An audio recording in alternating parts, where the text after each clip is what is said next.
Hello. Hello, hello, hello. How are we all doing today? I'm not really expecting this to be like a big thing, because I'm doing research and whatnot. Um, but yeah, I just wanna, or rather, like, I guess I'm just sort of, uh, looking up things. Oh, you're welcome for the boost conduit. Hello. Hello, sir. Um, yeah, I'm actually even just streaming straight from my main PC, so hopefully the audio will be okay. It should be fine. Hopefully it sounds really good because of the stuff that Destiny uh suggested, but yeah. Um yeah, so I'm just got this timeline here and I'm through this uh because this needs to be slimmed down. This is way too specific. I don't need all this information. Um, I just wanted to keep the political maneuvering stuff for this. I also have more stuff about Russia's economic coercion, which I guess apparently Lactoid doesn't really know anything about. The Clanker found me some articles from the Time. Um, let's see here. So the economic coercion from Yanukovych began in August. Or not Yanukovych, sorry, from Russia began in August. And they started blocking certain Ukrainian goods or like subjecting them to greater customs. So like they wanted to search their shit and it slowed everything down. I think there was something, a really generally good sum up, I think. No, that wasn't it. Uh Russia tightens customs rules.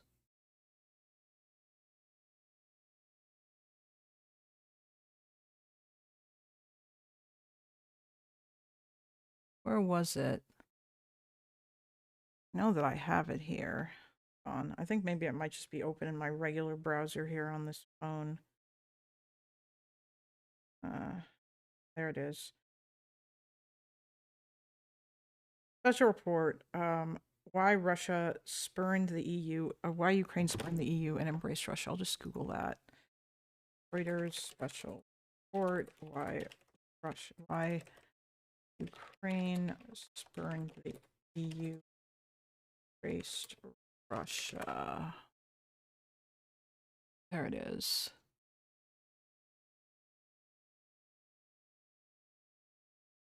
So this is a good sum up, I think. I read a bunch of this. But the thing that I found most interesting about this actually was that on September 4th, it was the beginning. On September 4th, Ukrainian President Viktor Yanukovych called a meeting of his political party for the first time in 3 years, summoning members to an old Soviet era cinema called um, Zoryani in Kiev. You'll notice that they spell Kiev wrong because this is before everybody started correcting themselves. For 3 hours, Yanukovych cajoled and bullied anyone who pushed for Ukraine to have closer ties to Russia. A handful of deputies from his party of regions complained that their businesses in Ukraine's Russia speaking east would suffer if Yanukovych didn't agree to closer ties to Russia. That set him off. Forget about it. Forever, he shouted at them, according to people who attended the meeting. Instead, the president argued for an agreement to deepen trade and other cooperation with the European Union. Some deputies implored him to change his mind. People who attended the meeting told Reuters. Businessmen warned that a deal with the EU would provoke Russia, Ukraine's former master in Soviet times, into toughening an economic blockade on Ukrainian goods, which they'd already started doing in August. Yanukovych stood firm. We will pursue integration with Europe, he barked back, according to 3 people who attended the meeting. He seemed dead set on looking west. Less than 3 months later, Yanukovych spurned the EU, embraced Russian President Vladimir Putin, and struck a deal on December 17th for a bailout of his country. Russia will invest 15 billion in Ukraine's government debt and reduce by about a third the price of Naftogaz, Ukraine's national energy company, the price that Naftogaz pays for Russian gas. Yeah, so like Jesus, he was like, if this is true, and it seems like it is, like generally, Reuters does good work, and if they managed to like talk to a bunch of people anonymously who were in this meeting, it sounds like he was so on that we're gonna be integrated with the EU shit, and then he just completely flipped.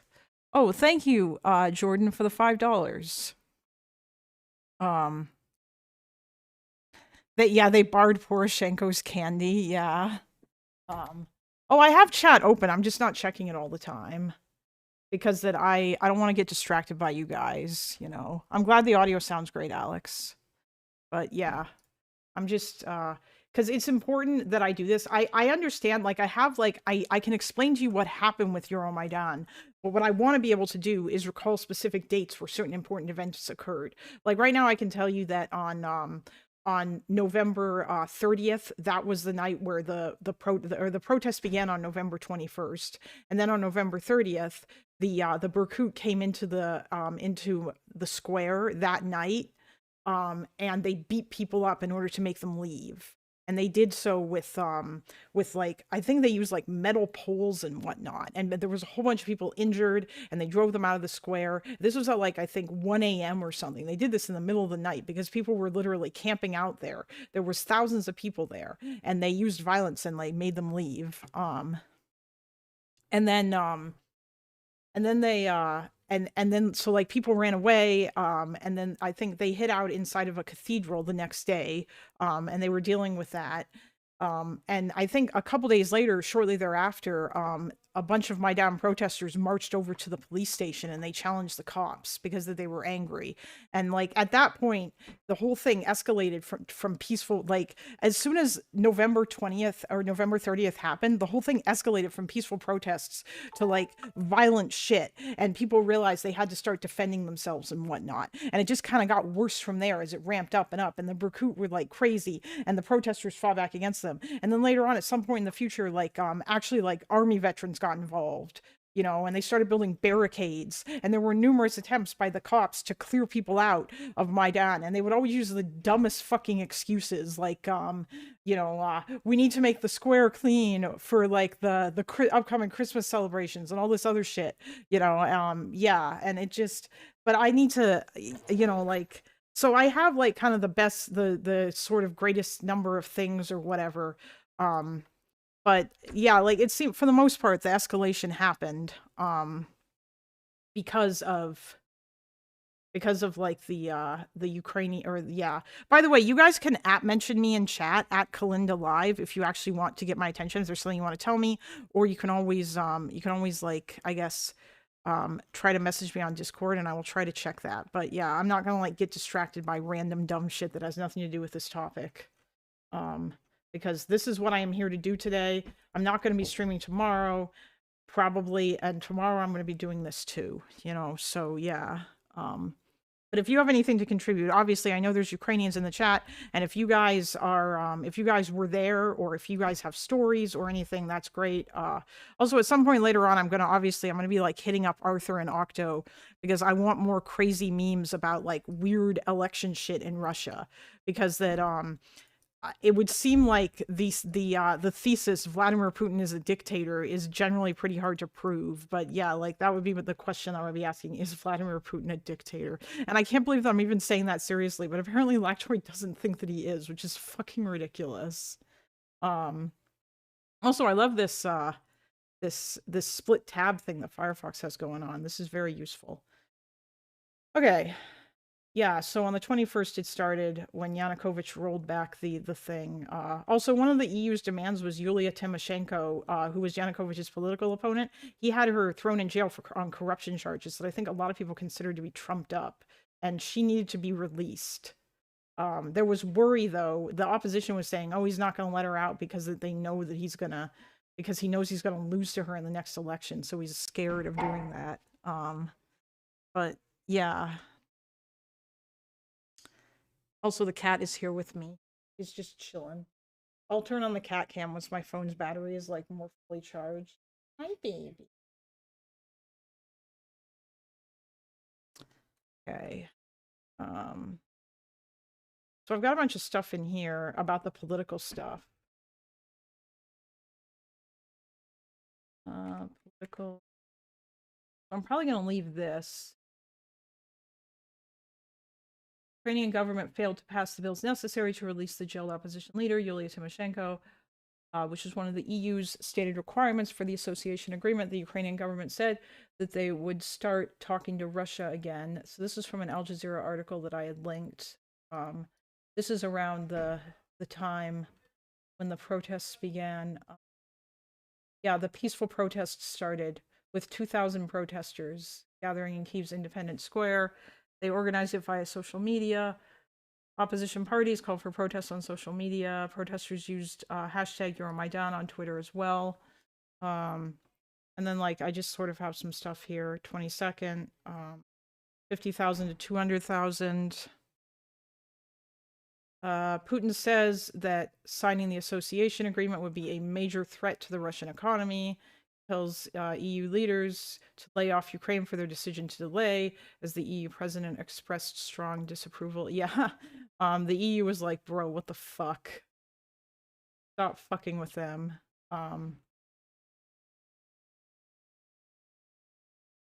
Okay, I think that there's probably... Oh yeah, the Kyiv city administration actually helped out the protesters. They installed a city or a tent and whatnot.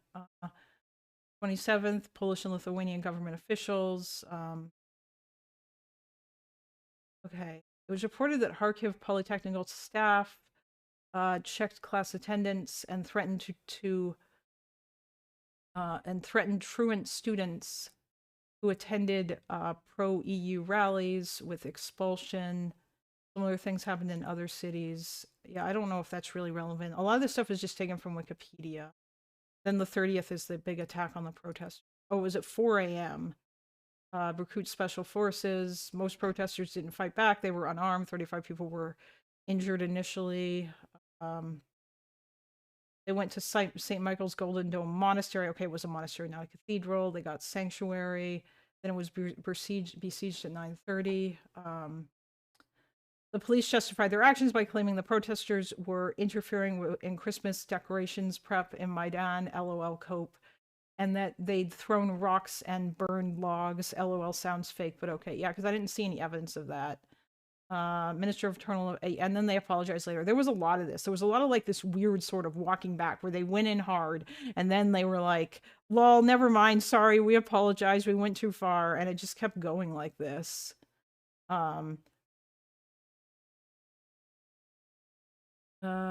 Protesters were starting to set up units of self-resistance. Okay, so yeah, it was really after this that they started talking about doing the self-resistance stuff.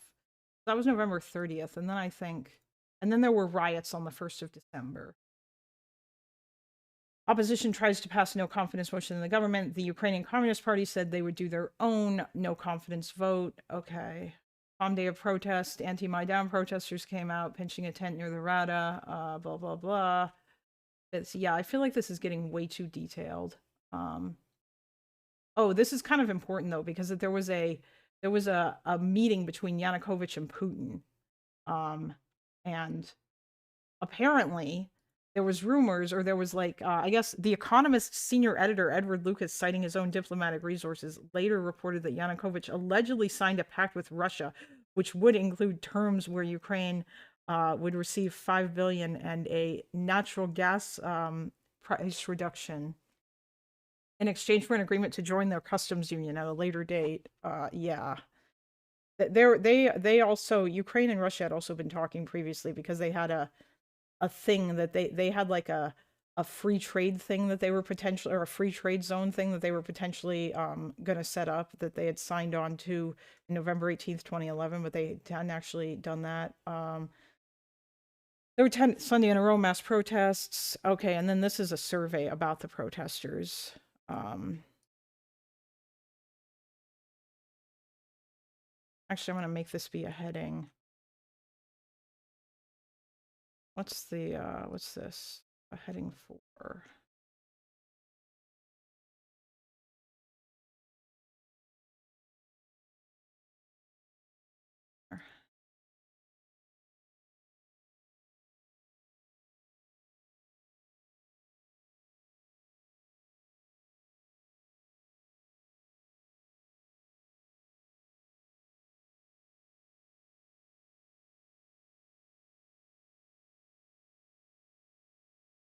Oh. Make a goal, make a goal. Why? There's like 17 people here. Fine, I'll make a fucking goal. It'll be sad and nothing will happen and yeah. But sure, why not?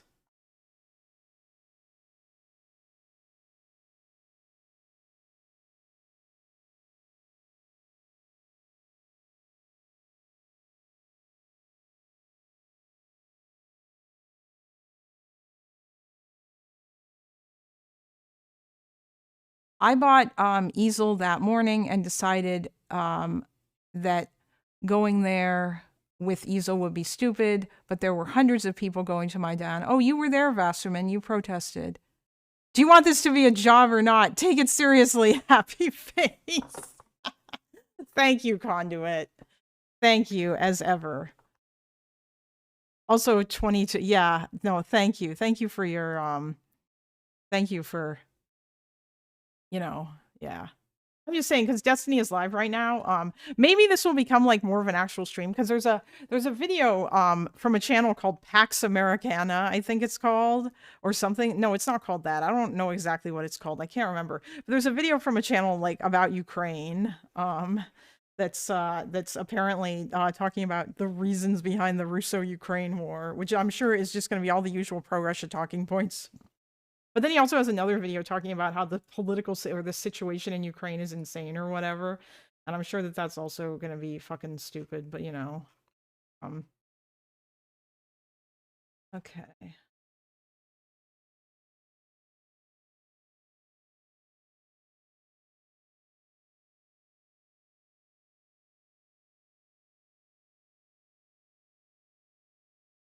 Anyway. Special forces with the help of Berkut break through motorcade set up. I have no idea if they're a tanky or not. Actually, they might just be a far right person. There was a channel called what why how, I think, that they do good videos and they did like a debunking of that. But I was like, instead of watching the debunking, I may as well just watch it myself. Because I feel like at this point, I'm probably pretty qualified to debunk most Russia, Ukraine, or like most of the Russian propaganda that is presented about this topic. And like actually debunk it and not just dismiss it as Russian propaganda. BBC reported that Ukrainian police began to dismantle, blah, blah, blah. I don't know if this is actually necessary for me to include any of this stuff.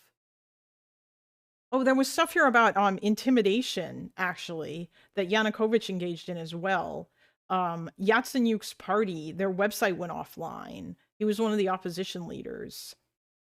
And like their website got raided by cops. And then it went offline. So I feel like stuff like this is probably pretty important. So I will bold that for emphasis. Ukrainian government cut off power to the Kyiv City Administration building that was being used by the protesters as an HQ. The riot police moved in across the barricades. Yeah, so there was like a whole bunch of fighting over like government buildings and stuff. One thing that I think I probably also want to know is during the Maidan massacre, which buildings were occupied by which groups and exactly where that happened. And I might need like a map of the city or something. That guy's an actual theocratic. Of course it is. Oh, PaxTube. That's what the name of the guy is. Okay, yeah. Yeah, that's what I figured. Oh, I'm sure it's a good summary, Pragmatic American. But I would, instead of watching that, I would rather just watch the original video, because that I probably could because like I don't know, I feel like at this point I know enough shit that I could debunk probably most of the stuff. And if I don't, then if I don't know something, then it gives me something else to like another talking point to look up or whatever to find out if it's true. You can find some info on the CitU website. Watch the original Get Triggered dollars. True. No, I'm definitely going to do that. I might do that later tonight. Who knows? Because it's Sunday and nobody streams on Sunday evening except for like I think IRI, and he has like a different audience than I do. And yeah, so, and I don't like Destiny started at 1 today, so he'll probably be finished Like, I don't know at what point, but I don't imagine that he's gonna stream like for yeah, he usually goes offline at like sometimes at like 5 o'clock, 6 o'clock, or even 8 o'clock at the latest generally. Okay, so that's September 11th, attempt to clear the square. So they tried to clear the square again. They clashed with protesters again. So this was what I was looking at before. The thing was, though, is that I don't know that it's really necessary to go through this. No, Lonerbox is not going to stream today, Speedy Taco, but he'll probably be back tomorrow. Lonerbox doesn't stream on weekends. People forget this. By the way, I made a goal because Conduit demanded it. Lol. Taxi drivers and subway conductors played a notable role in organizing the rise of protesters, spreading word of the crackdown. Okay, blah, blah. Yeah, okay. So this is something that I don't like. I feel like I'm getting too lost in the details. This is also super interesting, so that's probably part of the reason why. Oh yeah, I got to this point too.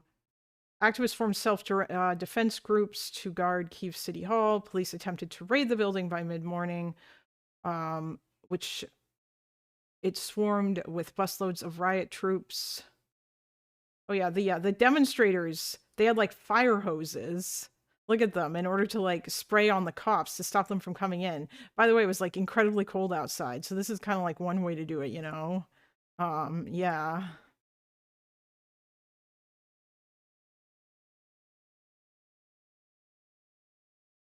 So at this point, we've got full-on self-defense posture from the protesters because they know like what the police would do or how the police will treat them, even if they try to be peaceful. So like it's just become a full self-defense thing. Okay. They were held back by fire hoses, firecrackers, and smoke bombs. All right, yeah. So the protesters weren't like trying to kill anybody. The steps to the building were also slicked with ice and cooking oil. Damn, they went all out by afternoon demonstrators on the Ereshkigal. I don't even know what the fuck is this word. I don't know.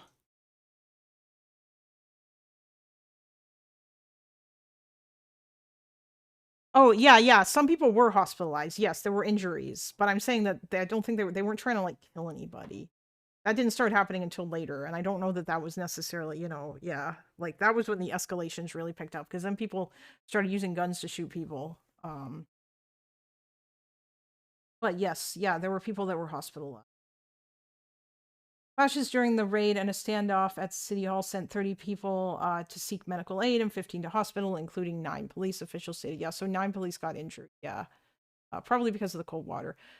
People hospitalized with frostbitten feet, head injuries, broken ribs, arms, legs, as well as back injuries. The Kyiv Post reported an instance of a recruit officer blatantly clubbing a man in a I think this is Yatsenyuk's party, and I don't know how to pronounce it, so fuck that.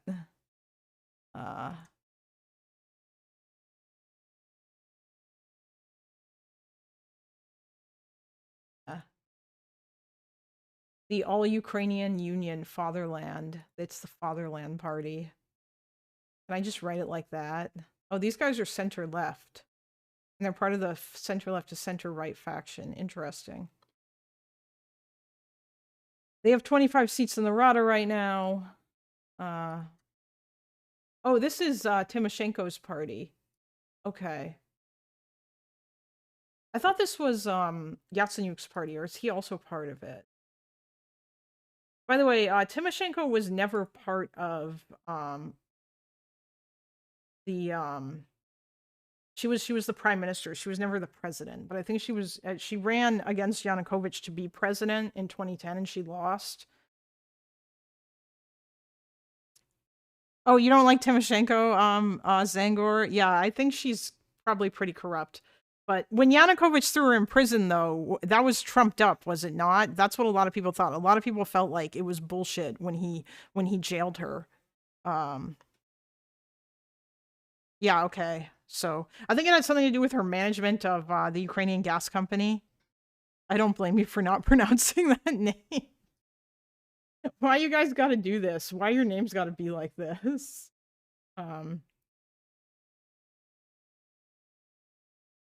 Wait, so which one was oh wait.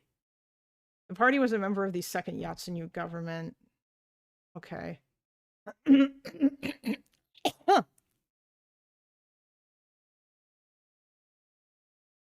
Okay, which party was yours, buddy? What's your political party, Mr. Yatsenyuk? Does it say?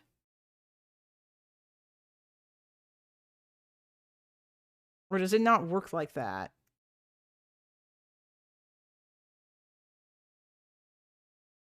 Give Kalinda Stewart shekels and buy my merch with her Discord or discount code. Oh yeah, I need to put that in my stream description.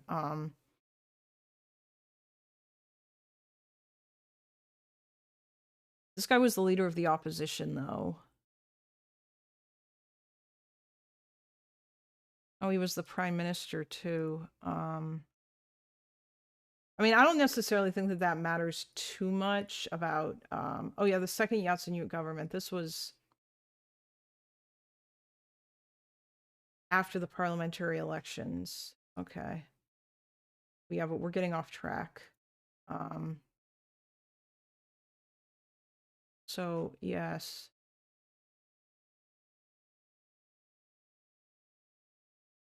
Oh yeah, they always came up with government basically went back and said they weren't going to clear out the square, but they also complained about how all the encampments were stopping people from going about their usual business. Well, you know what? That's too bad. That's what protests are for. Talks with President Viktor Yanukovych and the EU's Catherine Ashton and U.S. Secretary of State Victoria Nuland continued. Okay. After their meeting, Ashton stated that President Yanukovych had promised her that he would make steps to resolve the crisis in Ukraine within 24 hours. Oh, they also invited the Euromaidan. Left Euromaidan's Denise Shevchuk left the meeting. Shevchuk left the meeting. The roundtable meeting with the oh yeah, they had a roundtable meeting with former president. That's right. It's coming back to me now. I was looking at this a little while ago. Oh, Yatsenyuk was also from Fatherland. Okay, so he was in that party, and so was Tymoshenko. Okay.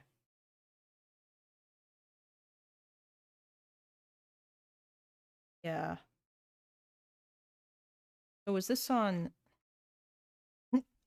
Huh? Yeah, this was December 11th.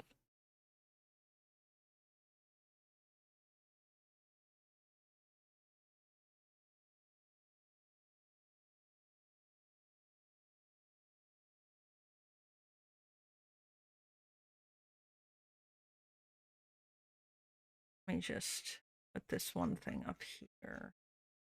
Good sum up.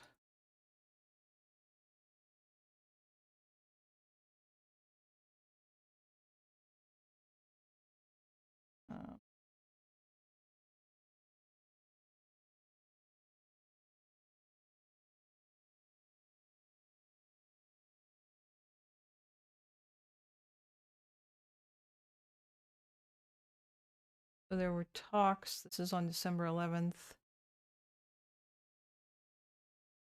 So Prime Minister Azarov said there would be no discussion about the customs union. The next round of negotiations. Okay, yeah.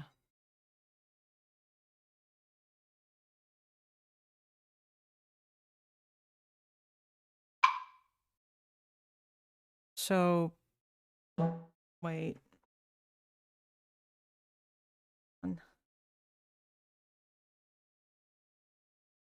Ah! Stop!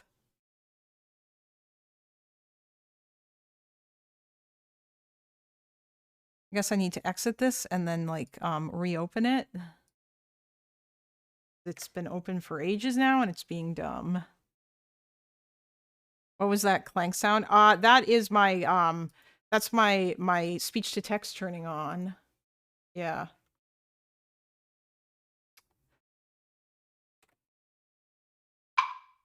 Prime Minister Azarov declined that there would be Any discussions about Ukraine joining the custom union at the next meeting with Russia?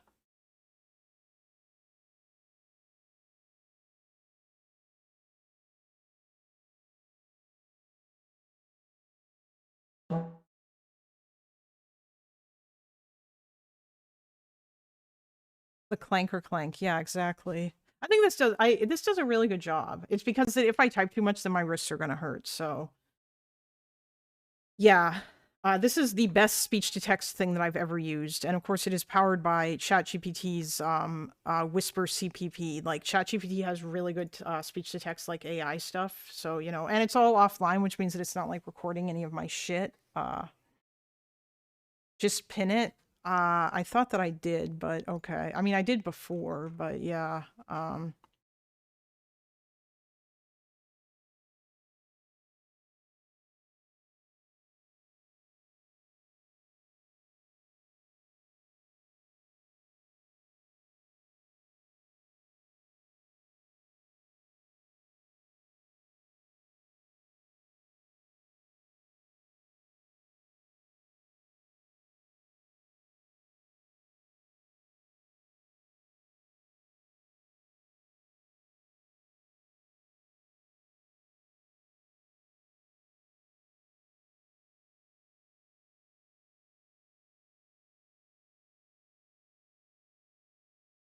There you go. I don't even know if it's gonna... Did it pin? Oh, okay. I guess that they changed the way that the pins look. When I was working as a coder, I had to use my wristbands to reduce... I had to use my mom's RSI wristbands to reduce the pain from typing so much. Yeah, it sucks. It's not fun. And I've had this for years, and I don't imagine it's... Well, I know what's wrong. I don't think it has anything to do with my wrists actually being fucked. It's because my posture is fucked. Because, like, my shoulders are too far forward, and I've got, like, pain in my shoulder, like, right here, that basically I've had for ages, and I think that that is part of the issue, and it kind of impacts both my hands, you know. But some stuff has helped, like doing wrist exercises helps, ergonomic stuff, you know, helps. And in general, it's usually okay as long as I just like, yeah, just don't type too much. So, but I can play video games for hours, and generally speaking, it's fine. Yeah. But okay, so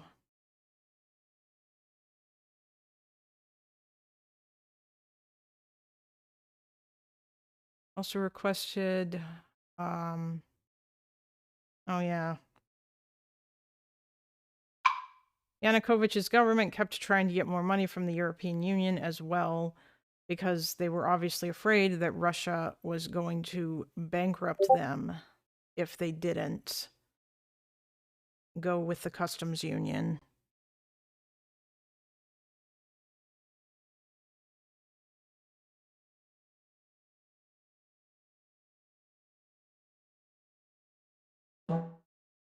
All right, I forgot.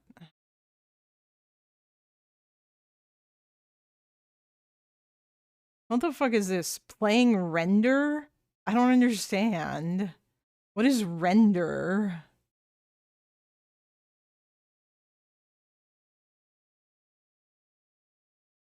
Is it because I have OBS open? That's weird.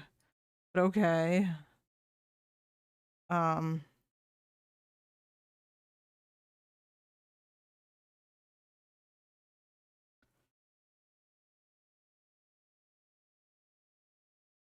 Yeah, all right. I think we're getting... By the evening, thousands of protesters... Okay,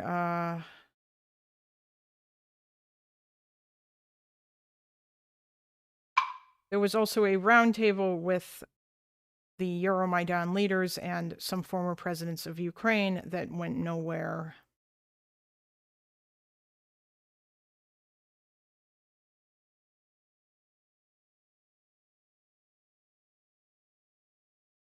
There were talks between President Yanukovych, the EU's Catherine Ashton, and the United States' Victoria Nuland. going on this whole time as well. Ashton said after the meeting that Yanukovych said that he would take steps to resolve the crisis within 24 hours.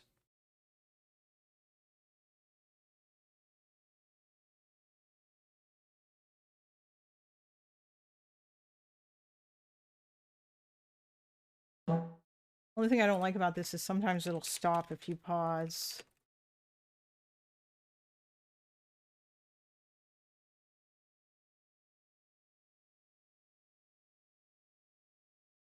There we go. Okay. Thousands of protesters worked in large groups to shovel sandbags and rebuild barricades supported by metal railings. Okay.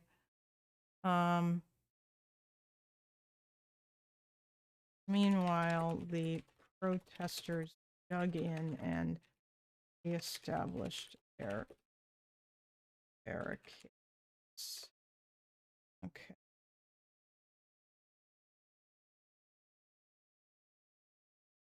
Reported additional barricades being rebuilt. All right, yeah, so this all just kind of continued.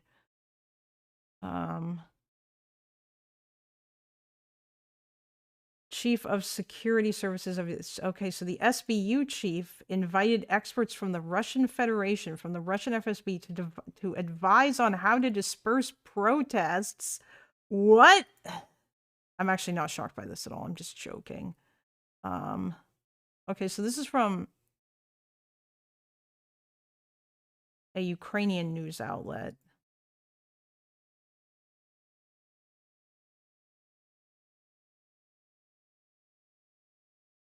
Is this going to load? Probably not.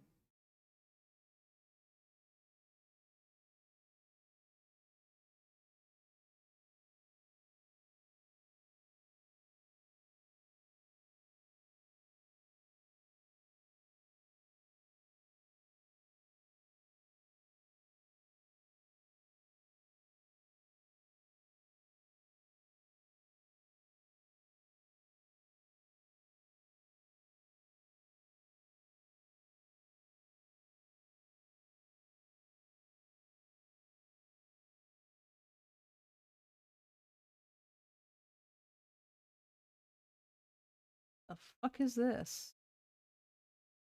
Okay, then. Oh, wait.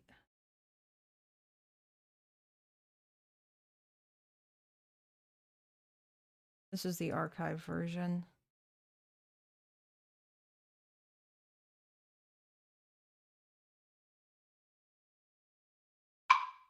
The Ukrainian SBU sought the help of the Russian FSB with how to disperse protesters.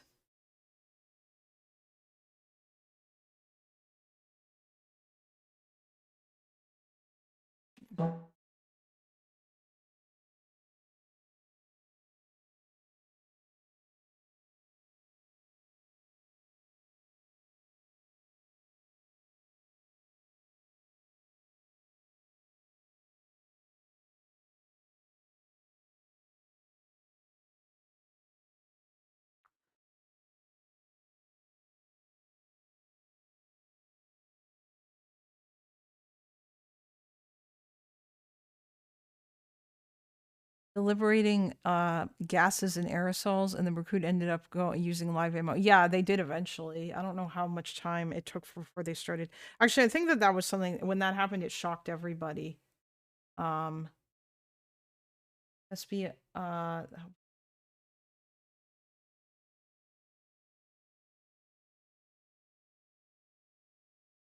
this is according to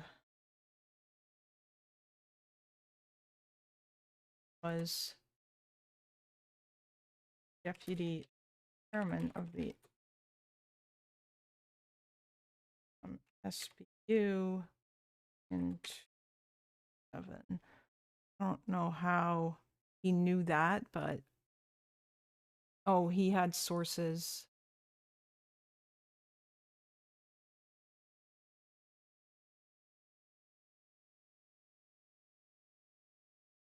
Oh, I see. They recommended using debilitating gases and aerosols. Okay. Yeah.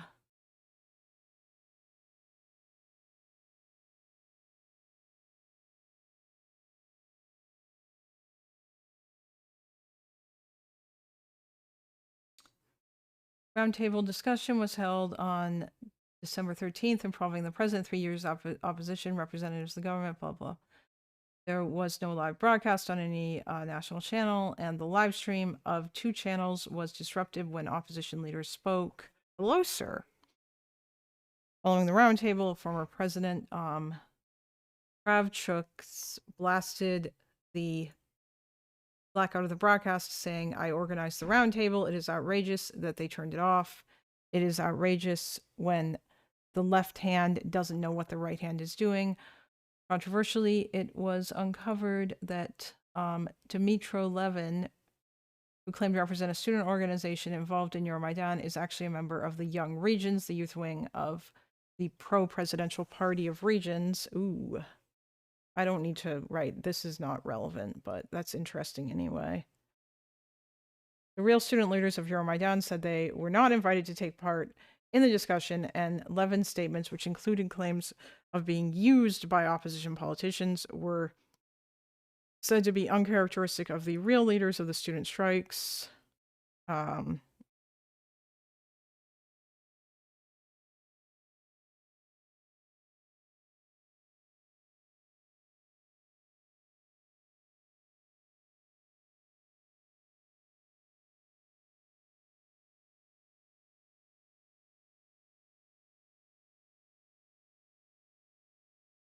Hi, kitty. Can I help you? Oh, it's almost 3 o'clock because my time is completely fucked because that I basically I got up and I fed him and then I went back to bed and I basically slept until like noon. Like I just napped. And so now my sort of time is all screwed up and I hope that I'll still be able to manage to get up at like 6:30 on Monday. So or not Monday, on Tuesday rather, so that I can do my stream in the morning, assuming that but maybe I might not. I don't know. I don't know what's going to happen there. I might not do like a huge big stream. Um, maybe on Tuesday I won't stream at all. I have no idea. But it'll depend, I guess, if Loner comes back or like if Loner doesn't come back and he's not like live later on, then I might. I don't know.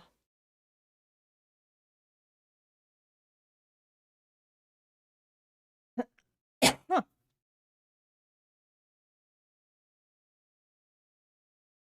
Yeah, so they just kept going back and forth with their weird negotiations about when they were or were not going to sign the association agreement.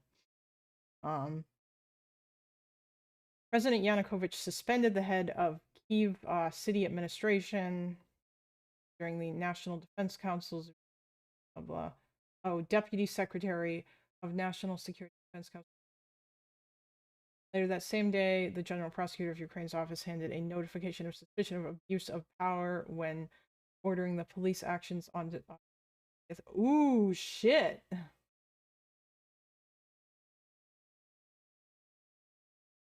So the general prosecutor off like so they the general prosecutor's office of Ukraine, like they said you went too far. Um they said it was abuse of power. This should be useful. This is good to know. Um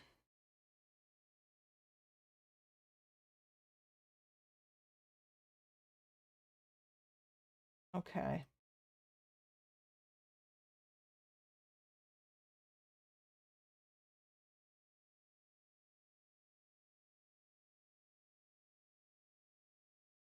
According to the prosecutor general Victor Jonka, all 4 officials will soon be placed under house arrest. Okay, so this they were going after the head of the Kyiv police deputy. Those who made illegal orders.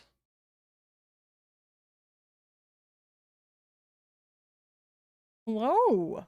May I help you, sir? You're so loud.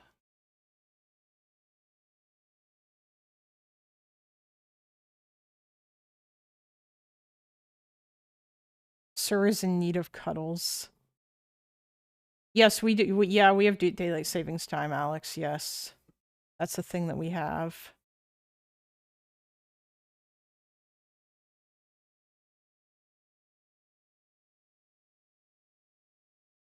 What he's actually in need of is food. That's actually what he wants. Don't let him fool you. He's just acting cute because he thinks he's starving. Aww. But I mean, I guess he'll also take cuddles because he's a big sweetie. He's an absolute sweetie. Look at this gigantic sweetie. He's a big baby.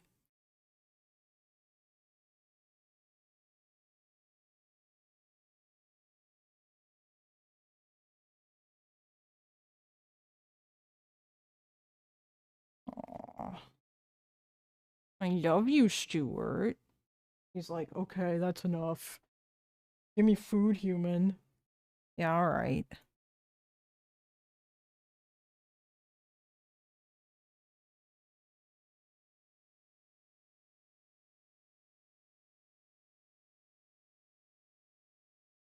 U.S. Senators Chris Murphy and John McCain addressed the crowds expressing American support for their cause. Interesting.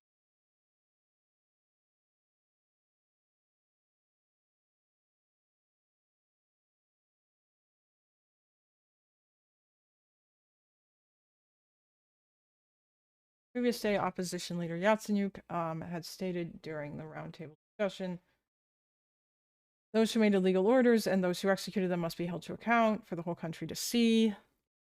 Okay.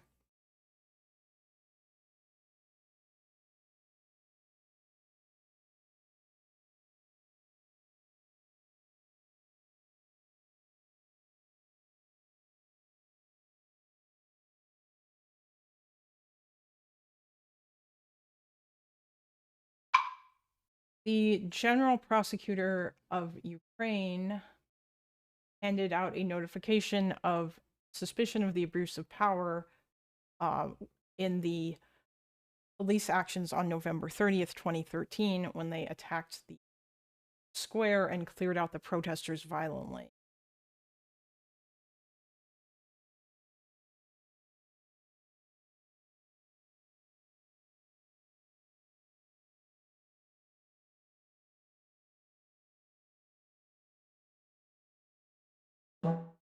Wonder, is this order...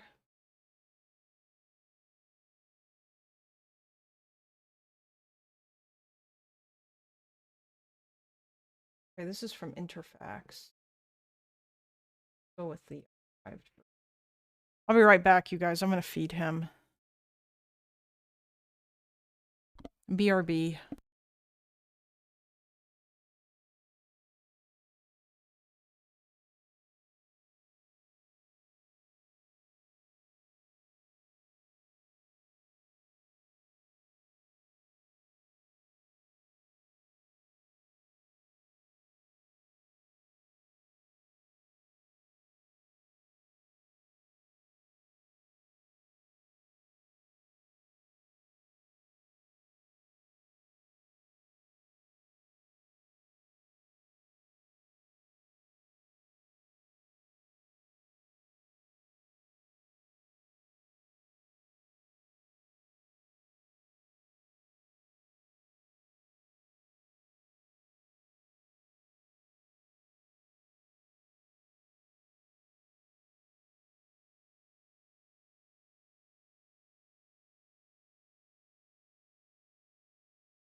Oh shit, I was muted.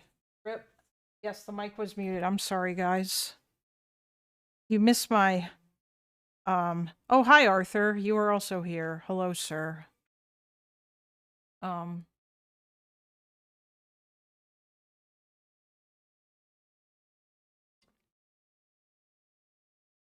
yes.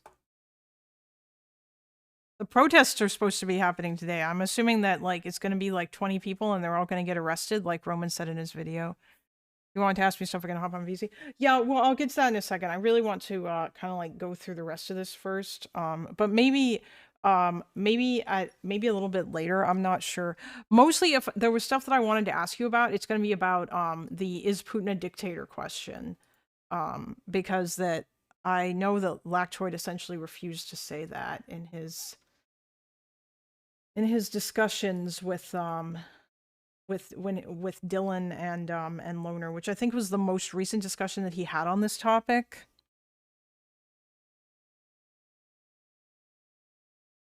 Although it might actually the discussion with Wick might have been more recent, but I don't remember.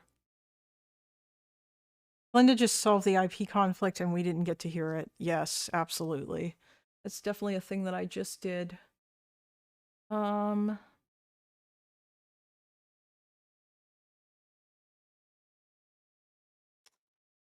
Okay. EU Enlargement Commissioner, Stéphane Foulet said the EU is stopping talks on the association agreement because of the Yanukovych administration's unreasonable demands, of which Ukrainian authorities have sought 27 billion in aid to sign. Yeah, because they were trying to, because Russia is threatening to bankrupt them.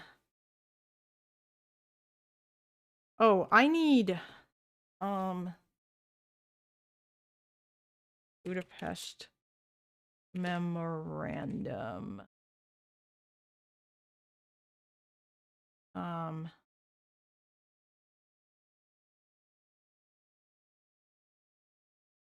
Content.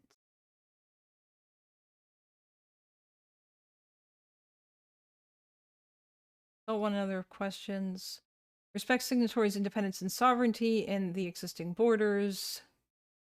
Refrain from threats or use of force against territorial integrity or political independence of the signatories to the memorandum, and undertake that none of the weapons ever will be used. Okay.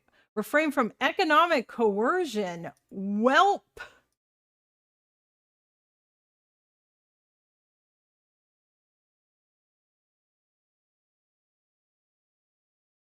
I mean, I kind of knew that was in there, but still. So yeah, this was a violation.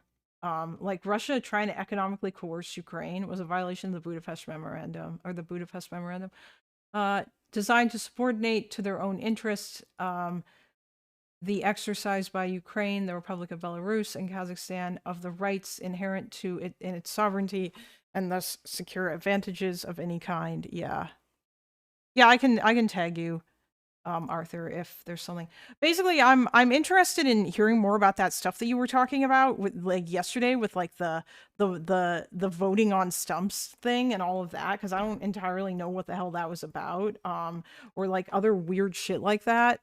And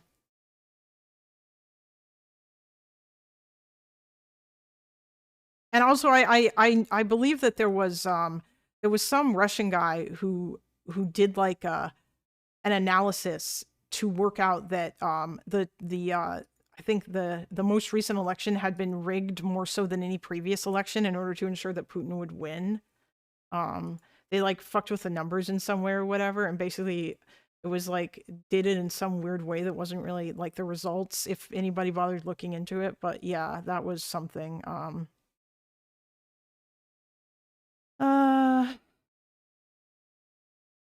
But also mainly what I'm interested in is in what ways like when Putin reset his term counter, I'm curious like how the ways in which he went about that like violated the way that the Constitution was supposed to go or whatever, or like the way that it was actually supposed to be done. Because I think I asked the Clanker about it and it kind of didn't explain it to me as well as I wanted it to, but you know, we can get to that later.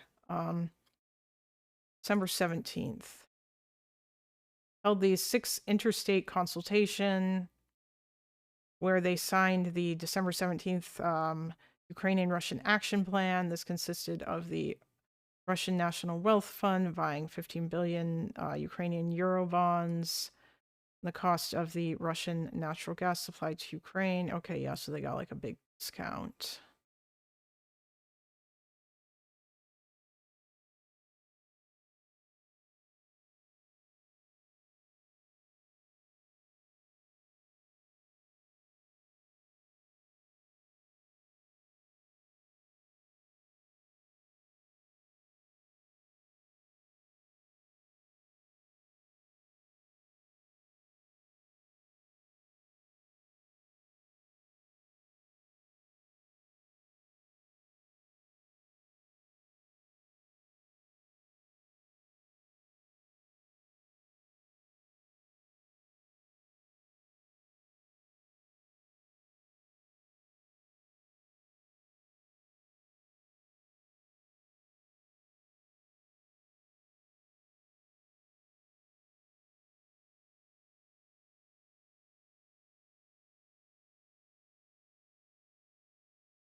Okay.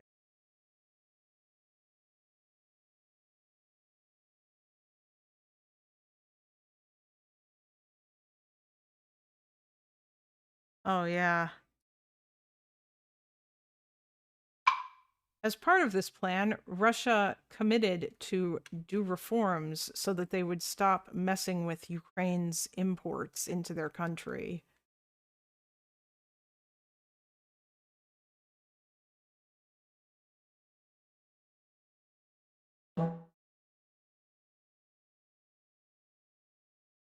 Um,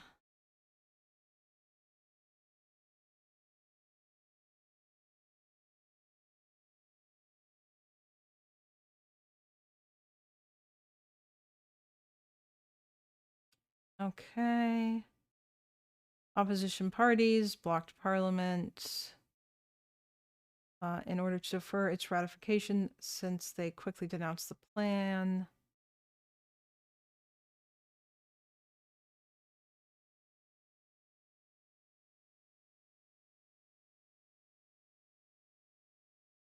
Okay.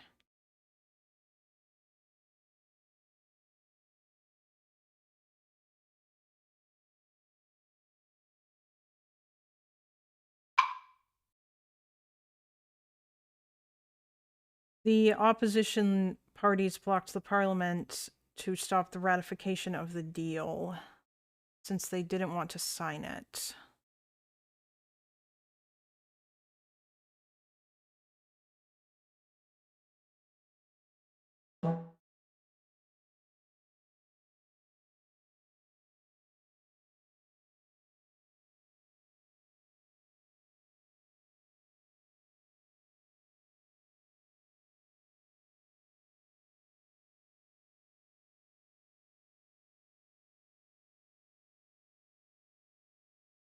December 18th to 31st.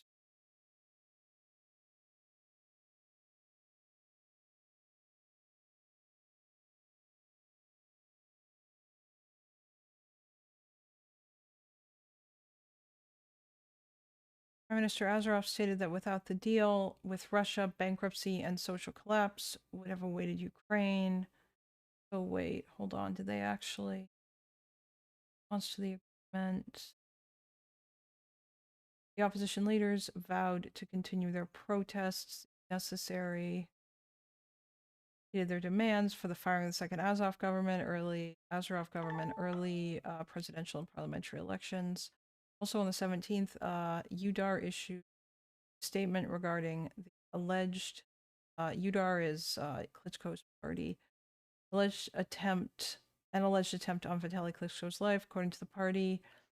In a statement, the Western diplomats, when Klitschko's private jet was attempting landing, blah blah blah. They alleged it was okay. So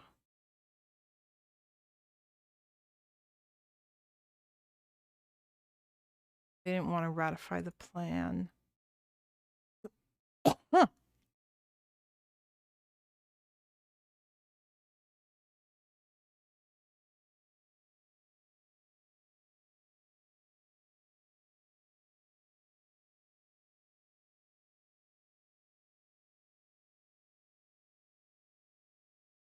18th of December. Without the deal, he also added that there would be no way Ukraine could have signed the EU association agreement, as Ukraine would have had to accept unfeasibly stringent IMF conditions for economic reform.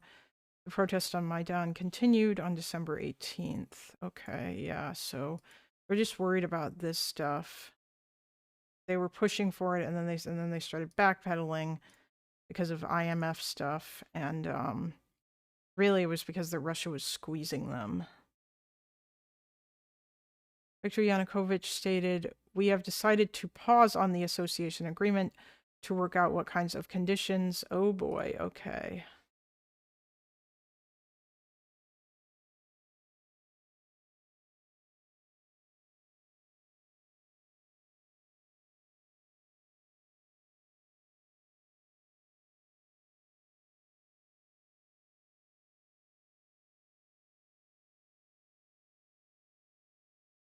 Rip.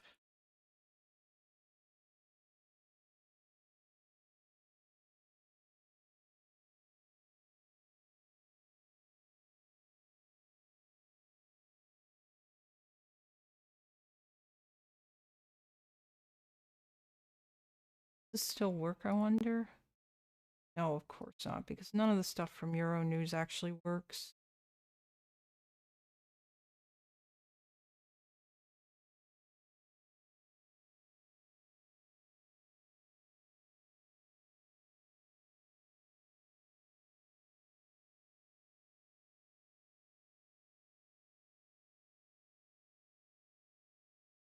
Oh, that's a bug they need to fix. Doesn't have the exact spot.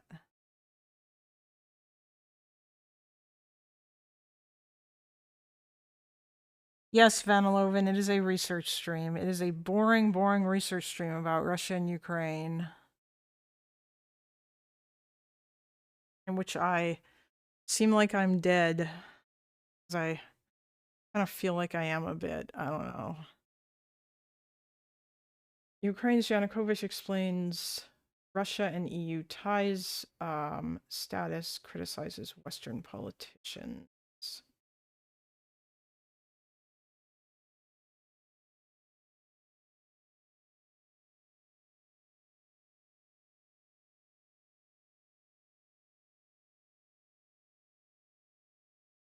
Very important.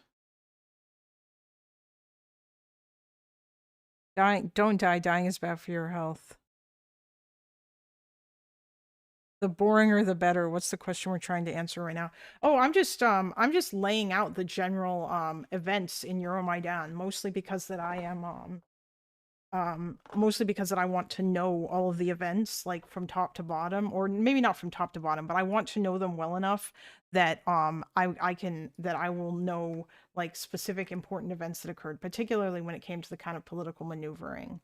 Because I have a feeling that Lactoid does not really know a lot of this stuff in detail, and I guess I don't know, for whatever reason, it seems like he just looked at the Wikipedia and was like, "Oh hey, there was an illegal and unconstitutional coup," and it just doesn't really make any sense. Um,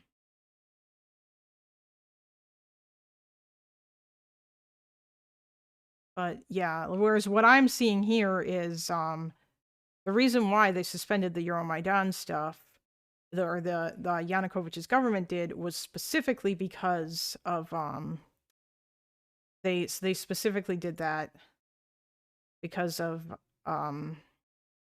economic pressure from Russia. And that's why in negotiations they were asking the EU for more money.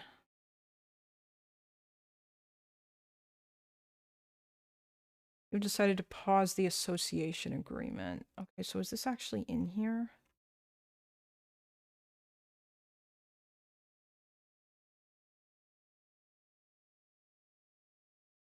Decided to pause the association agreement. We have decided to pause on the association agreement to work out what kind of conditions should be in place for us to sign the free trade zone agreement, a part of the agreement with the EU. And this answer should be found by the government. Yeah, so he's just fully. But the protesters are like, fuck no.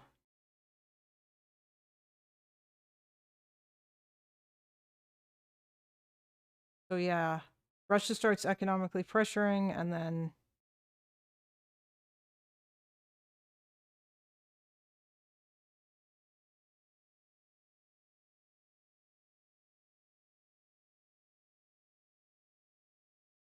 also added that Ukraine may combine the EU association agreement with observer status in the customs union of Belarus, Kazakhstan, and Russia, and the Eurasian Economic Union, and that Ukraine expects to be granted observer status in the Eurasian Economic Union.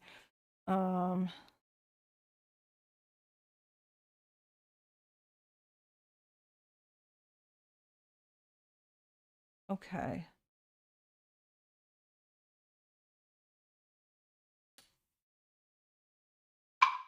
Yanukovych said that he wanted to seek observer status with the customs union while also signing the association agreement.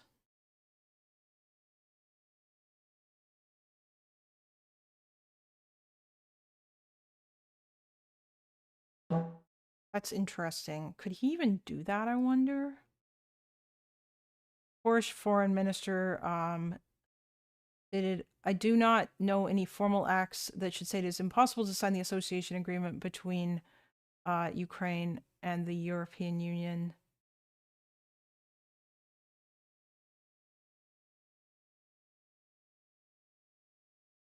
Ukraine expects to join. As concerns the Eurasian Union, we have filed a written bid in Estonia in August this year to consider Ukraine's participation in the Eurasian Union as an observer. Okay, so what is this? Eurasian Economic Union is an economic union of 5 post-Soviet states located in Eurasia. Okay. Is this the same thing? I don't think this isn't the same. No, that's not the same as the customs union. These are separate things. The customs union was specifically a customs union between Belarus, Kazakhstan, and Russia that Russia wanted Ukraine to be part of. This is bigger, I think.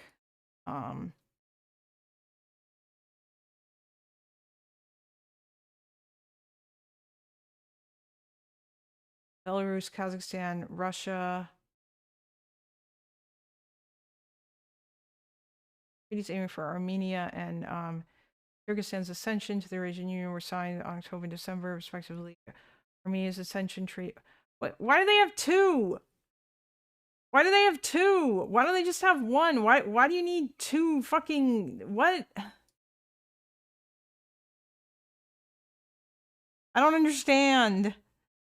Could you give me a 3-minute what's what right now? What do you mean by that, Vaniloven? Basically, I'm looking into Euromaidan more, and in particular, the political maneuverings that went on behind the scenes, because I think that that is important, especially if one is trying to answer the question of, like, what actually, or, like, what the hell was this all about? On Euromaidan? So Euromaidan happened because that, basically, since, like, I don't know, since before Viktor Yanukovych got reelected as president of Ukraine, Ukraine was in talks to potentially do an association agreement with the Russian, or with the European Union. This would have allowed them to have a free trade zone with the European Union, and it also would have allowed them to have visa-free travel between Ukraine and the European Union. So that means Ukrainians would be able to go over into EU countries and work. So, like, Ukrainians could go to Poland easily, they could cross the border and they'd be able to work there or in other places, right? And obviously this is what Ukraine, or, like, at least about half of Ukraine wanted to do this. I'd say, like, it was usually around, like, 45 to 49%, depending upon, like, you know, I guess, like, when you asked or whatever. Mostly the question was always framed as, do you want to join the EU, rather than, do you support signing the association agreement? The association agreement didn't mean you were in the EU. And I understand this is not a 3-minute summary. Basically, Euromaidan were protests that occurred because the Ukraine tried to pull out of this agreement that would have moved them closer to the EU. And these protests occurred in Kyiv, And the reason why this all happened to begin with is because that Russia started putting economic coercion or economic pressure on Viktor Yanukovych, the president of Ukraine. He was all gung-ho about signing the agreement, and then all of a sudden he changed his mind because that Russia was literally threatening to economically bankrupt his country. And yeah, where does this fit into Laktoy's argument? Laktoy's argument is that Euromaidan was like basically overthrowing the self-determination of Eastern Ukraine, because the people in the Donbass, by and large, didn't support Euromaidan. They didn't really want to join the European Union. They wanted to maintain close ties with Russia. They actually had real economic concerns, even though some of them were based on bullshit, but they had concerns about the extent to which there would be austerity measures by the EU and stuff. But Laktoy thinks it was like Iran in 19... I wouldn't go that far, Chase. He hasn't, like, I haven't really heard him talk that much about that. Although I imagine, like, I'm expecting him to make those arguments. Laktoy basically thinks that Yanukovych was removed from office illegally because the Ukrainian constitution doesn't say specifically in there that if you, if you self-remove and run away to another country, then you're no longer the president. And so therefore he argues that they illegally removed him. There's like arguments you could have about this. That's probably his strongest argument. My argument would be that I don't care, because from a pragmatic perspective, this really doesn't matter. Is that the crux of his argument? Yeah, the crux of his argument was that people in Donbass were denied self-determination because they supported Yanukovych, and the government basically undermined them and betrayed them when they kicked Yanukovych out. Yeah, that's the crux. And then he makes a bunch of other arguments about how when Russia went into Donbass in 2014, they did so because they wanted to, because people in Donbass were being oppressed. Now, I don't care isn't a strong argument. Well, no, it's not going to be I don't care. It's going to be pragmatically, Ukraine didn't have a choice. Like, what are they supposed to do? Just not remove the president who'd literally run away to Moscow after previously agreeing to resign? Because he did. He agreed that he was going to resign. And in the background, you have you've got fucking Ukrainians with guns who are threatening to lead open rebellion against the government if Yanukovych isn't out of the office. Right? So this is probably lingering over everybody. What are they going to do? Grind their whole country to a halt so that they can impeach a guy who isn't even in the country? Because, like, if Yanukovych had stayed, then you know what would have happened? He would have been going to jail because he broke the law, because he tried to because he outlawed protesting, and his police engaged in like an insane amount of repression against people. That's a stronger point, and includes the ambiguity of the question of presidents fleeing to other countries. Yeah. Also, even if Russians in Donbass were oppressed, it is our internal business and gives Russian... Yeah, I agree. It's true. It's not. That's still absolutely none of Russia's business. The only point at which I would say that, like, Russia maybe, or like another country might have had a point to intervene is if, like, there was genocide going on. And the fact that Russia tried to claim that there was genocide going on shows that they knew that that was like the strongest excuse they could make. But that was bullshit, because Russians, or ethnic Russians in Donbass, or just the people in Donbass, the Russian speakers there, were not being oppressed, okay? Like, there was nothing that was happening that was oppressing them. And all of the arguments that he's going to make about oppression or whatever is dumb. And I could make similar, like, and I will, I have a series of analogies that I'm going to make to counter this, because I don't think Laktoid actually believes this, because this is a lot of bullshit. There's no way that he thinks that because that a section of a country doesn't agree with the direction the country is going, that, like, makes it okay for them to, like, split off and leave, even though that's against the law of that country. There's no way that he actually believes this. But validate the Radis action, not I don't care. Oh, you want me to actually validate the... Okay, yeah. Honestly, I'm having a harder time making that. I feel like I would have a harder time making that argument, because I know it's just going to turn into a dumb semantic argument. Ukraine trying to justify impeachment proceedings because a guy named Laktoid thinks it would be legitimate. It would be illegitimate. Yeah, I know. Wait, they claimed genocide? I thought it was only abuses in Donbass.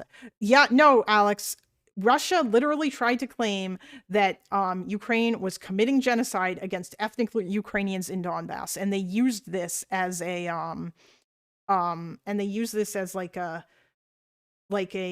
an excuse. Like they said this was their reason because they wanted to go in there and protect Ukrainians, and people fell for it. There are actually people who legitimately made that argument. Now, I've never seen Lactroy make that argument because I think he's smarter than that, but there are actually people who have made that argument. It's a stupid fucking argument. Don't just defend, don't try to invalidate his don't just try to invalidate his attacks, present a strong counter narrative. Well, my argument is that pragmatically, Yanukovych had to be removed from office in order to continue the business of the government.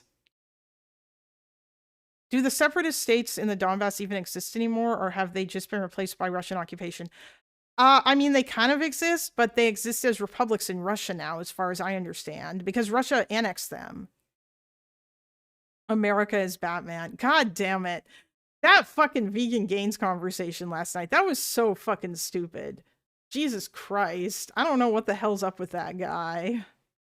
He just decided that because when I initially came in and I was arguing against him, he just fucking decided that he was just gonna, like, be the most bad faith motherfucker on earth. It was really, really stupid. They exist in legal limbo, I see. Yeah, but they're not independent republics anymore.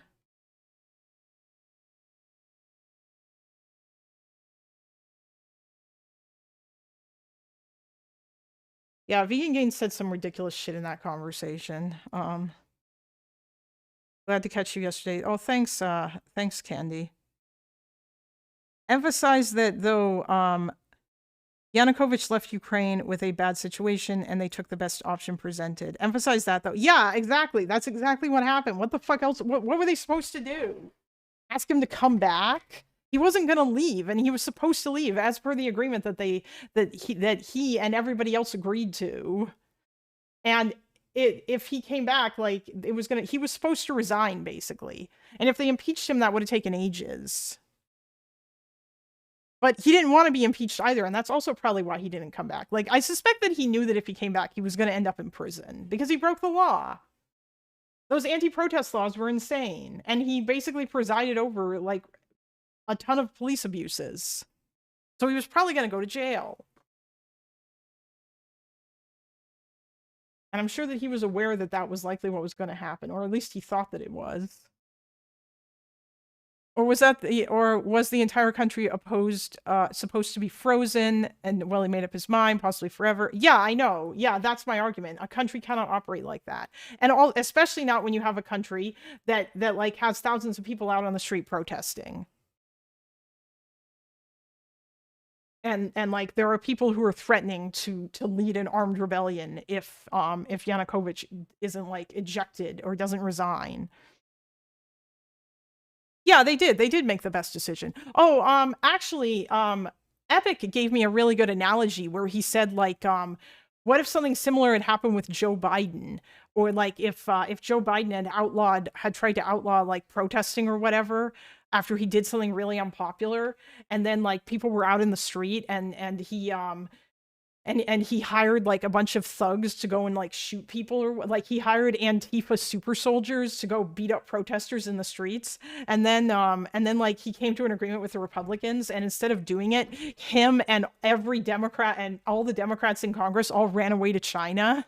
Like, what the fuck would the government supposed to do at that point? I wonder if there's actually anything in the Constitution, or would the government have just been paralyzed, the American government?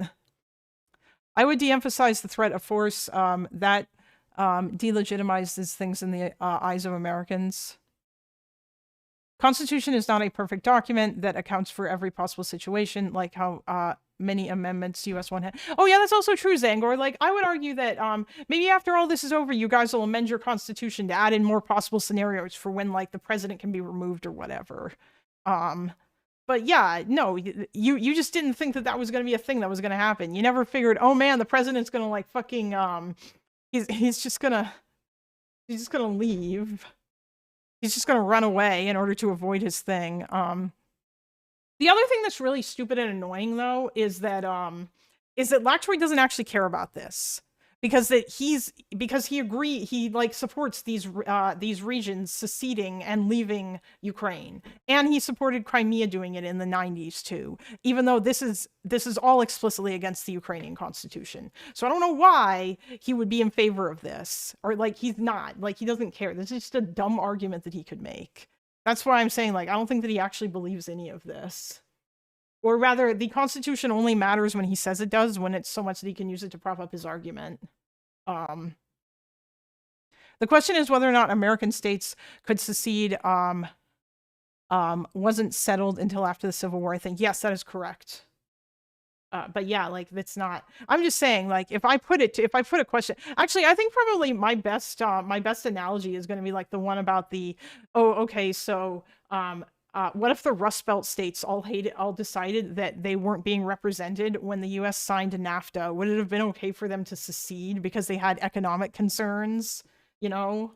Yeah, like that's kind of like a thing that, because I don't think he really believes that, because that's literally the kind of shit that we're talking about. It wasn't about language. Ukraine signed a law in 2014 that actually gave Russian protected, or not 2014, in 2012, they gave Russian language protected status. This is the thing that Yanukovych did, which means that the Russian language, nobody was doing anything against the Russian language until like 2019, when they signed that other law. So yeah, like the KHPG said, when what the Rada did was in accordance with organic constitution, whose aims it is to protect the citizens, even if his removal was not in accordance with the Ukrainian basic law. Yeah, okay, that's a good. Oh, is that? I think that's the thing that you linked me before, right? The that I still need to read. But yeah. Anyway, back to my question here. Why the fuck does Russia have two economic unions that all have the same countries? What the fuck? Is it because this one just has more countries? Why are there two? Why do you need two, Russia? Why? This just feels not useful, but okay, whatever, I guess.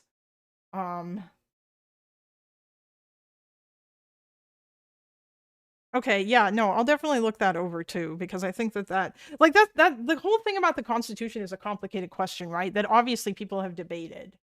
And like Lactoid's a lawyer, so he ought to know that it's more complicated than just looking at like exactly what it says in the text or whatever. But yeah, I don't know. Whereas yeah, the Constitution is pretty clear about whether or not regions are allowed to leave. And the answer is no, you can't, unless you have an all-Ukrainian referendum in the whole country. Like, the entire country needs to vote to say it's okay for you to leave. You can't just leave. And I still have my moral bar, like, remains the same. My goalpost remains firmly planted in the sand. The only time where I think it's justified for your region to, like, leave a country and go away someplace else is if that country has, like, treated you like absolute garbage. And by that I mean if they've genocided you, which is not the case here. Yeah. Hold on, I'm gonna get more water.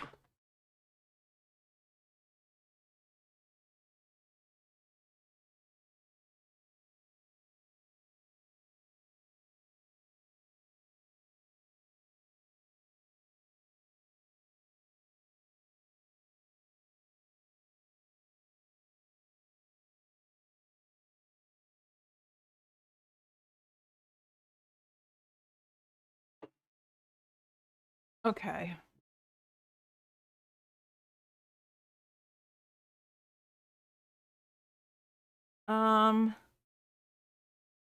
So Yanukovych is saying that he wanted to do both. Ukraine expects to not be granted observer status. Oh, I'm familiar with Lactoid's Ukraine arguments, Vaniloven. I've watched every debate that he has done about it, at least every debate that I'm aware of. Maybe there's other instances where he's done debates that I haven't seen, but I watched all the long-form debates that he did. He did one with Wick, which was a fucking shit show. He did one with Dylan, against Dylan and Anna and Mercado Media, where he was on the side of non-smoker, which was fucking awful. And I can't remember who. There was somebody else on his team too, but I don't remember who it was. And then he also did that one with Loner and Dylan, which was a good one too. And then he had another one where he talked. It wasn't really a debate, where he talked to counterpoints about like in the aftermath of his discussion with Wick on Tim Pool. And that was where he denied that the human safari was happening, where Connor told him about it and he was disbelieving, and he basically was like, there's no way that that's happening, that's not real, like that Russians were targeting civilians in Kherson. And he also tried to like weasel out of his whole thing with regards to the kidnapped children. Yeah. Non-smoker's fault is being a non-smoker. No, non-smoker's biggest fault is that he's a America bad leftist. It's so funny that Tim Pool's carrier started with 2014 in Ukraine. Yeah, I know, right? And he had like a decent understanding of it. And now but I guess, you know, the Kremlin money was real nice and it made him forget all about that. The second biggest one is being terminally retarded. True! The fact that Westerners aren't more disgusted with the human safari and child kidnapping / re-education shit is well disgusting. Yeah. Could you give me a 3-minute cohesive of Lactoid's position? Lactoid's position is basically that Ukraine and Russia are both just as bad as the other. Ukraine is a thug, Russia's a thug, and the US shouldn't be getting involved in this war because that the West has been sold a lie about what this war is really about. And yeah, he thinks both sides are bad, like equally bad, or if not, but then he goes on to like overemphasize Ukraine's quote unquote crimes. So he'll talk about Ukraine shelling the Donbass without talking about any of the bad stuff that Russia's doing there, or the fact that that whole war only happened because Russia started it. And he'll bring up the various repressions or whatever that happened with within the or like under Zelensky's government, all of which are pretty reasonable, like if a bit heavy-handed, but it's about a country in wartime that is facing an existential threat. And so I completely understand why they would do that. And still, none of that stuff, yeah, is none of that stuff is like none of the repressions that Ukraine has put in place, none of their wartime repressions or laws that they put in place is anywhere near as bad as the repressions that happen in Russia. Yeah, like there is no difference between these two countries, or like there is a huge difference, but like the gap is just insane. Like Russia is just worse off than Ukraine. They don't have any civil society. People there don't have any rights. It's way worse. And like the treatment of people in occupied territory is abysmal. It's crazy that an online debate has taken like 2 months to prepare for. What the fuck could you and Lactoid argue about? Well, Only P, this isn't just for Lactoid. This is also me wanting to like learn more about this subject so I can be like more knowledgeable about it. Just because in part because I don't know. Also, part of the reason why it's taken so long to prepare for it is because it's because I'm lazy and I'm really slow about doing all of this. And like for whatever reason, I am not like Destiny, and I cannot just sit down and spend like an afternoon doing like this for hours and hours. Anyway, sorry, wait. What's the lie in terms of interest? Is he convinced more by moral arguments or U.S. Interest arguments? Well, Vaniloven, it's not even so much. He kind of, the problem that I have with him, the self-blame talk doesn't do you favors. What self-blame talk? Anyway, the problem that I have with Lactoid is not that his argument is that Ukraine or that the U.S. shouldn't be giving money to Ukraine because it's not in America's interest to do so, or because he doesn't want the U.S. involved, or he doesn't make the isolationist argument. Instead, what he does is he makes a bunch of arguments basically defending the shit that Russia is doing.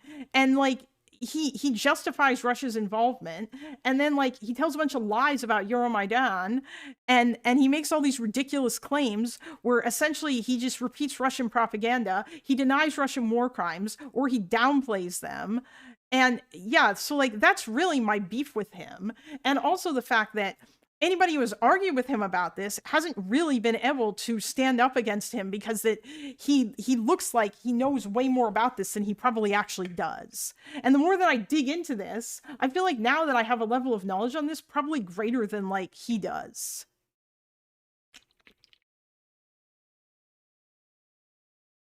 Oh yeah, yeah, I know. Yeah, pragmatic American, exactly. Yeah, Russia will break any treaty law or whatever. Am I strange that I love doing this study stuff? No, you're not. Some people like research streams. They're not giving money anymore, though. The Europeans are financing it. So if it's a stuck in American interest argument, does he have a problem with the U.S. making money? Well, yeah, that would be the next question I would ask. Well, Lactoid's going to argue when it comes to actually America continuing to finance the whole thing. Then he's going to turn around and he's going to make a bunch of dumb arguments about how Ukraine is losing the war and therefore they should just give up. That's what he's going to argue, because that's what he thinks should happen. And I've heard him make those arguments. And then he's going to do all the song and dance about how, you know, people are dying. And then he's going to start talking about conscription and like how like lots of Ukrainians are dodging the draft in order to make it sound like the majority of Ukrainians don't want to fight. I don't actually know. Lactoid is not a leftist. Lactoid's like a libertarian, Chase. Sometimes he defends Trump's positions. What difference does it make to America if people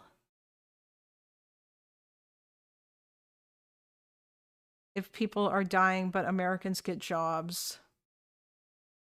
I mean, I don't know, but that's just kind of like an argument that he's going to make.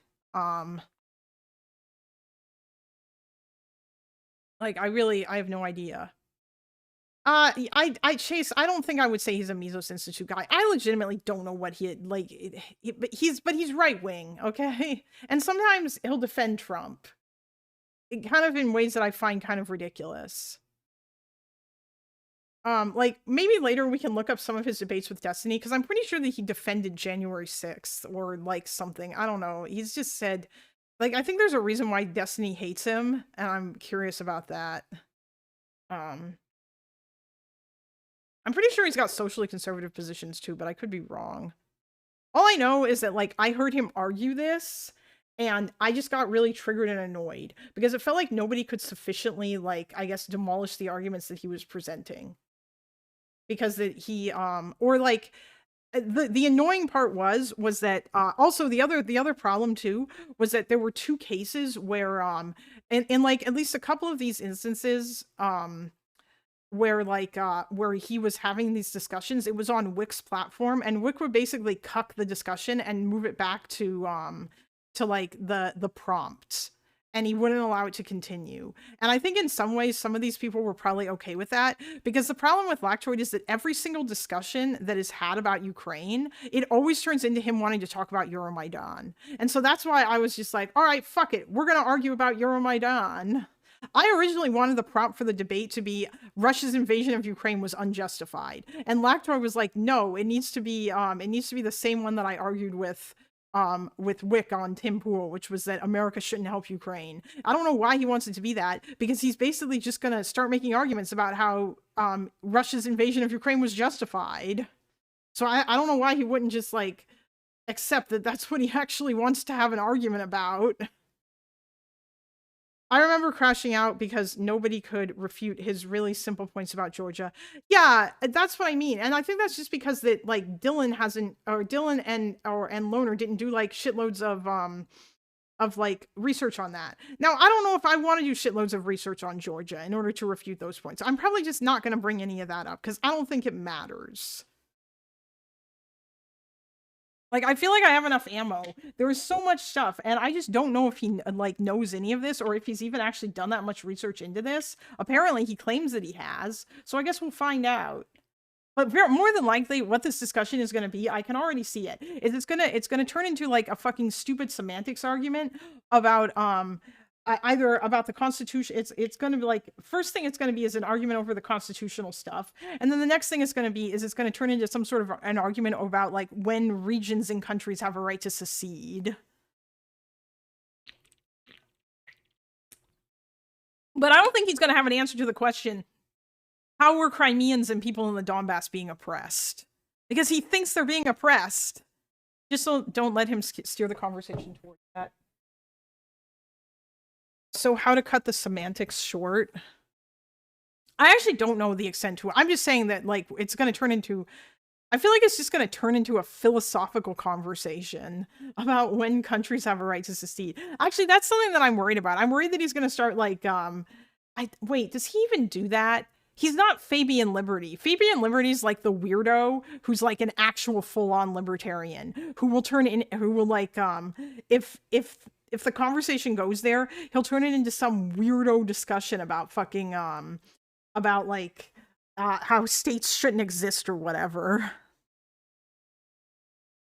Russia history has oppressed Crimea far more. I would just bring up the Tatar deportations done in Soviet times if he wants to go there. Oh yeah, that is definitely going to be something that I probably will bring up because that is fucked too. And like the thing that really sucks about that is that a lot of those people after the Ukrainian independence, they were able to return, and then, you know, and they obviously had more rights under Ukraine than they did under Russia. And now that Russia is ruling Crimea again, all their rights have been taken away. Their organizations have been banned. They're not allowed to practice their religion. They're not allowed to protest. They're not allowed to express their identity. Yeah, like, life in occupied Crimea for the people living there is absolute fucking shit. Do you have someone in here who could be a practice partner? No. Does anyone want to volunteer? Normally I would ask STA, but I feel like he's not here.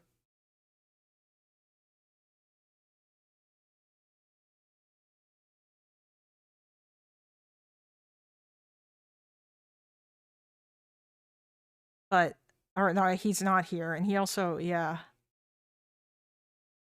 Oh, a practice partner for like, for the Lactoid debate. Asking Clank to do an analysis of all the different reasons countries have seceded, maybe. Clank could be a practice partner. That would actually be very funny, but I don't know if I want the Clanker.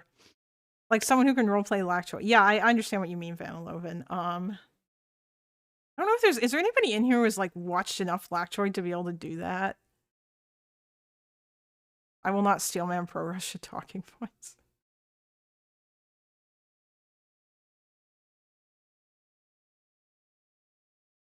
No, I can't be that retarded. It would give me permanent brain damage. I would never ask a Ukrainian to assume those positions. That just seems incredibly cruel. Get Lannis, maybe? Oh my god. I feel like I don't know if Lannis knows like enough about the history of this. Maybe I should get Arthur to do it. Although that almost feels weird. But I feel like he probably could. Where is Lannis when you need him? I love how everyone... yeah, it feels like Lannis is like the closest person in here to having like a more pro-Russia position. And especially given the shit that he was saying yesterday.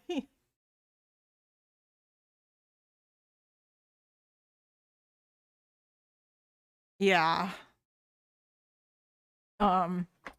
Anyway.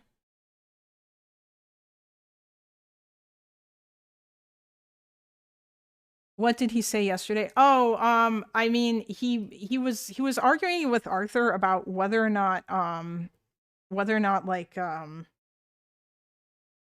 about like whether or not Russia is comparable to Israel, and I think that Arthur decided to like steelman that position, even though he said that he doesn't remember making that position. I know Lannis isn't pro-Russia, but Lannis does seem to be pro-Ukraine, like giving up and negotiating, which is annoying.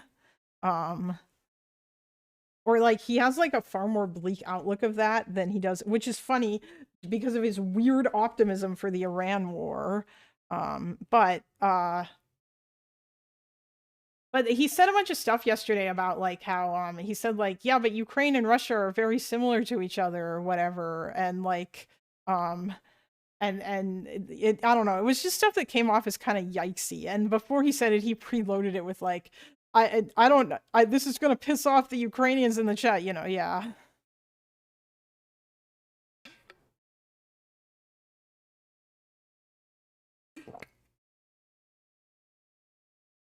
Lannis is a very 1D geopolitical thinker. Is Ukraine and Russia not similar in some ways? Yes, Johan, they are, but part of the reasons why they are is, or rather, I guess it depends on what you mean by that. Yes, in some ways they are similar to each other, partially because that they do have like common state ancestors, because that them and like I think Belarus and some other countries in that region all kind of emerged out of Kievan Rus. Like they're all like successor states to that. Except obviously it benefits each one of them to say we are the successor state to Kievan Rus, especially Russia. Russia really likes to do that. But yeah, like they all like the Ukrainian trident is actually that comes from I think Vladimir the Great, who was I believe one of the rulers of Kievan Rus. He was like the Grand Prince of Kiev, and the trident was his symbol, and so that's where the Ukrainian trident comes from. So all of these countries sort of share that like thing. Same thing with like the Ukrainian language. It has a common ancestor or common ancestors with the Russian language, and I think Belarusian is the same. But yeah.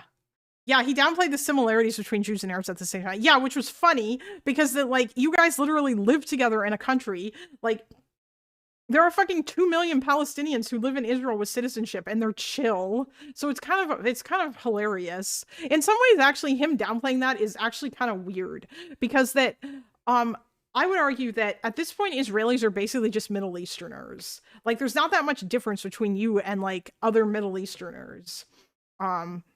Which I think is one of the things that Destiny and Lonerbox observed when they were there, like just like how much like Middle Easterners Israelis acted. So it's very funny to see Lannis in here saying, no, we're not similar at all, you know? Yeah.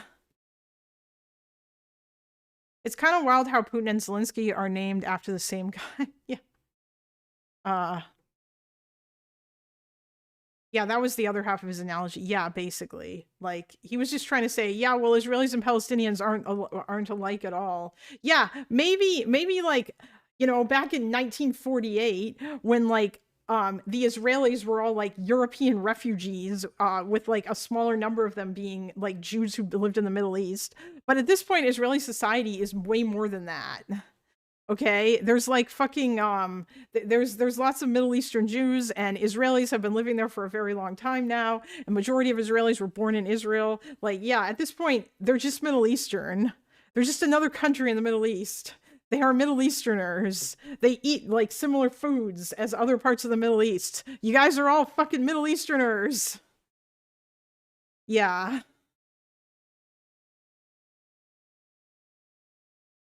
Belarusians, regardless of their stance on Luka, have a more of a history fixation on the Great Duchy of Lithuania than on Kievan Rus, so they beef with Lithuanians. It's a whole rabbit hole. Oh, okay. Well, there you go. Yeah, I know all Jews came from the Middle East, Johan. I'm just saying that but what I meant though was that the Jews who were initially making up Israel, at least like some number of them, probably like the majority, were people who had come from Europe.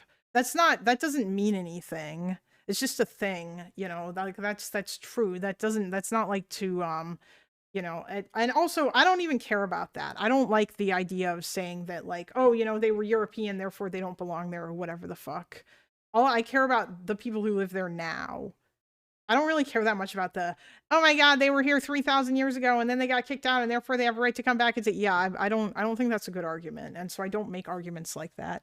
Also, Russian and European languages are very divergent as we share about 60 to 70% of vocabulary. Well, with Belarusian, we have about 90%. Okay, yeah. Yeah, that's good to know. Although I don't know if Lactor is going to make any arguments like that. I haven't heard him make arguments like that. Mostly his argument, like he seems to. One of the things that I know that he's going to obsessively point out is like stuff about the Russian language and how it's being oppressed in Ukraine, even though it wasn't really being oppressed in Ukraine, and that didn't start happening until 2019. And it's not illegal to speak Russian in Ukraine. There are all Russian-speaking battalions. Lots of people in the East still speak Russian. No one is saying that you can't speak Russian. That's not the way that works. Whereas in Russian-occupied territories, if you are teaching your classes in Ukrainian, or if you are giving church services in Ukrainian, you will get intimidated, and soldiers will probably come and kick the shit out of you, and then they will detain you. This is what will happen. Because you are not allowed to express any like Ukrainian identity whatsoever. You can't do that in the occupied territories. Like, this is very Western Europe / Anglo-Saxon. Wait, what is Van 11? Even European Jews largely came from Eastern Europe and to Western Europe. Eastern Europeans share similarities to the Middle East. Oh, I see what you mean. Yeah. Well, yeah. A lot of the European Jews who came to Israel after the Holocaust, yes, they were from Eastern Europe because, yeah, they were Holocaust survivors, and most Jews lived in Eastern Europe anyway. That's where the bulk of Europe's Jews lived, was in the East, or Eastern and Central Europe. If your official speaks in Russian, they will be fined like $10. Yeah, that's what happened. Like, the worst that's happened to you, the worst that'll happen is you'll get fined. I think it's a little bit more than $10, but it's not. Yeah, that, like, you're not going to prison. And literally, all it is it's an attempt. All it is saying, hey, we want people to be able to speak a common language here. And so kids growing up are going to learn Ukrainian in school, and they're going to be taught in Ukrainian. But it doesn't mean they won't teach Russian at home. Arguably, I think that in some ways that's almost kind of a gift or that is a gift to those kids, because it means they're going to learn 2 languages, which is cool, because it'll also make it easier for them to learn other languages in life. Because once you've learned a second language, then you are going to be, it's going to be easier for you to learn other languages. And I think that's neat. I think it's neat that they're having kids do that. You know, because, like, yeah, those kids will still be speaking Russian when they're at home, and then they'll speak Ukrainian when they're at school. And so they'll get to learn both languages, which is nice. Oh, thank you for the 5 gifties, Vaz. I wouldn't make that argument. Okay, well, I won't make that argument, but I don't know. I think it sort of contributes multicultural. Minority languages aren't illegal in Ukraine. Just remember that Hungary tried to make a fuss about it. Yeah. Banned language, banned church, banned press. Yeah, Vasserman, that's what he makes all those arguments about the banned stuff. None of that is true. Russian is not banned. And like, I looked this up before. Yes, there are some Russian media and Russian books that are banned, but it really depends on what they are. Like Russian music that's banned is not all Russian music. There's a white list of stuff that is allowed, you know. So like Noise MC, for example, his music would be able to be played because he is not in favor of Russian aggression, and he's actually spoken out against it. And also, by the way, none of this stuff is actually banned. Like, there's nothing that's stopping you from being able to listen to this music in your home, or like to walk around with headphones and listen to it. It's not like the FSB is going to come to your house and find all your fucking Russian music records and then like take all your shit and take it out back and burn it. Like, that's not what this means. Can you play Shaman? No, of course not. That guy is Mega Ultra Z. But yeah, it's not what he describes it as. The music stuff is generally related to public performances, you know. And by the way, even though I think a lot of this stuff is fine, is fine with Ukrainians, all these laws, I think that mostly the language stuff is the stuff that wasn't being done under martial law. But all of this stuff is going to have to go away if Ukraine wants to join the EU, because it's a requirement, because the EU is going to say, okay, you have to have X, Y, and Z. And that's what's going to happen. As far as I understand it, I believe that the church stuff is that there were 2 churches, 2 Orthodox churches in Ukraine. There was the Ukrainian Orthodox Church, and then there was the Orthodox Church of Ukraine. Or there was the Ukrainian Orthodox Church, Moscow Patriarchate, which was like they call it like UOC-MP. And then there was the Orthodox Church of Ukraine, which was the new one.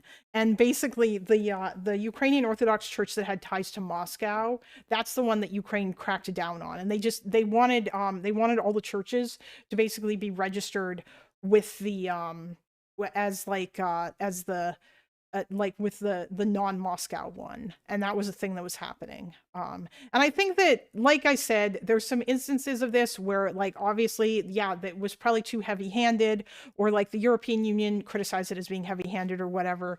But this isn't the same as like holy fuck. I dug into this further because when I was watching Dylan's Hirson documentary, and he talked about this a whole bunch in there.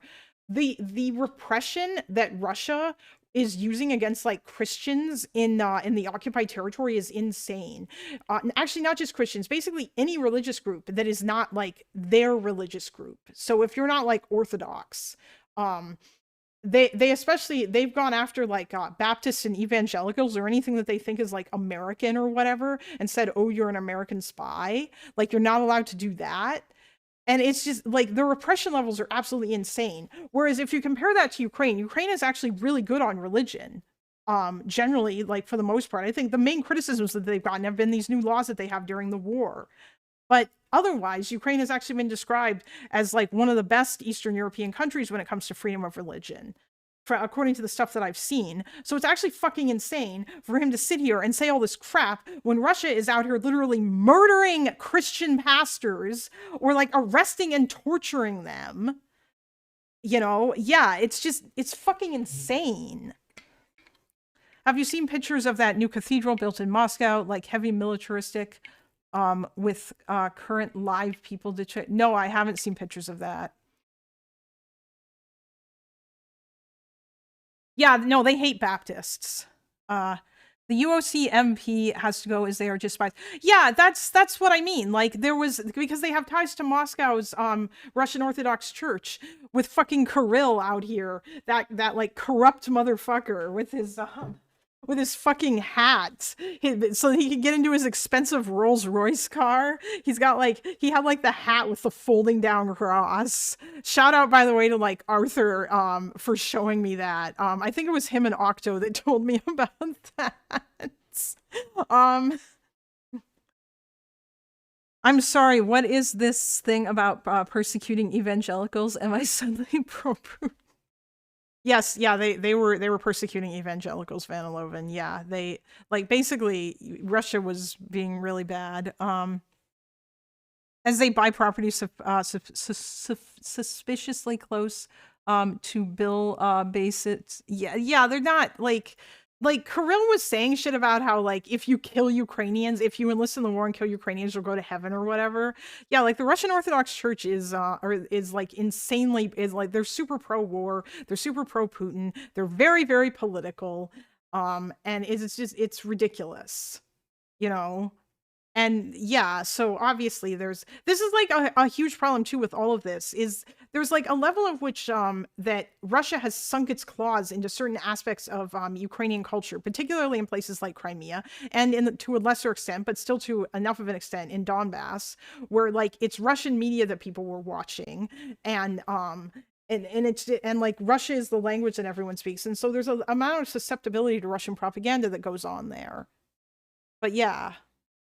Automatic heaven, so it's a Russian jihad. Yeah, basically, pretty much. Yeah. You know, like, I think there was a controversy where Kirill was wearing an expensive watch in a photo op that he did with Putin, and I think they tried to Photoshop it out so that people couldn't see, because yeah, that guy, the corruption is insane. Like that guy's just got an insane amount of shit. Like he's so rich and he's got all this fancy crap, you know. Well, meanwhile, like Russia is not doing very well economically, and there's a lot of poor people there. We had illegal Russian Orthodox Church, but even church shack in historic place, and it was finally demolished. Oh, illegally built. Interesting. Yeah, there was like, you know, I don't know. It's I understand people in Eastern Ukraine wanting to be closer to Russia, but that doesn't mean they want to join Russia. That's not true. And I feel like that's something that Lactoid's going to lean on. And his main argument for that is literally just going to be, well, look at how many of them speak Russian. And from this, he's going to extrapolate that means that they want to be part of Russia, which isn't true. Putin be photoshopping hard like his mentor Stalin. Yes. On top of 10th century archaeological site. Oh yeah, weren't they wasn't there some stuff going on in the occupied territories where they were basically like building over things that they shouldn't have? Meanwhile, Russian President Vladimir Putin. Okay, sorry, I was just checking this. So why can't they? Okay. Same day, Polish foreign minister. I do not have any formal facts that should say that it is impossible to sign the association agreement between Ukraine and the European Union.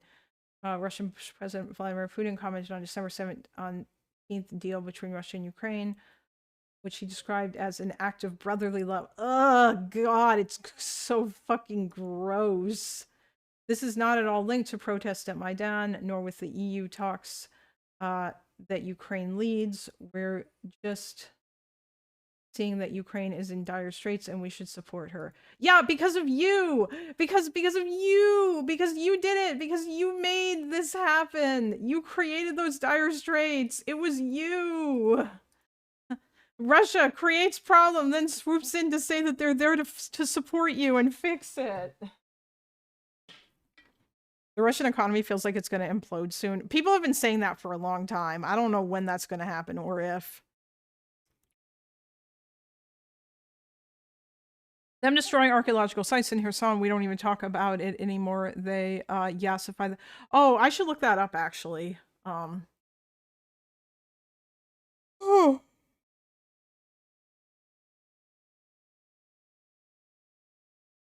Oh, okay. No, oh, it's in Kyiv? Okay.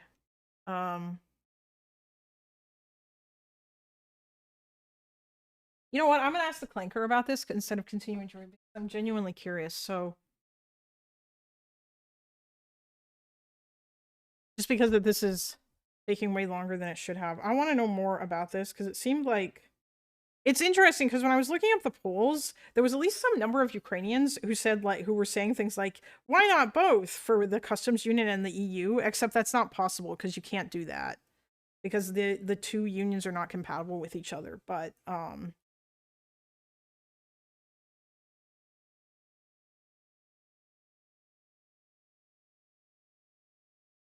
reading about Euromaidan and... On December 19th, 2013, Yanukovych said something about joining signing association agreement and also getting server status customs. What happened with this?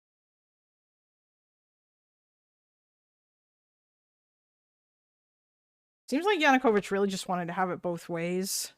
Or maybe not have it both ways. Honestly, I think he actually did just want to sign the association agreement, and then Russia came in and they were like, no, no, no. And then he had to roll it back. And then obviously he kind of, I don't know. But maybe I'm overestimating him here. Obviously he probably wanted to stay in power and stuff. And he very clearly, like, you know, Rispers, how's research going, chat? Like the stream, but don't let her notice. Oh, I've been talking to chat for a little bit, Fellrunner, but it's been about the upcoming debate, so that's why I have been doing that.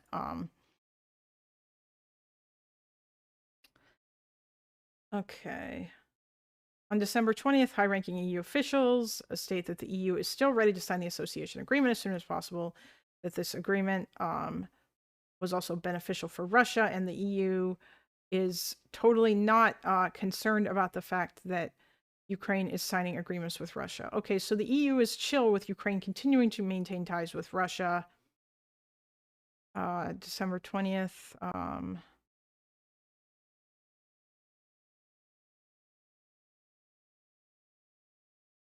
Prosvita building in Ukraine was thrashed by unknown. What the in Kharkiv was... What the fuck? Oh.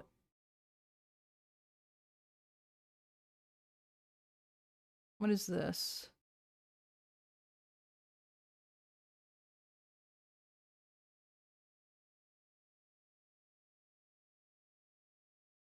Oh boy.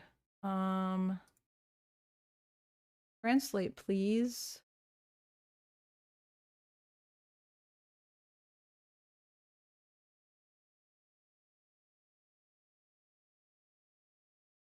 Oh. Pro-government Tutushka was attacked by the premises of the Kharkiv Cross Vita. God damn, these translations are terrible. Why is Firefox's translate so bad? It's so bad. It's so fucking bad. Why aren't they using AI? They could use AI to make better translations. Anyway.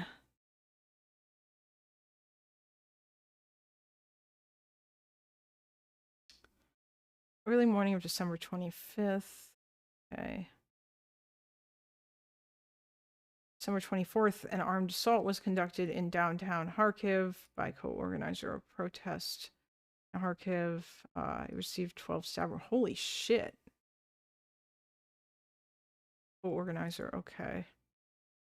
So there was other violence. Is there an extension that could fix it? Well, no, there's not really good extensions. There's just fucking, I don't know. Honestly, if I want translations of things, the best way to get them is to literally just link this to the Clanker and to just say, hey, can you translate this article for me? And it'll do it. And it'll probably produce like a PDF file. And it's usually the best way. I switched to Chrome for translations. It's so much better. Yeah, but I don't want to. That would involve opening. I mean, like I could, but you know. Okay.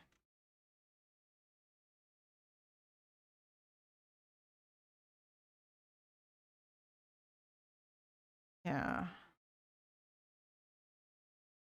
December 20th.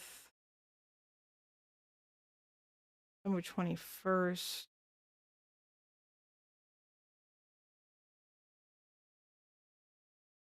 Oh, Vladimir Marlov, a member of the activist anti-corruption group Road Control, was shot in his car, and his car burned at approximately 11 p.m. on Shevchenko Square in Kyiv, while being attacked by 2 men and 1 accomplice. Oh, I think this was in the Winter on Fire documentary. I think that this came up. According to the surgeon who removed the bullet, it was within 6 inches of his heart. Holy shit. Group claims the attack was part of an ongoing effort by officials to stop the organization's reporting on police corruption. Assailants allegedly demanded Marlov expose the whereabouts of a group member who received political asylum in the United States in November for the location of incriminating data. LibreWolf is the way. Oh, I use LibreWolf, Zangor, but it's not any better. Like LibreWolf is just Firefox. With some stuff removed.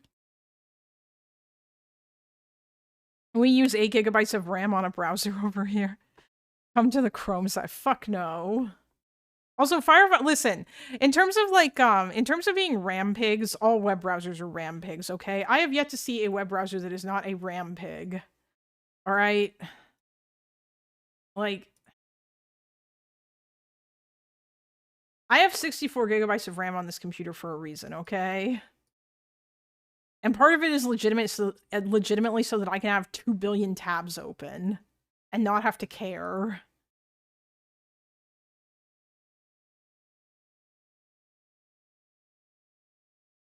Like, I'm actually, right now, my Firefox is using 8 gigabytes of memory. Okay? This is a thing that is happening. Because I have a bunch of tabs open. Bring back Netscape and AOL. I remember Netscape. Netscape was fun. Actually, I never used Netscape. I always used Internet Explorer. But I remember like the browser wars, and I remember going to websites, and some of them would have like things that would say, this website is designed for Netscape, but I just never downloaded it and used it. Yeah. Brave is good. Who needs efficiency? Just buy more RAM. True! I mean, honestly, I feel like there's just no reason to not. I don't know. The problem is RAM's expensive. I'm going to write the modern manifesto about the excesses of the RAM bourgeoisie to it. I think I used to use Netscape. I think I used Netscape like twice as a kid. Yeah. FF RAM. Oh no, Noble Cactus Firefox is like a RAM hog, but like Google Chrome's really not any better. It's all just as bad. I'm sorry. I don't think, you know, um, that was half a joke. Oh yeah, I know it was only P, but yeah, because RAM's insanely expensive. I got 96 RAM on my PC based. Yeah, this computer is like 10 years old, and I would argue that it's still a beast, even though it's a first generation Ryzen 7. I don't think Opera's any better, no. As far as I understand it, I'm pretty sure that like the majority of all web browsers are just fucking RAM hogs. I've never used a web browser that's not a RAM hog. Um, and unfortunately, most web browsers are either Chromium based or they are Firefox based. There's not really many web browsers that are not one of those two. Um, yeah. Have you thought about closing tabs? I mean, I could do that XPQY, but why? There's no reason for me to. I'm only using 54% of my total amount of RAM. And by the way, I have the virtual machine running, which has 16 gigabytes of RAM. And it's using that too, so meh. I'm nowhere near out of RAM, so there's no reason for me to close tabs.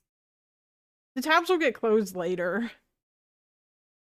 But that's kind of the point. I just want to have a god machine so that I don't have to think about this shit. That's why I built this computer. And my future computer will also be a god machine that will probably cost me $6,000 because I really want to buy a Ryzen 9 and I want to put 128 gigabytes of RAM in it, but I want to be able to like go up higher than that if I need to. But to start with, I want to put 64 gigs in it, and that should probably be fine. But I want to have the option to go up to 128 if I feel like it. All on Firefox? Well, no, wait, what do you mean all on Firefox? I'm not going to be using it all on Firefox.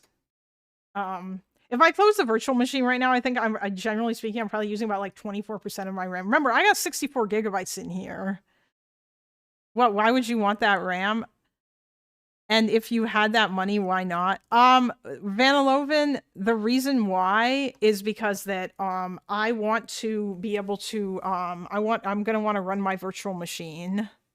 That's why.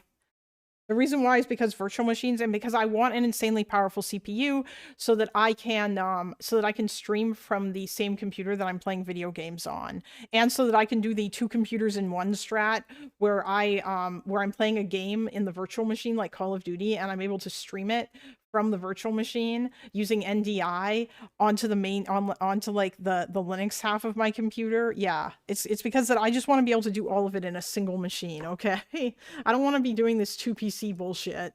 That's the reason why I want to build a god machine. And because when I upgrade my computer, I want to build a computer that's going to last me like 10 years and a computer that I will be able to continue to use and give it some other function after that like 10 plus years has passed and it's time for me to build a new computer. Like the computer that I have right now, I'm not going to just throw this computer away. This computer will be used for something else when I build a new one.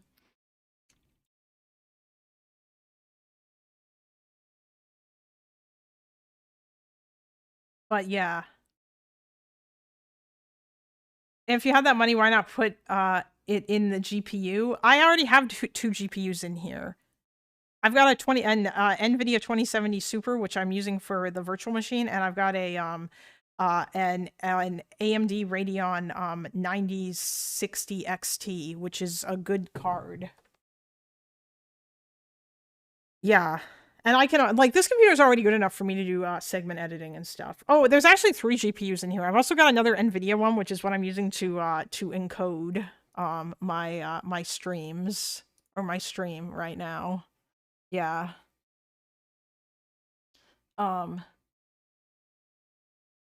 But for whatever reason, when I play Marvel Rivals on this computer, it's still, the frame rate, it tanks. I think it's just because the CPU just can't do it.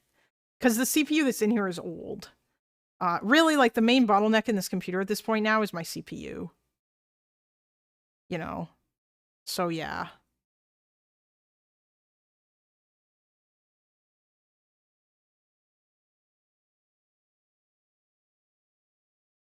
All I do is read and watch YouTube videos on my computer, so I'm thinking of getting a MacBook Neo, to be honest. Oh, God. I mean, whatever. Wait, what the fuck's a MacBook? MacBook Neo. What is that? Wow, I totally fucked up the spelling of that. Wikipedia. The MacBook Neo is a laptop in the MacBook series that is developed and manufactured by Apple. It's the first MacBook to use the A-series chip. MacBook Neo is positioned as an entry-level MacBook situated below the MacBook Air and MacBook Pro. Oh, okay, so this is supposed to be a cheap MacBook. Okay. It is currently the least expensive laptop sold by Apple, starting at a price of $600 USD for regular buyers and $499 for those who qualify for education pricing. Wow, that's actually, I'm surprised that it's that cheap. But of course, the real question is, how shit is it?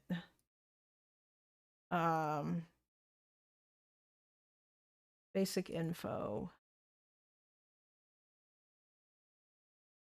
MacBook Neo A18 2026. Touch ID, no. Oh, it depends on which model you get. Okay.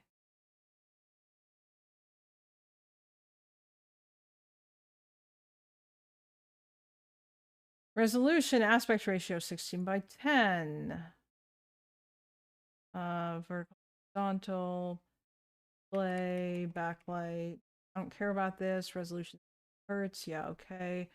Cooling system, aluminum. Oh, no fan, based. That's always a great idea. Actually, that's not necessarily true. There are lots of passively cool laptops that are fine. Hardware accelerated, HVC, okay, cool. Unified memory. Oh, memory size, 8 gigabytes of RAM. Ha ha ha ha ha ha ha, that's fucking hilarious.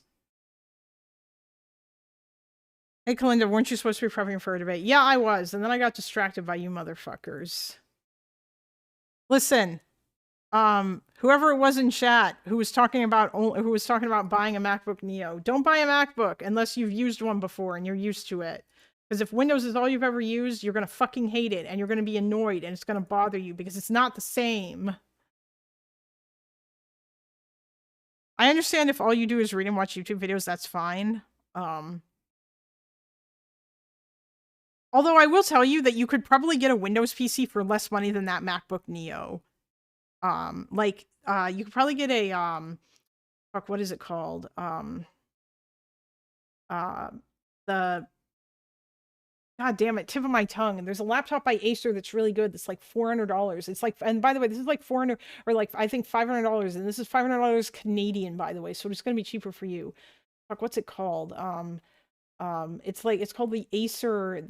There's the Acer Spin 5, and then there's like another name that I don't remember. I can't remember what it's called. I sold so many of these when I worked at the store. God damn it. And I want iMessage and FT though. Okay, that's fine. You know what, XBQY, if you're already in the Apple ecosystem, then buy a MacBook computer. No, don't buy stuff on Temu. Fuck that. It's all cheap Chinese bootleg crap. Do not do it. The Windows PC will be unoptimized and you will have to use Windows 11. Yeah, or you could just use Linux. I don't know. Listen, I'm not taking a side in that. I'm just saying, as someone who used to sell computers, there were certain things that I would say to certain types of people that, depending upon what mattered to them. You heard her, chat by Apple no matter what. Absolutely not. Fuck that. Fuck that. We will not be buying Apple. I have to use WhatsApp to talk to the Android ones. That's weird. Computers are woke. Return to mechanical computing. Oh, hello, Epic. You're here. Hey, Epic, do you think that you could steelman Lactoid's position in a mock debate against me about Ukraine? Because that's what Vanilovin was suggesting should happen. He's suggesting that I should get somebody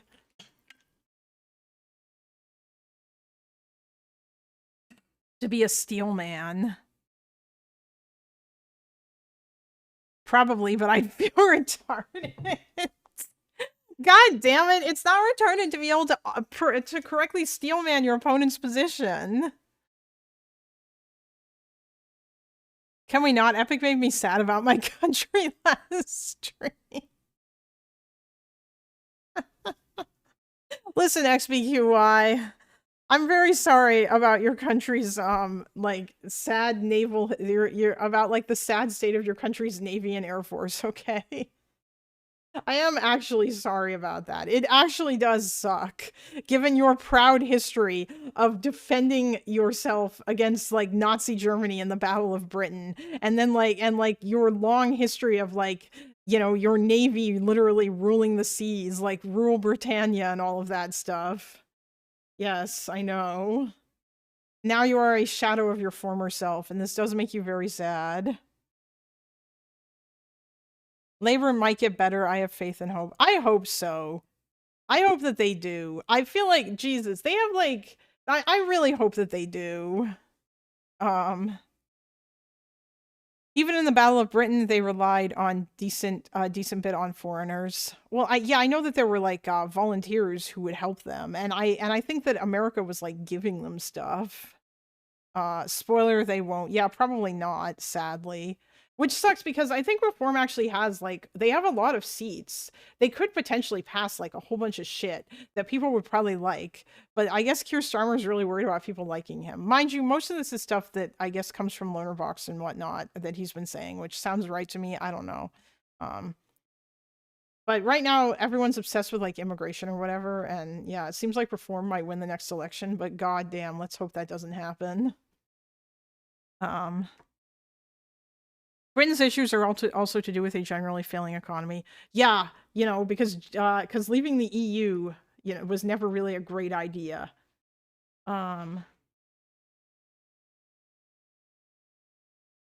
Okay.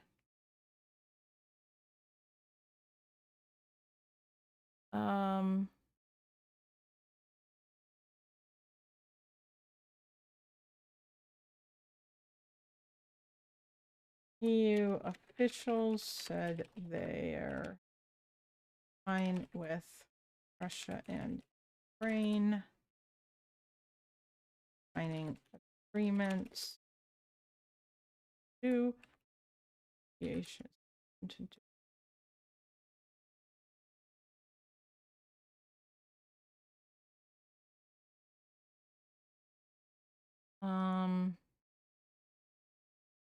No, this guy was attacked. Don't really think that's relevant. 5th ongoing week of protests, 10,000 rallied in Kyiv.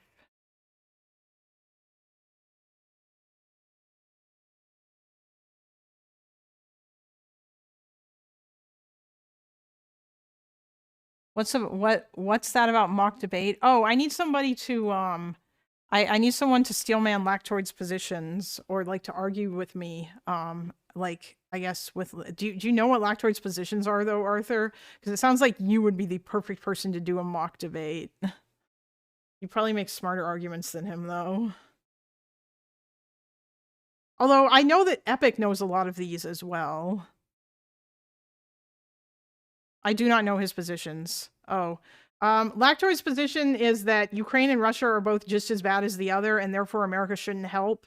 Ukraine is losing the war, and therefore America shouldn't help. And also, Russia, and also like Euromaidan was illegal and unconstitutional because of the Constitution. Not listing the president runs away to another country as a reason to remove him, and therefore the Eastern Ukraine was betrayed, and also Eastern Ukraine and Crimea had their self-determination ripped away from them, because that they like Russia more and they all spoke Russian, and they didn't want to join the EU or whatever, and they didn't support Euromaidan, and Yanukovych was their guy, but he got removed from office, and therefore they were mad about it, and that was illegal and unconstitutional. And then and also Russia was justified in going in and taking Crimea, and they were justified in taking Donbass, or in going into Donbass to protect Russian speakers because they were being oppressed. And fuck, what was the and also NATO memes, you know, and oh yeah, and he makes a bunch of arguments about how Sevastopol is actually a city. Yeah, if I'm selective about the stuff I say, I think I can defend these. Maybe. Has he ever answered the Ukrainian president runs away, the Ukrainian state needs to function for day-to-day concerns. What does the rest of Ukraine do? No, because no, he hasn't. This is my issue. Nobody has actually been able to like refute or engage with him on any of these arguments that he makes about Euromaidan. And no one has really actually engaged with him on like the point about it being an illegal and unconstitutional coup. Oh yeah, and also he thinks Zelensky's a dictator, and he brings up a bunch of shit, you know. Yeah, Zelensky's a dictator, but Putin's not. That's another one.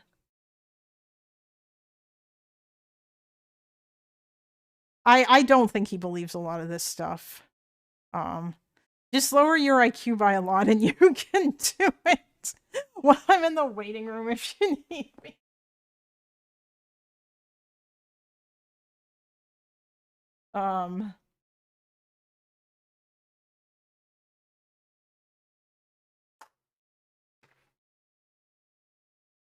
Okay, just pin him on that. What's the problem? Pin him on what, Vaniloven?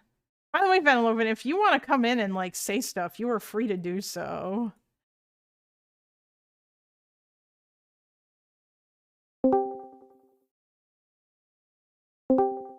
Hello?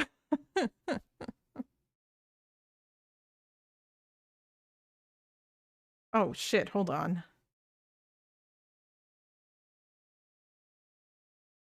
Talk again. Hello? Okay, there we go. It was on the wrong thing. What's up? Not much. Yeah. I don't know. I'm just trying to figure out what, Vaniloven, if you want to come in too, you can. If you have stuff that you wish to say. Yeah.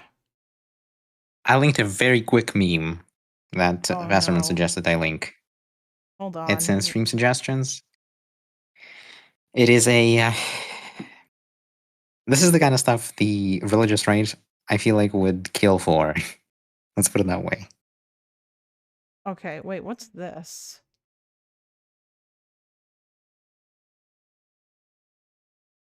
No, you should open the first one. Yes, this website. This is called Christianity. It's incredible.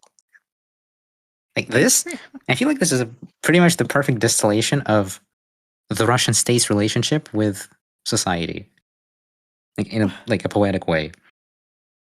This thing is enormous. It's like you can see it's got three very tall stories. It's got like 100-something meters tall.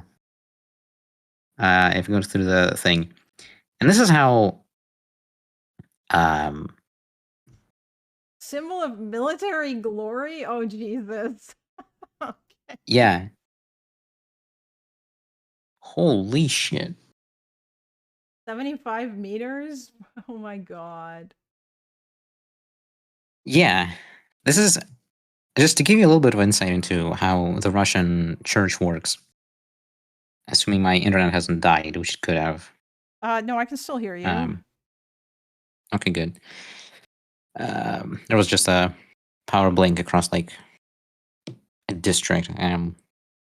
Uh-oh. Peeved. Yeah. Anyway, the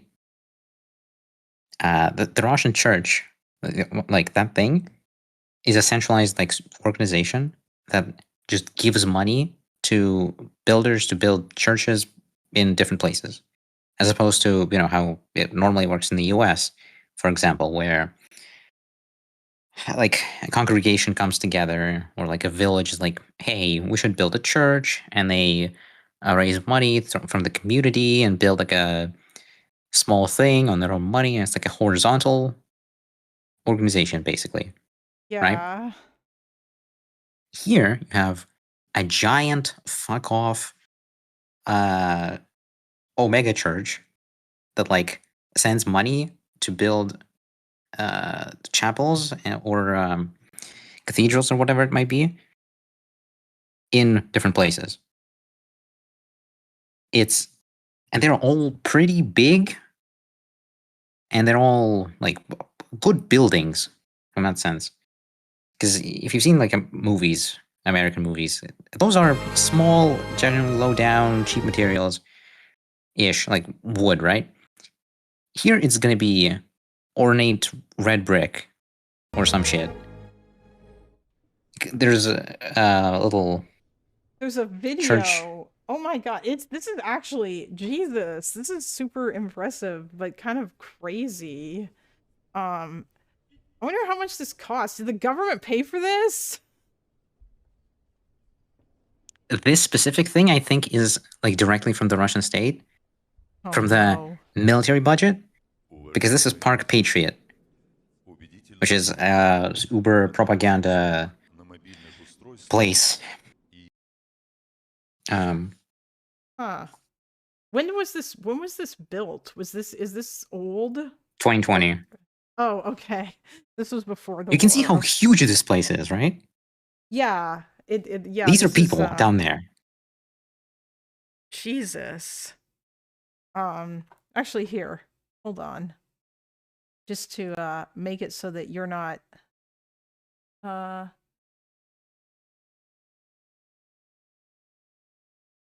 As far as I've heard rumors, let's say, from people in the architecture space that there you go. Mm-hmm. I can see the stream, but sure. That the people who go into building cathedrals and chapels and whatnot are actually otherwise failed architects, Huh. which is like, oof. Like if you study and get A's, you do like private memes. If you get Wait, B's, what are these kids wearing on their shirts there? What is that? They like the Russian flag. Are these like youth army kids? Is this what this is? I'm not sure. I don't think this is UNARMY, but I can check. Actually, wait, no, yes it is. That's their symbol, I think. That's crazy. Well, the Russian military has like this star thing similar to the one you have in top right. Yeah. Because this is Zvezda, which is the actual physical channel, TV channel of the MOD.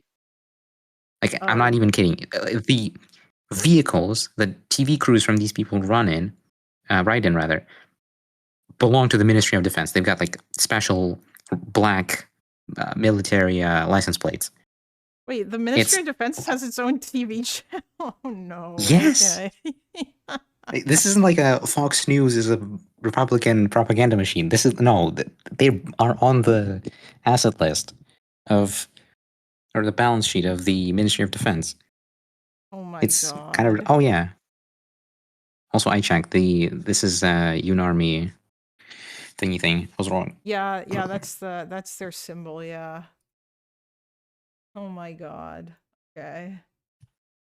Oh, okay. Yeah, so this is literally like a military church where they're doing like wow, okay. Jesus Christ. This thing cost 3 billion rubles. It says on this website, I think. Oh, and this was in 2020 too. So this would have been before or like before like the crazy isolationist shit. Oh, hello, Epic. we're just like I'm in yeah, this is fucking crazy. I'm just curious why you hate Christianity. Oh, me? Just no. Why would you support the global homo over these Christians here? Because I don't know what they're saying. See how spiritual it is. It warms the soul. So the thing with Lactoid is I think the big things, at least generally more libertarian audiences care about, is how does it help the US? So I think the strongest cases you can make to these people are how it's in America's interest to do these things, because these are like the whole like Washingtonian ideal, which is what like a lot of libertarians subscribe to. It's this ideal of like if it's not happening in the Americas, it's really not our problem. and that's just kind of the worldview these people have. So Yeah. I I want to say that I kind of wish that that's the argument that he would make, but I feel like I've never seen it. Like maybe he'll fall back on that. I should probably prepare for the potentiality that he might make a bunch of arguments like that instead of well, yeah. I think that's the underlying assumption behind every argument that he and others like him make is why should I care? Like you can convince him that Russia's in the wrong and Ukraine's in the right. He's going to ask, "Okay, you're right. Russia's worse. Why does this matter? Why should we give them a weapon? Why should we give them a single piece of ammunition?" Like that's the question is still going to be there, even if you demonstrate one's morally in the right. I bet you if you asked Lactoid about Iran, he would say, "Oh, well, Iran, yeah, they're evil and they're on the wrong side, but why should we like why is this our problem?" Like this is generally the mindset underlying what these people are saying. Okay, that's actually I might that's I guess so. I mean, I suppose that if he was going to ask that question with regards to Europe, then I would probably make a bunch of arguments like well, a stable Europe is generally better for everybody, including the United States, because they are an American trading partner. And also, we don't want to normalize letting other countries just invade their neighbors and fucking annex them, because then we're going back to like weird World War II, like post Yeah, World but War II shit. And I'm a yeah, Okay, libertarian. and I reject the global liberal order. I think it's actually evil, and I don't think the U.S. should uphold it. I think that's like that goes against my Washingtonian principles. So why should I give a fuck? Also, the trade. We trade way more with Canada and Mexico and other countries in America. Why should we even trade with the Europeans? This sounds like a good argument to tariff the Europeans more. oh my god, wait, really? Is this what they're gonna argue? At that point, I'm not even sure, like, what the Well, fuck, this is the Jesus. worldview you're now. I'm not saying I can't predict what arguments Lactoid would make, but this is the libertarian worldview.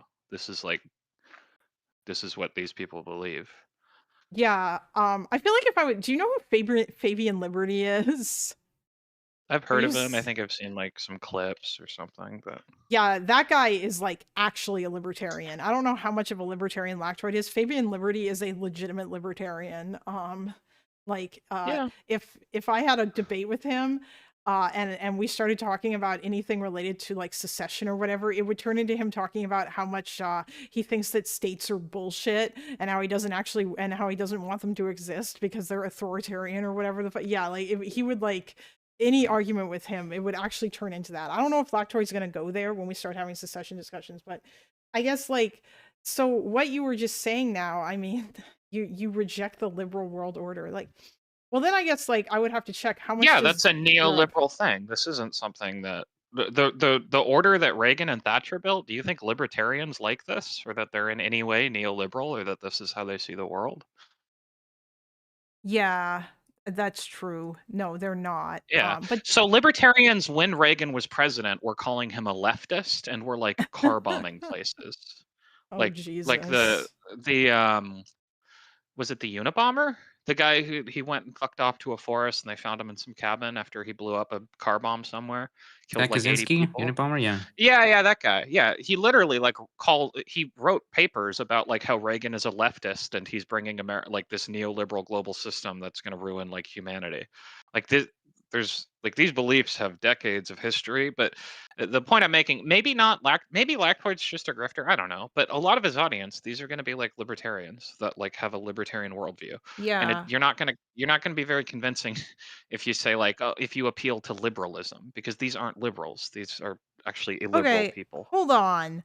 The United Yeah. States, is the U.S. and the EU have one of the world's largest trading relationships, and the total the total goods traded estimated at roughly 975.5 billion in 2024. Okay, they almost had $1 trillion worth of trade. I think losing that would probably hurt the American economy. I think allowing Europe to like become a destabilized, war-torn country because that Russia like or because Russia decides to invade the Baltic states, or because the US abandons NATO would not be good for America. Jesus, that's a lot of Why not? trade. Holy fuck. Hold on. What do you mean? Why not? I mean, You can just trade with Russia, that no? number as you present it alone might be convincing if we don't contextualize it. I'm going to put in your side chat. These are 2020 numbers. They're broadly similar today. It's kind of hard to find like current this year, like presented Well, as an easy to yeah. comprehend. Yeah, but I mean, you can just look at like the amount of trade we do with Mexico, Canada, and China is like dwarfs almost the Oh, rest of yeah. the world combined. Yeah. Sure it So does. But yeah, yeah. so what I'm saying is it sounds like you, so you're saying, well, trading with Europe's good, but if I'm a libertarian, the cost of defending Europe is way bigger than the cost of trading with Europe to me. Like if I have that worldview, I'd say why do we have these trade dependencies in the first place? Like this is just a good argument to tariff the European countries and to resource and reshore manufacturing back in the U.S. Hmm. and to trade more with countries that we actually have share borders with and have Well, more cultural Arthur closeness with. also just said, or you could just trade with Russia because that I'm Yeah, why sure not? that. We could get Yeah. it would drive down energy prices if we if we help the Russians open up a bunch of new oil wells, and if we invested in that hypothetical pipeline that connects Alaska to Russia, energy prices in North America would go down considerably. Like that would Oh, actually be really good for Jesus. us. Yeah. But Hmm. why not? I mean, the Europeans did it. Yeah, that's true. They did, and it was not good that they did it. But obviously, Yeah. the answer is like, well, I guess arguments that I would make with regards to why that was not good was also because that because it made them reliant on Russian energy, which meant that Russia had a greater amount of leverage Yeah, over but if the them. Europeans are relying on Russian energy, why can't we be? Why do we need to avoid purchasing cheap Russian energy to defend our allies who are purchasing cheap Russian energy? It's not But even that. Like, what's the problem with Russian energy to begin with? Yeah, It's why just is it good. bad? Yeah. No, but seriously, if we leave NATO, if we remove ourselves from the security ties to Europe, why do we care? um Because that's what you want, right? If you're a libertarian, you want to leave NATO. You want, again, Washingtonian isolationism. That's what you want. what would wait, okay, so the thing that I then would respond to that with is like, but wouldn't that then make America more reliant on Russian oil? Why would you want, don't you want America to like be more independent? Why would you want to make yourself reliant on Russian oil? What if the Russians then decide Yeah, that that's like Then they're just gonna do don't. You have that's that the ability to not do that. isolationist argument. That's the isolationist argument. Drill, baby, drill. Let's do it here. Good point. yeah, I Yeah. well, oh, okay. I guess what I mean though is that like I feel like Russia would demand or like use that in like a way that would be coercive in ways that our did our European partners previously try to coerce us into things with trade in the way that Russia most certainly would, because Russia's not a democracy? Or like is I mean, is it Just European don't trade with partners are trying Russia. to What's the coerce us right problem? now with trade. European partners right now are applying tariffs to change U.S. policy. they're only doing that because the US applied tariffs to them first. Isn't that the Yeah, case? because we wanted to. Why do Oh my we? Who god. cares? You're acting like we're seeing Europe and America as moral equals. That's not how this worldview works. The only thing Yeah. I can bring you a clip from John Bolton who expresses this better than anyone else. He said in front of the UN in New York, I think it was in 2004, there is no United Nations. There is only nations that are sometimes useful to the goals of the United States. There is no global community. There is only whatever coalition the United States can form, and there is no global interest. There is only the American national interest. That's the view we're dealing with. So when you appeal to all these assumptions that us liberals have, they're just going to say, yeah, no, that's fucking retarded. I'm not a liberal. Like it's not a Okay. convincing. Yeah, I know. At that point, I don't even know Yeah. what, because this is like a completely different kind of like worldview. Like in some way, this is like Yeah. this is kind of like debate level 100, where you're arguing with a Nazi and you can't appeal to anything about morality to them because in their mind, no, men and women are not equal, and no, these races are not equal, and they're like you don't share like you have a fundamentally different value set than they do, and so what the fuck, like you're not Well, necessarily it's going to be not able that to, yeah. humans aren't. It's not that humans aren't equal. Europeans are people too, but Europe does advocates for their interests, and we advocate for our interests. That's this is Yeah, called IR realism, right? So most yeah. libertarians are IR realists. So if you're an IR realist, you think that nation states exist to ultimately pursue their own survival, and they'll do whatever is in their own interest. And we should use nation states to pursue our interests to the maximum extent, right? So we don't really care about like global norms. We care about what is good for us now and in the long Yes. term. If breaking this law, international law, helps us in the long term and short term, then it's, yeah, fuck it. Why would we care about these vague liberal ideas of international law, which, by the way, don't come from a democracy? Like, these are just ideas liberals assert should matter. It's not like there's a global democracy that has passed through some legitimate democratic process. A lot of these global norms are agreed on by the worst dictatorships in the world. Why should we respect them at all? Hmm. And I'm Yeah. look, I don't believe that. I know it sounds like this is because now I used to believe this stuff. I used to be a libertarian, so that's why I have some familiarity.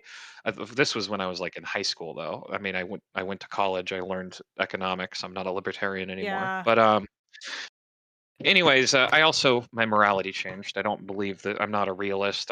Yeah. But anyways, if I you feel are of like, that school, it is all yeah. consistent. Like, all these things do, like, it's not like these are delusional statements if you're coming at it from a very different place. So Um, yeah. you're making the Mearsheimer argument, or like that's what Mearsheimer believes, right? The spheres of Well, he's influence a realist. realism shit. Yeah, exactly. Yeah. Yeah, but Um. Mearsheimer didn't, like, realism goes back to really Oh, Otto von I Bismarck. know.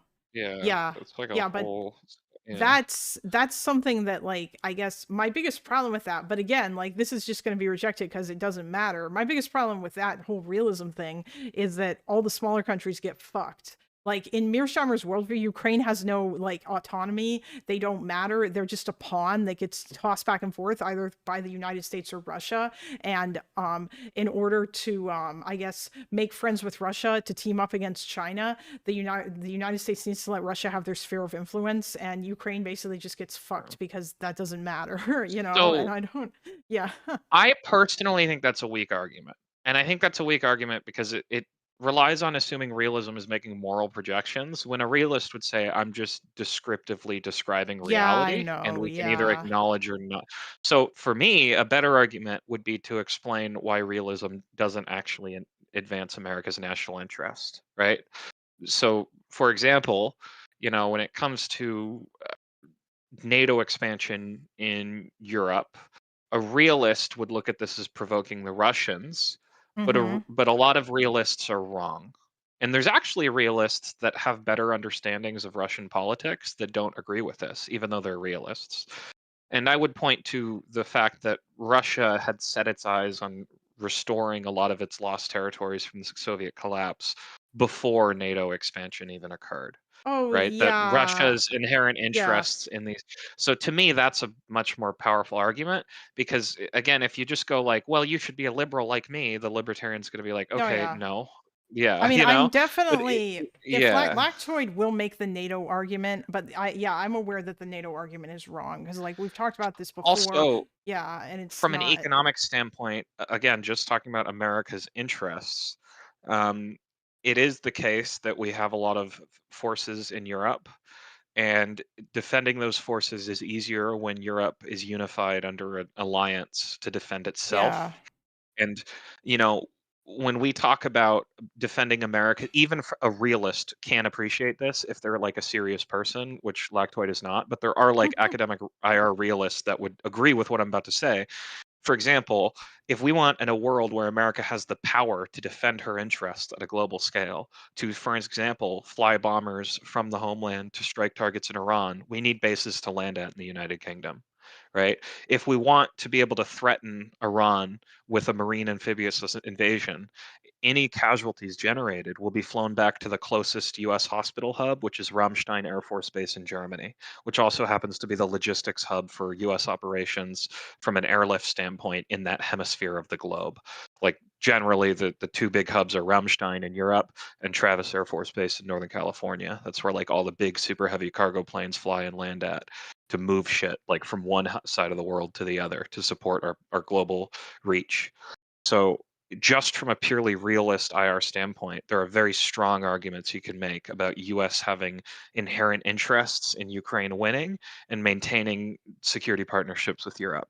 And that enhances our ability to defend our interest, not Europe's interest. And that goes beyond economics. It goes beyond within the context of liberal order. It's about our ability to project kinetic power to kill people and break their shit, which is what a realist really cares about. Okay. Well, then I would just ask the question though, but doesn't that then go against the whole isolationist shit? Because most isolationists, don't they think that America should just withdraw from the world and that the US shouldn't be involved? Or is that just like a retarded understanding of I think isolationism? isolationism meant that when Washington was alive, and that's the Washingtonian ideal. But I think we have to acknowledge, and I think a lot of isolationists have acknowledged that because we live in a world where you can have an airplane that can fly from one continent to another, instead of a world where it took a ship 6 months to go from Europe to the North American colonies, because this is the world, because like Yeah. we're that is just a fact of life now. Even if you're an isolationist, you can say, okay, maybe we don't need to be in NATO, but you still want a stable Europe where you can land your aircraft to drop bombs on people. You still want and it turns out that the most cost-effective way to do this was actually NATO enlargement, because by adding more members to NATO, that means there's more people paying money into the program that aren't American, right? Like one of the best things that ever happened to the U.S. security issue right now. So global warming's happening and the Northwest Passage is opening up, and that goes through the Northwest. It's in the Arctic. It goes mostly through Canada, and securing that is going to be that's going to be the world's Suez Canal and Strait of Malacca in 20 years. And whoever controls that, that's going to be the artery for America's economic survival. Like all of our trade with the rest of the world is going to go through that eventually as the ice caps melt and that route opens up, because right now it's all icebergs and shit. And Finland and Sweden joining NATO and bringing the icebreakers and the Arctic warfare specialization they have into the alliance is such a weight lifted off the shoulders of the American taxpayer funding the DoD. You have no idea. Like we had a whole plan for an Arctic program that was going to cost trillions of dollars to learn how to fight in the Arctic, and now we have the Finns and Swedes who are like Arctic superpowers. Like Canada, Finland, Sweden together dominate the Arctic if they coordinate and work together. They could easily push the Russians and Chinese out. So Okay, yeah. So that and All in this, that case, hold on. yeah. All Go this on. relies on the assumption that the United States should even go beyond North America and maybe Latin America, right? well, the You need problem is to, we now live in a world where China could fire a ballistic missile from the mainland to the US. So as long as we live in that world, we need to be go break shit and kill people in China. And we can't The do that but world without why do the we care? Philippines. Why would the we world need to is go smaller. places if we can just Well, shut the even door an and lock the, even lock an it? isolationist cares about defending our borders. So to do Fine. that today, we Put do the need some global put the infrastructure. Golden Dome above. The I guess if Golden someone Dome. really believes that's going to happen the way Trump thinks, then you're right. They would be delusional enough to. But now we're getting into flat Earth Well, no, it's not even about territory. the Golden Dome per se, right? It's Yeah. just, let's do some math here a little bit. You're talking about carriers. You're talking about bases overseas. You're talking about all these Arctic defense plans that cost trillions, right? Thank you for the $5, Samuel. Cost here, and just assume this stuff costs, let's say, $800 billion a year, right? Would that be reasonable? Yeah. Although okay, let me put it this way. Okay.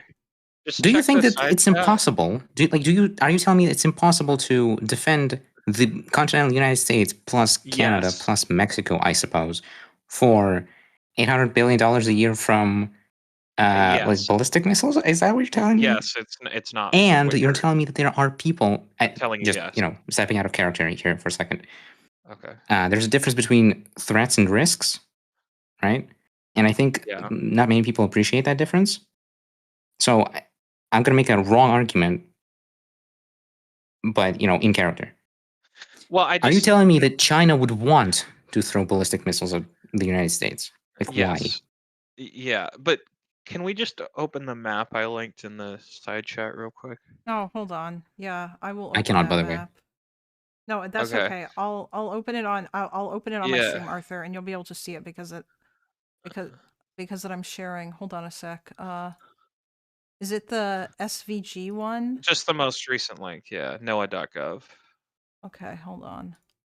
Yeah. And then it should pop up on your stream, and Arthur should be able to see it. Okay. Oh yeah, there we go. Yeah, Okay, he can see so it. Yeah.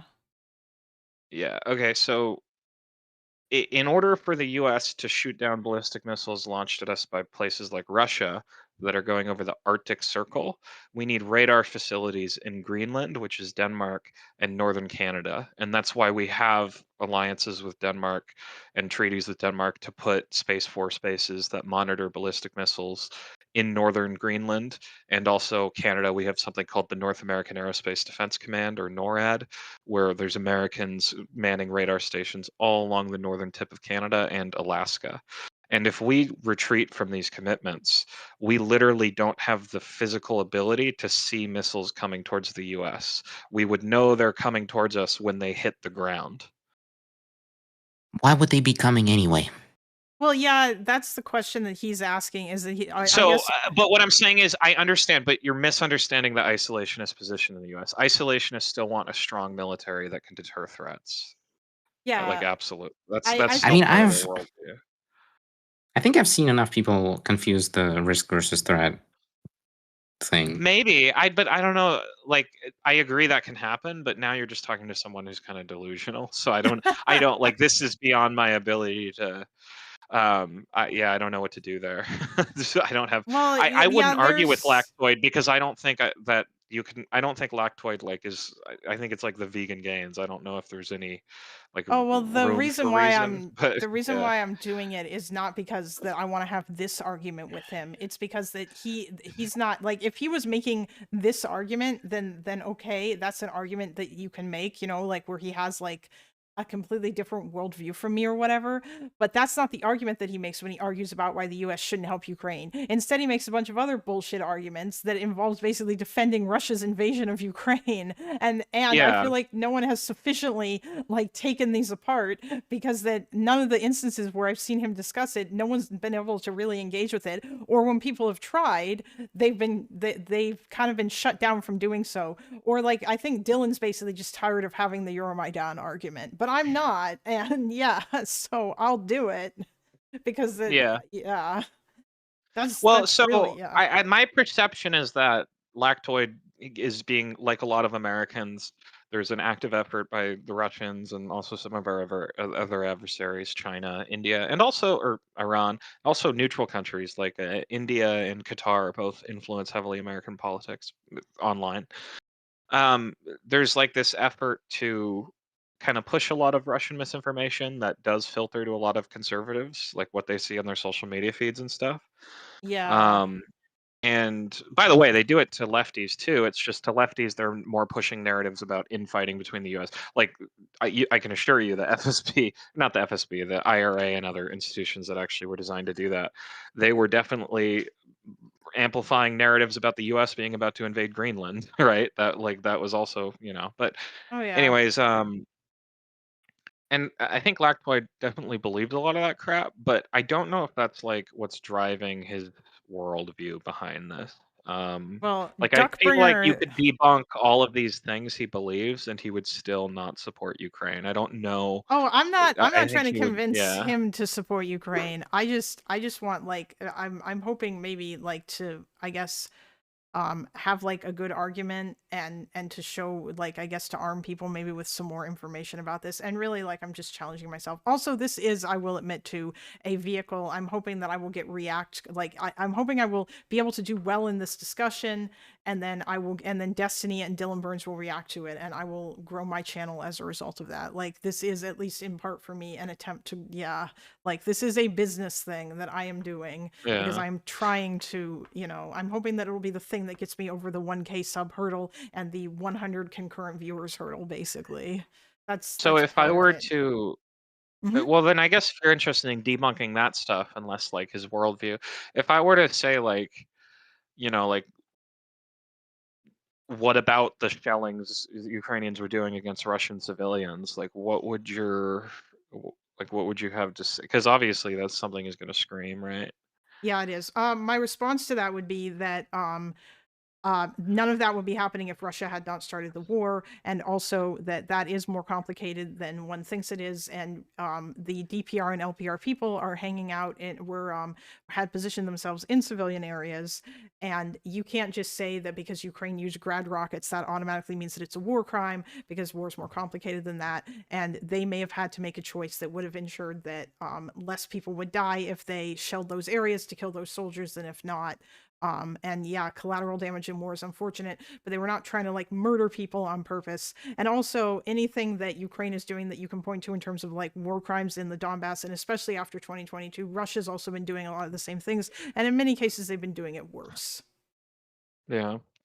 Is that Yeah, I good? mean, I think that's about all you can do. The problem is, I feel like what's going to happen is you're going to say something like that, and they'll be like, all right, but okay, now what about fucking Ukrainians co-locating in schools and hospitals, you know? And then you're going to debunk that, and it's going to be like, all right, what about NATO enlargement?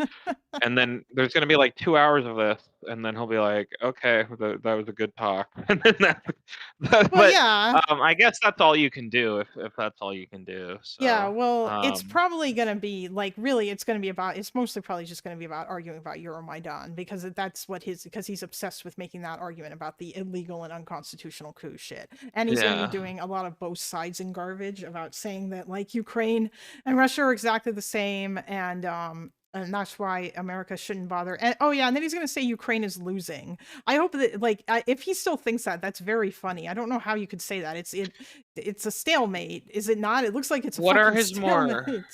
Mhm. Yeah, well, I mean, the thing is, you could reasonably argue that Ukraine's losing, but you can reasonably argue they're winning, and you can reasonably argue no one's winning, and like really there's no clear winner or loser. So, but the Yeah. problem is, like, if you said that to Lactoid, his response would probably be, well, okay, well, I'm going to argue that they're losing.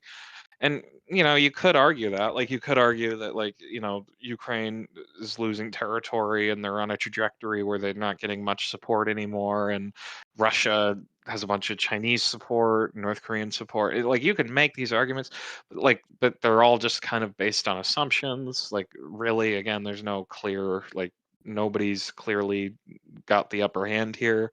Nobody really knows who's gonna run out of shit to shovel into the battlefield first. So yeah. yeah. Oh, also the other point of this too that I'm aiming for here basically is to just kind of expose that he probably doesn't actually, like, at least right now the assumption is that he really doesn't know as much about this as he says that he does.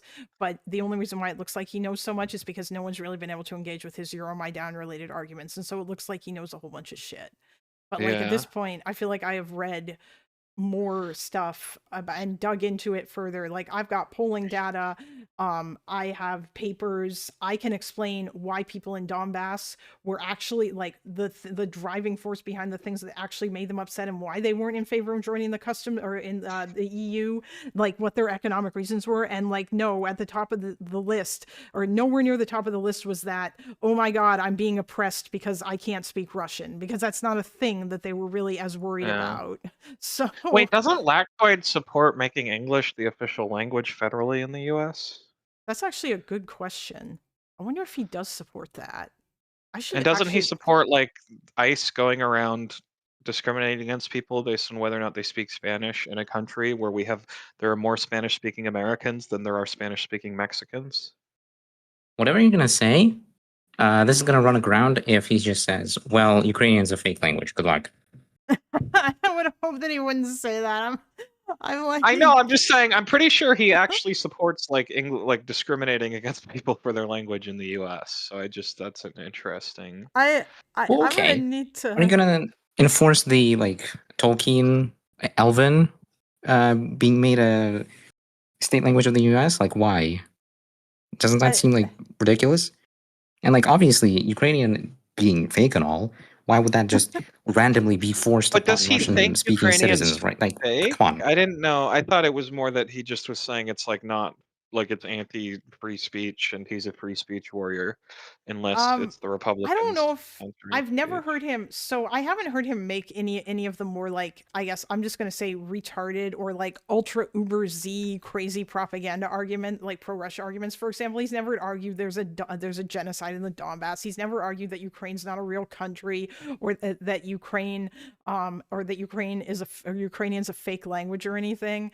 Mostly he's just made a bunch of weird meme arguments about how like Russian language speakers are being oppressed, and the only thing that he has like to say that is literally just about the Russian language, and all that other shit that he said about how they aren't being properly represented because the Kyiv is like lording over them and stuff like that, like the people in the east, but it doesn't make sense. Yeah, like Kind of like Washington's lording over Minnesota. yeah, Doesn't he exactly. support that too? And isn't that Well, also about like discriminating against certain ethnicities? yeah, that's the argument that I was gonna make. Actually, that's an Okay. interesting question about ICE. But no, I was gonna make that argument. I was gonna ask him, "Hey, buddy, so what if what if all the Rust Belt states decided that they wanted to leave the United States after NAFTA was signed because they felt like it was gonna fuck them over? Because that's how people felt in Donbass about like joining the EU, and I don't think that he'd be okay with that No. because I don't think that's a good enough reason to want to leave to like want to secede because that you're mad about how the Well, country yeah, decided to go in a obviously. different direction. Obviously not. That's awesome. But then Also, why CFT, oppressive language laws? CFT in your chat, just a heads up. Texas was its own country when it was annexed by the U.S., so the Mexican argument for taking Texas back would be pretty weak, but they could make a much better argument for taking like New Mexico or other parts of Mexico we took back. But Texas in specific, it was the Republic of Texas when we Oh, annexed it. hey, what if Texas was super mad about like Donald Trump being charged, or what if Trump got impeached? Like what if the Republicans actually managed to impeach him in 2020 and then like he couldn't run for office again, and Texas was real mad about this because they actually love Trump and they felt like they've been disenfranchised. You Would know they that be allowed actually to happened, yeah. right? You know, Texas like actually talked about seceding when Obama was elected in 2008 and also when Trump lost in 2020. In both cases, there were like referendums about leaving the union. By the way, I'm Californian. We are having a vote in 2028 on leaving the union because of Trump winning. So they like this is actually a thing in America, and we've also had a civil war, which was a war Yeah, oh between the yeah. states, right? So, and by the way, the Civil War isn't the only war between states. It's just the only one that was like at a complete like national level. Before that, you had like Bleeding Kansas, and you had the Toledo War, and you had wars between California and Utah. Like yeah. So the idea like a state could leave the union is actually something we fought wars over in the past, and it's something that isn't completely out of the bounds of like the American political. So, like making examples like, could California leave because Trump won? I mean, that's not just some crazy hypothetical. We're having a vote in 2 years about leaving the union. Now, it's technically an unconstitutional vote, even if a majority of Californians vote yes. California doesn't now have the right to leave the union. Yeah. Same for Texas. But Lactoid would have to support us if we vote yes and then we actually try to leave and a civil war starts. Lactoid would be on our side, right? Well, yeah, He that's would what I have to mean. be. Yeah, he Yeah. would if his position is consistent. But that's the thing. I don't think he Yeah. actually believes this. That's what I mean. Yeah. Because if he did, every country or every region would be able to leave a country for basically any disagreement ever, And at Yeah. that point, you just like you have an unworkable system if anybody can just leave. No, for come whatever. on. It's ridiculous to compare like these serious matters with like any reason ever. Like, come on. You need to engage with the seriousness of the matter. Because in one case, there is a minority of people who are being like ethnically cleansed, you could argue, by having their language erased. That's true. And they're being economically oppressed with this ridiculous slaughtered. That too. That also doesn't help. Do you like? Come on, this is not like a trivial NAFTA thing. Oh right? wait, even bigger question: would Lactoid support China putting a carrier strike group off the coast of California to help us fight for independence? against the Republicans, because the Chinese foreign minister actually said they would do that if we did declare independence. That's a real Wait, statement. really? Oh my god. So yeah, that's- again, we don't even need to make crazy hypothetical. Like, this is a real thing. Now, to be clear, the chance of California declaring independence and starting a civil war, less than 1% in my mind. I don't even think like half of the state would vote for it. And even if we did, it would immediately get shot down by the Supreme Court. And I don't think we're ready to pick up guns and fight to leave the country. I just don't see it. But if it played out that way, Lactoid would have to support us. He would have to support Gavin Newsom and the woke global homo Democrats against the Trump regime. And he would have to support China sending military forces to help us. Yeah. Oh yeah, that's true. I Yeah. think you had asked that before too, which I thought was funny. But I mean, yeah, like I don't. Also the other thing that's very funny about this too is that like the arguments that you guys just made there about the shelling and the slaughtering and all that stuff. There's a lot of funny time jumping there because all that only started happening after Russia decided to like start helping out with separatist movements. What about when yeah. What about when the Ukrainians false flagged that MH17 airliner and then blamed the Russians? I hope to God that he doesn't make that argument. Oh my God. But he might. So what would your what would you say to that if he did? I would point to, I believe there's been numerous investigations that have been done that show that it was by the Eagle-Gherkin that did it. By NATO. What didn't the killer argument to counter to this one is Gherkin's own posts on VK and some whatever Gherkin actually forums. admitted to it, didn't he? He fucking live didn't he admit that while he it did was happening. Yes. Is he Jewish? Have we checked? Is he Jewish? Okay, well, I know there are he's books admitted, about this. I know the evidence is overwhelming. I'm just having an argument is because he might say something. I know. So if you know how to debunk it, you're good. Well, I don't necessarily entirely, but like, yeah, I mean, the thing is though, is that like, Lactoid uses the OSCE frequently. He will cite them and he'll cite the UN. And so if he cites them in one instance but doesn't accept them in another instance, then that's not good. Because like, yeah, I consider it, the UN is my gold standard of evidence, and I'm also using OSCE stuff as well. And if he says, you know, like, why would it be also bad? I think for MH17, he's accommodating you by citing these sources. He wouldn't otherwise accept them. You could also make a very basic argument there, which I like. You don't need to know a lot for like people to understand the significance here, but it was a Russian surface-to-air missile system that's used by the Russian military, and this is like nobody disputes this fact that hit that plane. And the argument that like a couple of like Donbass militiamen or like Ukrainian nationalist Azov militiamen could have gotten into a multi-million-dollar surface-to-air system and like understood how it works to actually shoot down an airplane.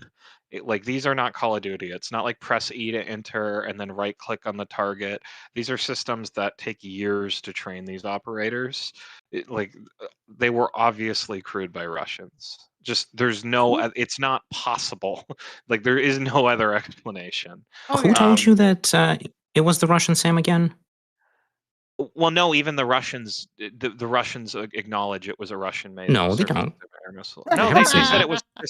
No, they do. The Russian state acknowledge. They said that it was crewed by Ukrainians. No. The Russian state officially laments the fact that they weren't allowed to participate in these investigations. And they offered to help. Alma-Sante experts reached out and they said, if you need our expertise because you're making this assertion, we are available, pick up the phone, but they didn't. But my understanding is the Russians put out a conclusion, and it was that they believe that a Ukrainian guy shot the plane down with that missile, and they acknowledge it was that kind of missile system. Hold on, let me ask a question. I just want to make sure I understand. Maybe I'm wrong. I could be. Maybe you know something I don't, but that's my understanding. I think stepping out of character, just to explain for a sec. The argument that I just made is something I've had made to me IRL from people who aren't that into the subject matter of things. So they pick up a disinformation narrative that's like, oh, hold on. We weren't even participants in the official joint Danish Alliance? Dutch, I think.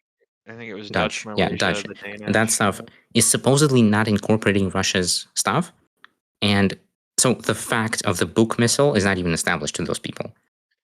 But then what Right. do they think? Like, what other... We How don't else know. do you take down a jet at 35,000 feet? With a rock? Like, did a Have you seen Ukrainian with a fighters? really big slingshot?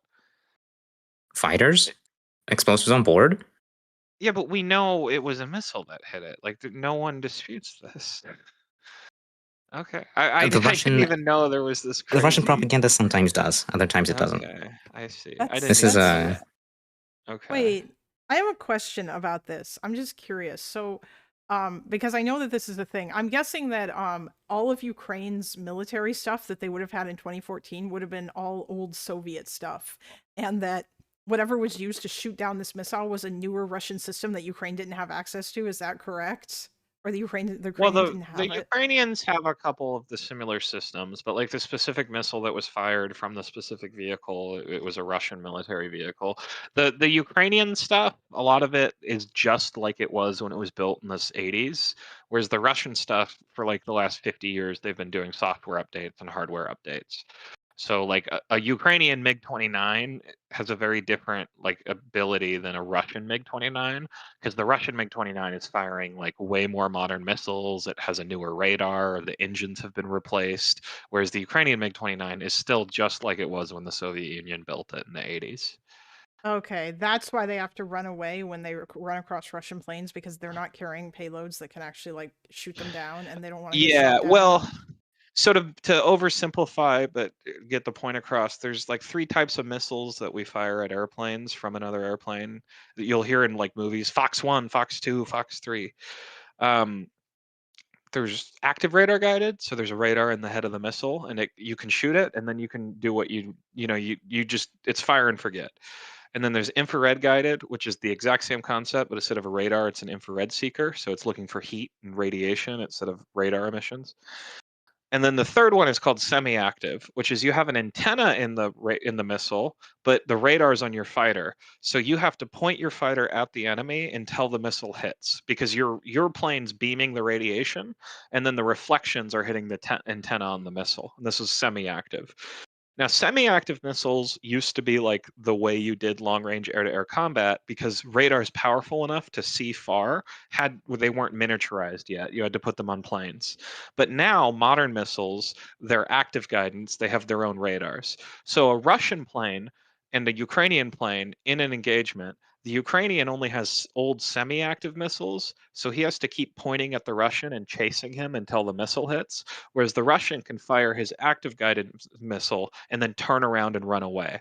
And what that means is the Russian can engage from way further ranges, because the Ukrainian has to fly towards the missile the Russian fired at him to chase the Russian fleeing. So every time you run this scenario, the Russian kills the Ukrainian.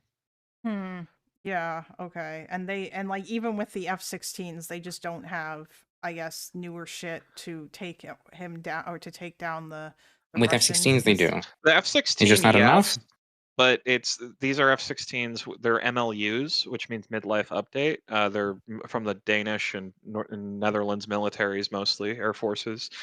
And the MLU is an update from the 90s. So they were working with a 1990s radar and 1990s kind of technology, whereas the Russian MiG-29s were modernized with German equipment in the mid-2010s. So they have like 2010s kind of German radar technology. So the Russians, even though the F-16, the gap is a lot smaller, the Russians still are able to detect the F-16 earlier and engage earlier. Hold on. So wait, I'm curious now. I know this is never going to happen, because like you said, like it could, but it's never going to, I guess. You said the F-16 is being retired by the United States military. I'm assuming those F-16s are up to date, right? Couldn't they give them to Ukraine, and then Ukraine would have up-to-date F-16s? Well, a lot of them aren't They actually. That's would, why they're but they being wouldn't have the retired. maintainers, the spare parts, the flight crews. Yeah, like there's hundreds of modern F-16s that we could just give to Ukraine tomorrow, but they only have like 40 or so pilots that can fly the F-16. And by the way, an aircraft does not have an F-16 crew size is not one. That's the flight crew. That's the pilot. There's like 100 maintainers for each of these airplanes. The general ratio on an airplane, on a combat aircraft, is for every one flight crew, there's going to be 10 to 20 maintainers. So like a B-52 with a flight crew of like 5, you can expect like 50 to 60 maintainers working on that plane like 24/7 to keep it flying. And these guys need years of training just like the pilots, right? So this whole like ecosystem, the thing is, because we're retiring the F-16 and we're the largest operator of the F-16, all of like the F-16 combat instructors and not only the pilot instructors, but also the ground instructors, the guy who teach maintainers. These guys have retired. They don't teach anymore. That like none of the schools that used to host like F-16 training programs now host F-35 training programs. So we have all these planes, but how we get Ukrainians competent on the planes is a different story, and that's actually the much harder question than finding planes.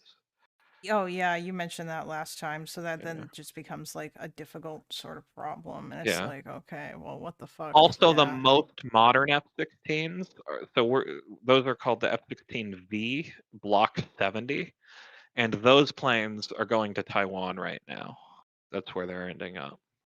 Oh yeah, of course they are. You know, that's I mean, and I understand that. I get it. You know, I honestly, no offense to the Israelis in chat, but a part of me really does this. I'm thinking like I feel like at least some amount of aid, some amount of shit that the US gave to Israel, they probably could have given to Ukraine instead.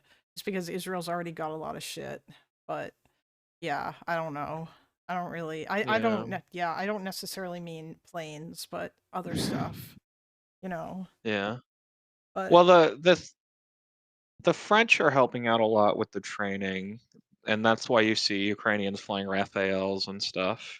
I'm sorry, Mirages, not Rafales. so, Eventually, wait, Ukraine will have a more modern air force, but the problem is like army modernization can happen in a year or two. Like it's very easy to like hand an infantry officer like a new rifle, and like yeah. it's very easy to train him to use this new rifle.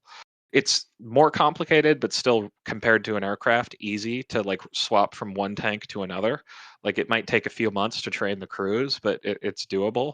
But like a lot of pilot training programs are like 5-year long, like 4 years of college education, and then like a year or two of training in the cockpit to like learn a platform like that.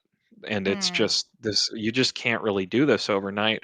A lot of the Ukrainians flying F-16s now, they started training in secret like a few months after the invasion started. And that's why they're flying F-16s now. And the guys that started training on the F-16 like 2 years ago, they'll be flying them in like another 2 years. Yeah, that's like it's I think there was a Preston Stewart video recently that oh, actually Arthur, do you know like which Russian mill bloggers I might be able to read or whatever, or like where they are, like could you find them, or you or Octo? I feel like you'd probably be better at this than me. I guess I could also ask the Clanker to do it, but I'm probably gonna have to read it Define using find Google and Translate read. or whatever. Do you have Well, Telegram? I kind of I need to figure out how I could get Telegram, because that I have Telegram, but I don't know if I want to give my phone number, or like, you know, because I know Telegram's not secure. So maybe I should get some sort of fake phone number or whatever and use it with Telegram, because I know you can do that. You can get like a free fake burner phone number or whatever and just use it with the app. Yeah.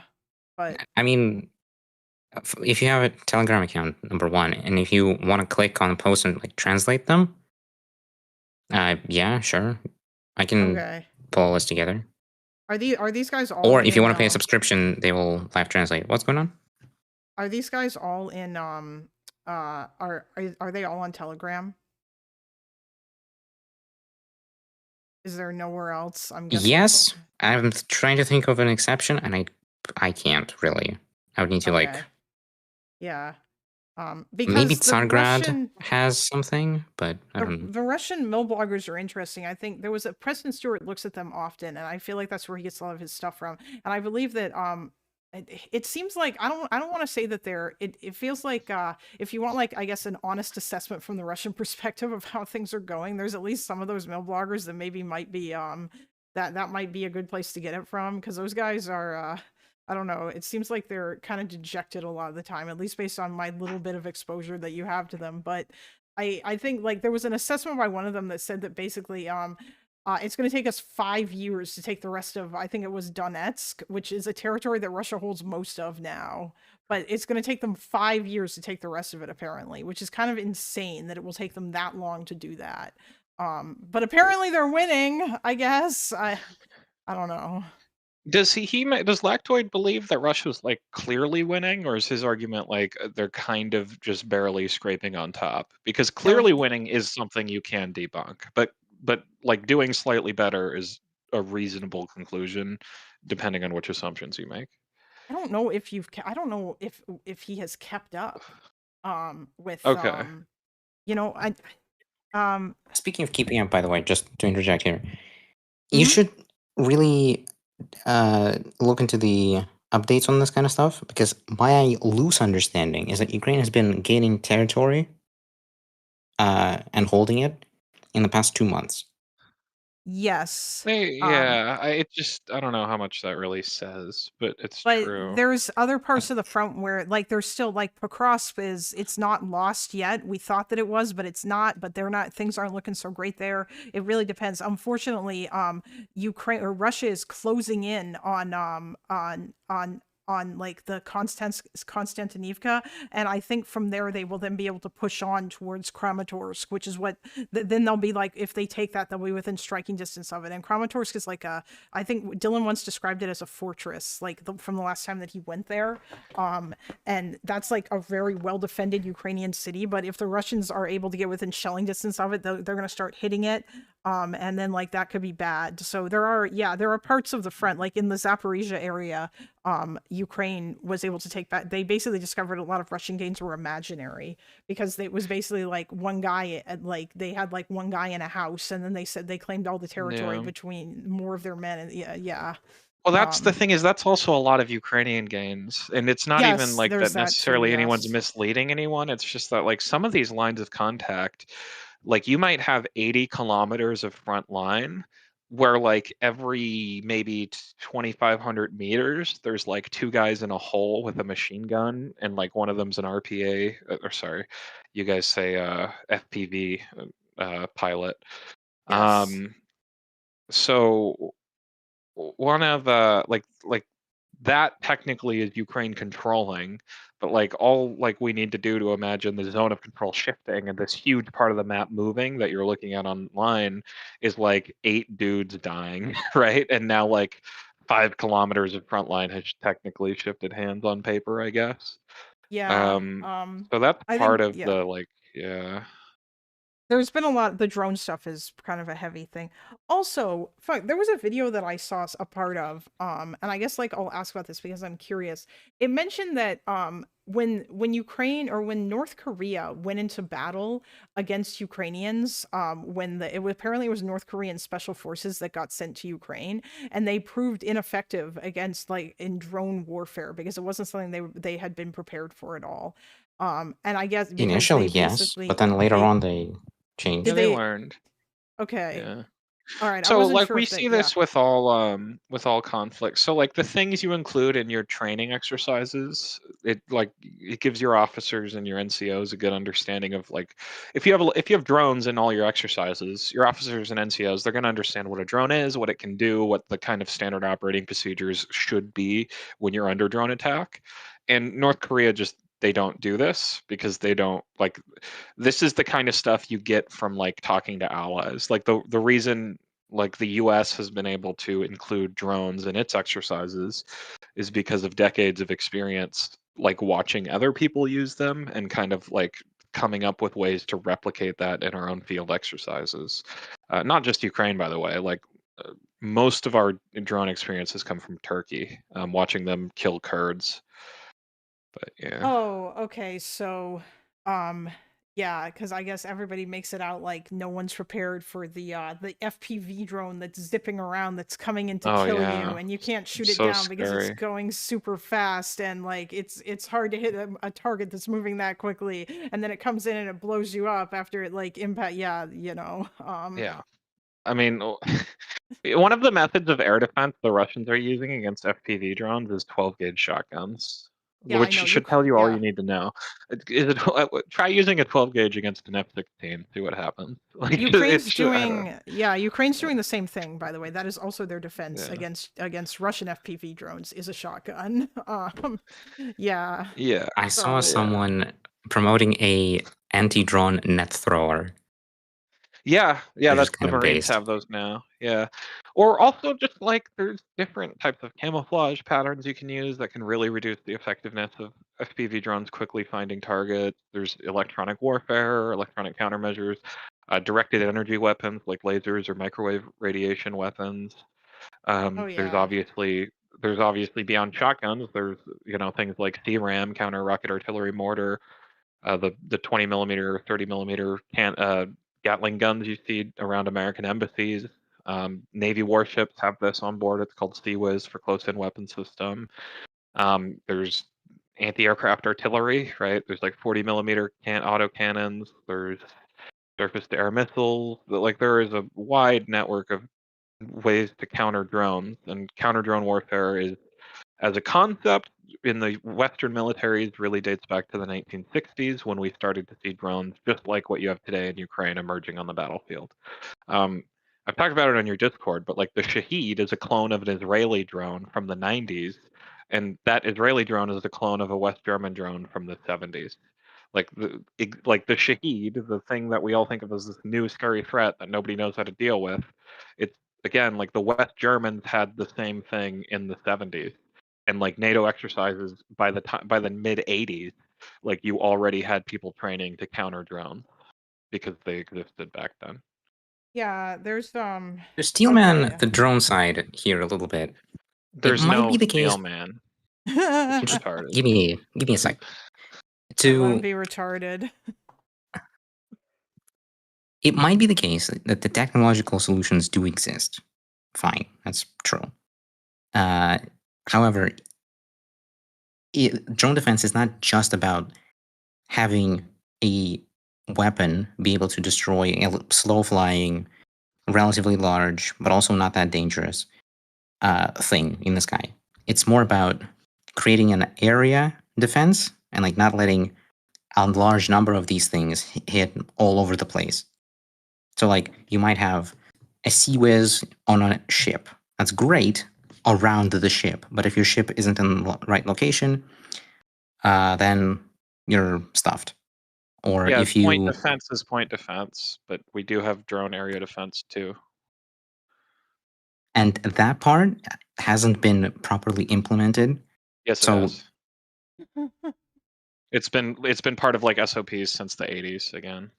And by the way, you're seeing it in the Gulf. Hundreds of interceptions. Every single fighter in the Central Command right now has kill marks with drones on its nose. Like all of them. It's crazy how many Shaheeds are getting shot down. Oh, I'm guessing by that you've F-16s, A-10s, F-15s, F-22s, I'm guessing you've got F-35. pictures of these aircraft that have Assuming that you are have posted. the planes to spare for this kind of stuff, sure. We do. Wait, I've got a question though. So how come? So I'm guessing it sounds like only the U.S. military was prepared for this shit in terms of the Gulf stuff, and that this was not the case in other places, like or like the Gulf states just weren't, and that's I why they're keep buying talking the about how our interceptors. allies suck. Yeah, they weren't. The Israelis are. The Israelis are doing the same thing we are. The IDF has shot down so many Shaheeds. It's actually really impressive. They're getting way higher probability kill rate per intercept than the Ukrainians are, which isn't to put down the Ukrainians. It's just we have become so like we need to amp up Ukraine that we are like accepting delusional takeaways that we can't be wrong. We have to have the right capabilities to fight and win wars. We can't use cheerleading to justify this nonsense.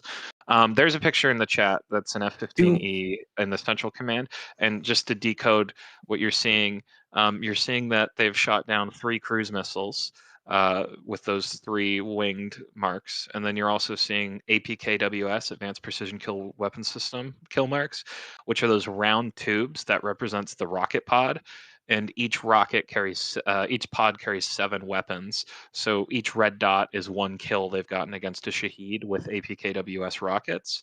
And once they fill up the 7 tubes on the pod for 7 kills, they paint another pod mark for more kills in the future.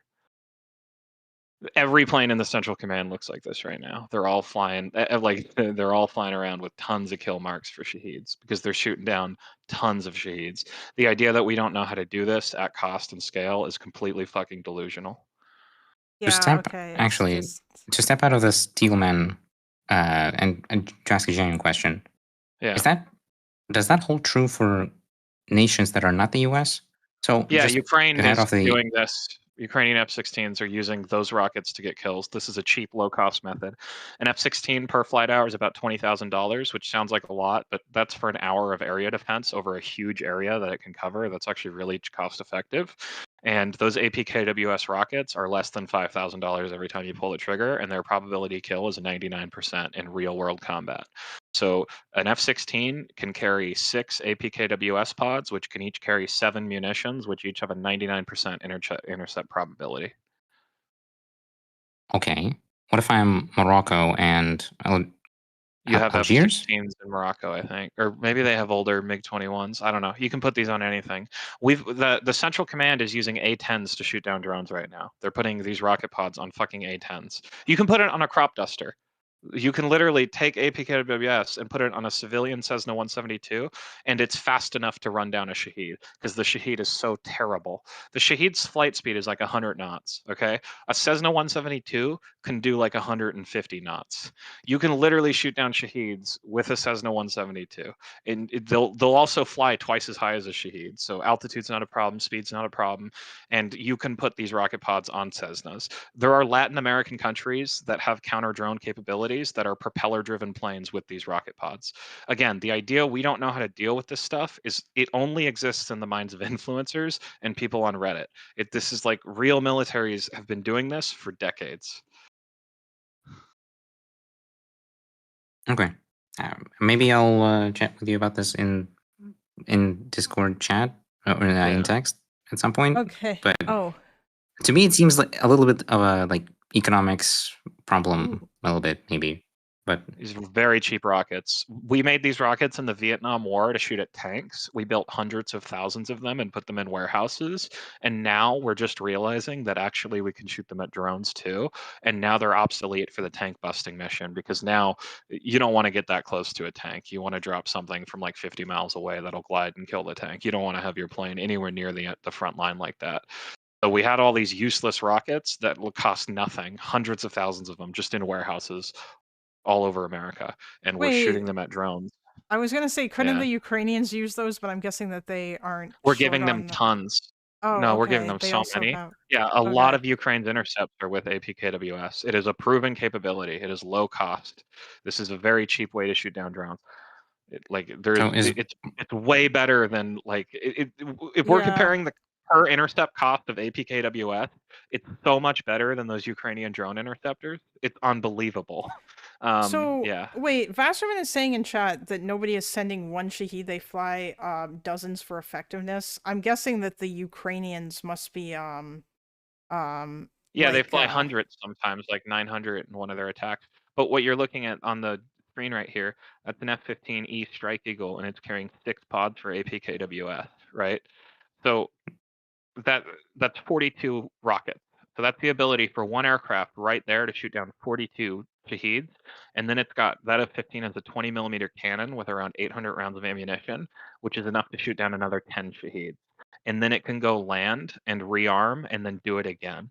And Okay. like a couple of these planes can shoot down literally hundreds of Shaheeds. Yeah, yeah. And also that plane right there, that can cruise at Mach 2.2 if you really want it to. It'll burn a lot of gas, but it can. It's got those bulgy tanks off the side intakes. Those are called CFPs, hundreds of gallons of extra gas. So that plane, let's say it can patrol thousands of square kilometers of airspace because of how fast it is and how much gas it carries and how many hours it can stay circling looking for shit to shoot down. You can defend entire states with that plane alone against like 40 or 50 Shaheeds. And if you have a flight of 4 of those planes on station, you can defend like the west coast of the United States against like up to 1,000 Shaheeds. Like Well, I'm it, guessing. I'm yeah. guessing that the Is Russia having that much of a skill issue then? Yes. What's going on there? Yeah. Yeah, it's because they can't produce like modern cruise missiles fast enough. If Russia could spam out like KH-101s, like No, they no, could I mean spam on out the counter drone stuff Oh yeah, relating yeah, to yeah. Ukrainian strikes. Yeah, so it is a skill issue. It's also a Ukrainian W. So in order to shoot down a Shahed, you need to see it. And in order to see the Shahed, because they fly really low altitude, you can't use ground-based radar because the radar horizon against low altitude threats is terrible because of the curvature of the Earth. So you need a radar in the air on an AWACS. And Russia started this war with like 10 AWACS, and Ukraine has damaged or destroyed 5 of them. So they have like a real gap in their radar network. So they do have like fighters that can fly and shoot down Shaheeds, but they can't see them in the first place. In the Ukrainians, they have a lot of intelligence help from us and the French, and also they have pretty brilliant intelligence guys on their own, even without our help. And they're able to plan attacks that go through these gaps in their coverage. They're able to track the movement of AWACS and understand where Russia can't see their attack. Okay. Oh, hold Okay, on. So but wait, then wait, it comes wait, back wait, to wait. Just a okay, sec. go ahead. Just a sec. Sorry. No, well, Vasterman. I think that Vasterman's main thing was I mean, like, I don't, but I guess I don't know. I don't even know how to bridge this gap. Vasterman felt like you were being dismissive when you said, "Oh, so scary," when we were talking about like the drones or whatever, and because I'm guessing Vasterman that you have experienced firsthand Shahed attacks, and obviously, like I've seen the videos, and if you experience that constantly, there's Well, going to be a level, yeah, like that buzzing is probably going to be incredibly yeah. American influencers talking about Shaheeds hitting American cities is fucking delusional. That's what I'm referring to. Obviously, they're terrifying if you're under their attack. But like the fear that some people have that like a Shahed can somehow cross the Atlantic is silly.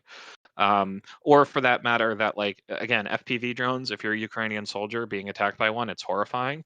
But the idea that they're gonna like fly across the Arab Gulf to attack American soldiers based in like Saudi Arabia, it's just not a real fear. Like this is a misunderstanding. They just can't do that. They don't have the range or the capability. But yeah, if you're like under attack, if you're like a Ukrainian and there's Shaheeds hitting your city, that's obviously a horrifying experience. Okay. Yeah, I wasn't entirely sure what okay, yeah, like but Yeah. I guess like my next question is though is cuz like from what you're saying, I'm guessing then that it's literally just a case of like quantity that Russia throws so many Shaheeds at Ukrainian cities that Ukraine is not able to shoot all of them down because they just do not have enough like either like F-16s or air defense or whatever because it's just Russia just Yeah. overwhelms their air defenses and then they some of them just get through. Exactly. Yeah, so they only have a handful of F-16s, and also I just mentioned AWACS. Now Russia has a big issue defending their airspace, not just because they don't have many AWACS, but because they have the biggest country on Earth, and there's a lot of different routes someone can attack. So they need more AWACS than a smaller country like Ukraine. But Ukraine, when they started this war, didn't have AWACS. Like they just didn't have any. So now they have a few Swedish built ones that are actually better than the ones the US Air Force uses. Like the AWACS that Ukraine's starting to operate now are better than the American E3 Sentry. They have way better radars. Part of that's because the E3 is a very old airplane. We really are supposed to be replacing it. It should have already been replaced, but Congress and the president are retarded. Oh, that's the But plane that they didn't want to build the new one, right? the E7, yeah. Yeah. And our allies who did purchase the E7, like Australia, Australia had to fly E7s to help us shoot down Shaheeds because our old ass E3s can barely see them. So like I'm glad Congress said no to Trump on that one because there was a Republican Congress. They actually stopped Trump from Congress forced Trump to buy E7s, which is a good thing. But the whole process delayed it. They should have already been in service by now, and instead they will be in a few years, and that does cause issues for us. But and also a couple of our E3s got blown up the other day, so even more problems there. But anyways, so Ukraine is just starting to get AWACS that can really see Shaheeds really well. So part of their issue is a lack of fighters like the F-16, and then part of their issue is they also need to know where the Shaheeds are. So they have the F-16s, they have APKWS, and they're starting to get the AWACS online. And then it's going to be a matter of they'll be able to intercept more, but there's just too many. Like they don't have You know, the F-16s, they can maybe scramble 7 at any given time, and maybe those F-16, that F-15 you're looking at is a bigger twin-engine airplane that can carry more payload than the F-16. So the F-16 has less, and they just don't have enough, you know, that they can put in the air and shoot down like 900 Shaheeds, like Russia threw at Ukraine the other day. Yeah. And then, you know, there are other layers, like there's man pads that Ukraine is sending, like guys with man portable like Stingers and stuff that are hiding under the areas where Shaheeds fly over, and they're shooting down some. And then they have guys with machine guns on trucks that are shooting down some. There's all these layers, but some of them are getting through, because again, it's just a numbers game. Getting the AWACS and getting more planes would help a lot, because again, like this is the most efficient way to do counter drone, is what you're looking at on your stream right now. Yeah. Okay. Yeah. It's a nice aircraft. Yeah. But yeah, there's like, I guess I suppose maybe and this is also kind of unfortunate in a way. Even Israel has probably like some of the best air defenses, probably, like, because they've worked so hard to like get those air defenses to be amazing. And even then, still some people or like some Iranian missiles still get through those air defenses. Ballistic And missiles, yeah, but almost no Shaheeds. Iran's thrown yeah, like over 1,000 Shaheeds at Israel, and not a single one have hit. okay, It's almost only ballistic missiles, which really speaks to the problem with this overfixation on drones. It is leading us to like think way too much about like how we're going to stop drone swarms when we are stopping drone swarms. But there is actually an acute shortage of things like the missiles to intercept ballistic missiles. Like we do need to actually significantly increase production of the THAAD missile interceptor. And we do need to increase production of the Standard Missile-3, the Navy ballistic missile interceptor. And, you know, we're talking so much about these drones that none of them are really, like, almost all of the big hits have been ballistic missiles. Almost all the people dying in Israel are ballistic missiles. The that's E-3 true. Sentry Yeah, we lost the other day, that was a ballistic missile. And we're so fixated on drones because drones seem new and exciting, but ballistic missiles are the things that actually cost millions of dollars to intercept. Ballistic missiles are the things that are actually rapidly depleting our interceptors. We aren't shooting multi-million-dollar interceptors at Shaheeds. That's just not how the oh process yeah, goes. there's also like I think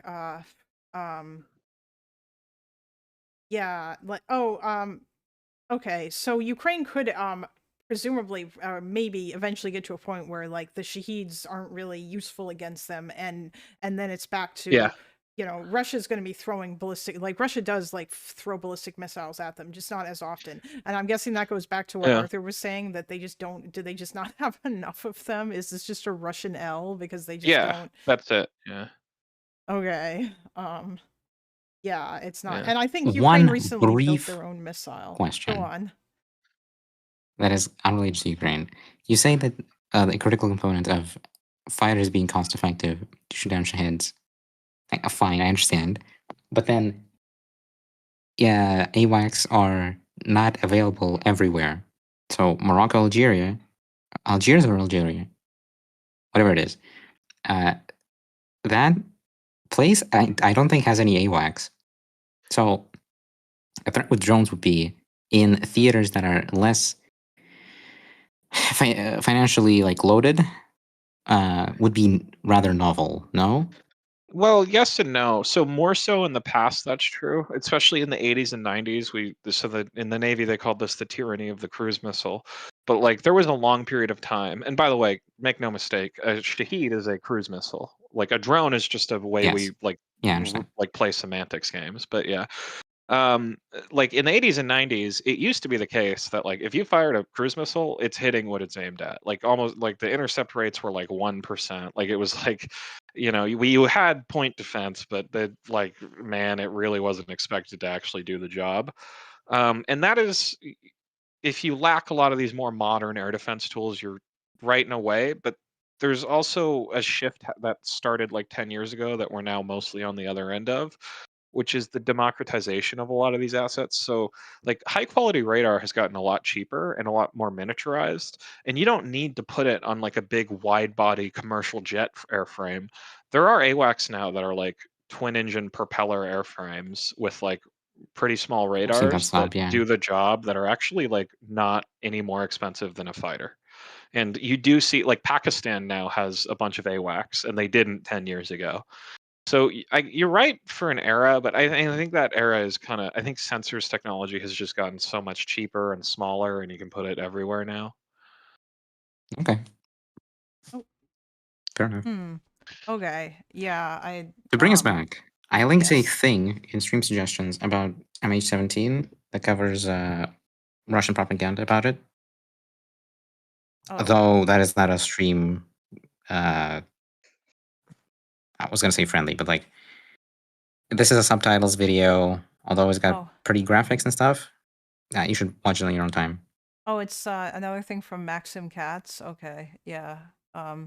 I haven't actually dug into the MH17 thing. I don't even know when that happened because I haven't really gone much. Like, I don't know how familiar Lactroid even is with the war in Donbass. My understanding of the war in Donbass so far is like I have like a very sort of general spine of it, I guess, and mostly near the beginning. And I don't even know how much I'm gonna, because like most of the arguments that I've heard made with regards to it is like weird shit about, like, I don't know, there seems to be some dumb timeline shit that he will do in order to substantiate his claim that Ukraine is oppressing the East, and a lot of the arguments that he will make related to that is shit that Ukraine did after Russia started basically invading Donbass with like with you know, support from their men, and then later on sending in their regular army in there because that they were losing like the separatist forces were losing and it wasn't good enough, so they actually just started sending in their regular guys. And you know, but I just don't, I don't know, I don't think that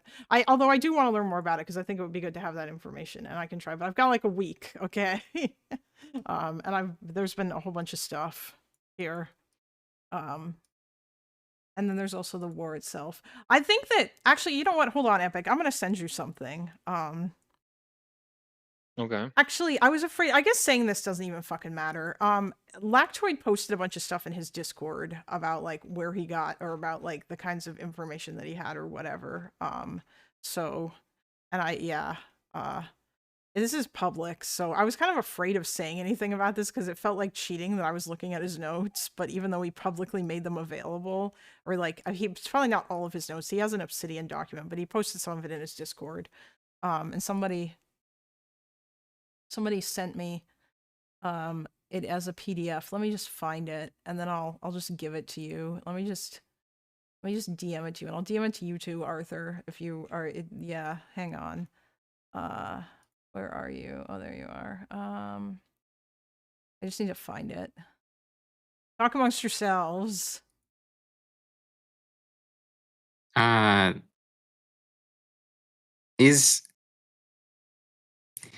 There's a question that I raised about Perun's expertise, I guess. Oh, yeah. Wait, no, actually, You hold said that on. Oh, never mind. You can talk about Perun or Perun. Yeah, never Defense mind. economics guy. Yes. He's a defense economics guy. That's his background. Yes. You said that he doesn't have any war studies experience. Yeah, so the one's like operational, like how do we win battles, and the other's like industrial, like how do we build the best possible equipment. So these are different. I'm aware. I was under the impression from his South Korea video that he had some war studies background.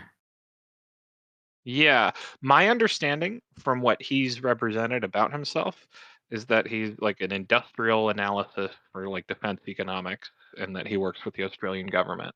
So that's my understanding. And he seems incredibly qualified to talk about that stuff, and that's what he talked about. I haven't seen him comment on like operational stuff, and I haven't seen him say that that's what his background is. If you know something I don't, then feel free, but that's just my understanding. Okay. I guess this is going to be beneficial for chat, because I've been looking to clean up my subscription feed, I guess. And I've linked Naval History with Dr. Alex channel before.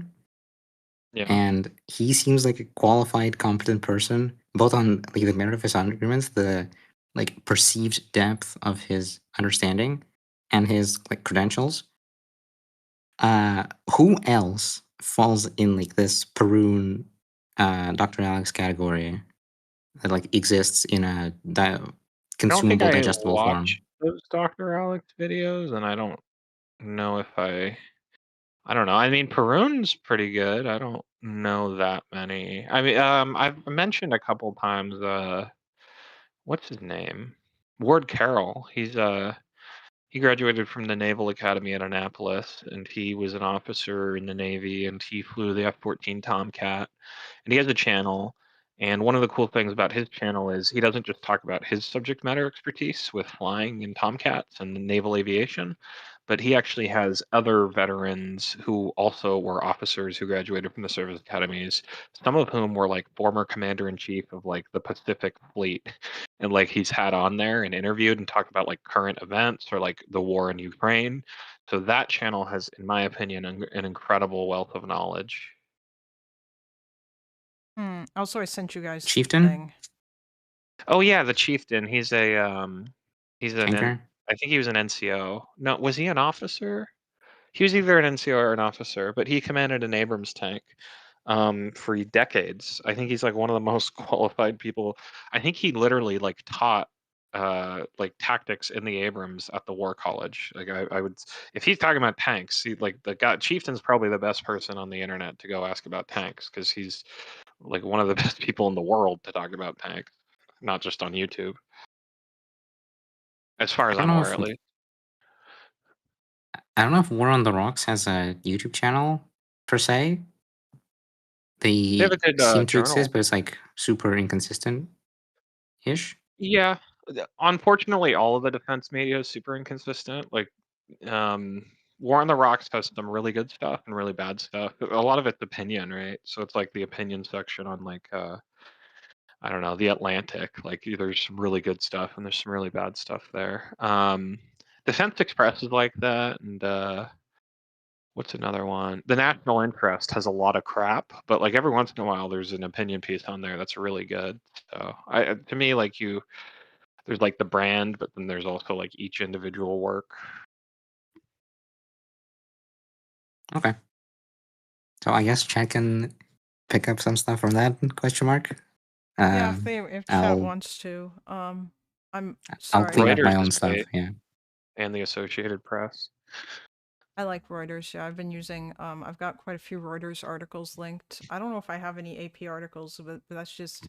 I don't know if the Clanker has a bias or if it's just for whatever reason, but it fed me a lot of old Reuters articles when I asked for information on stuff. To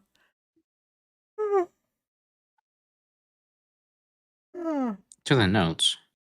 The Right. first thing that jumps out at me is him writing his name in Cyrillic. Like, why?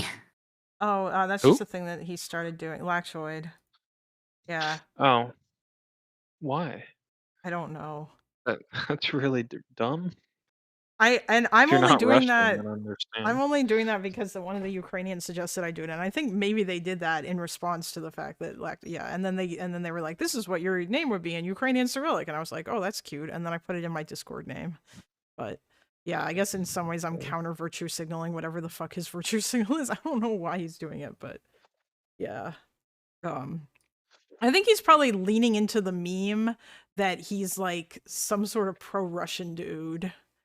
But I don't know how much of that is a meme.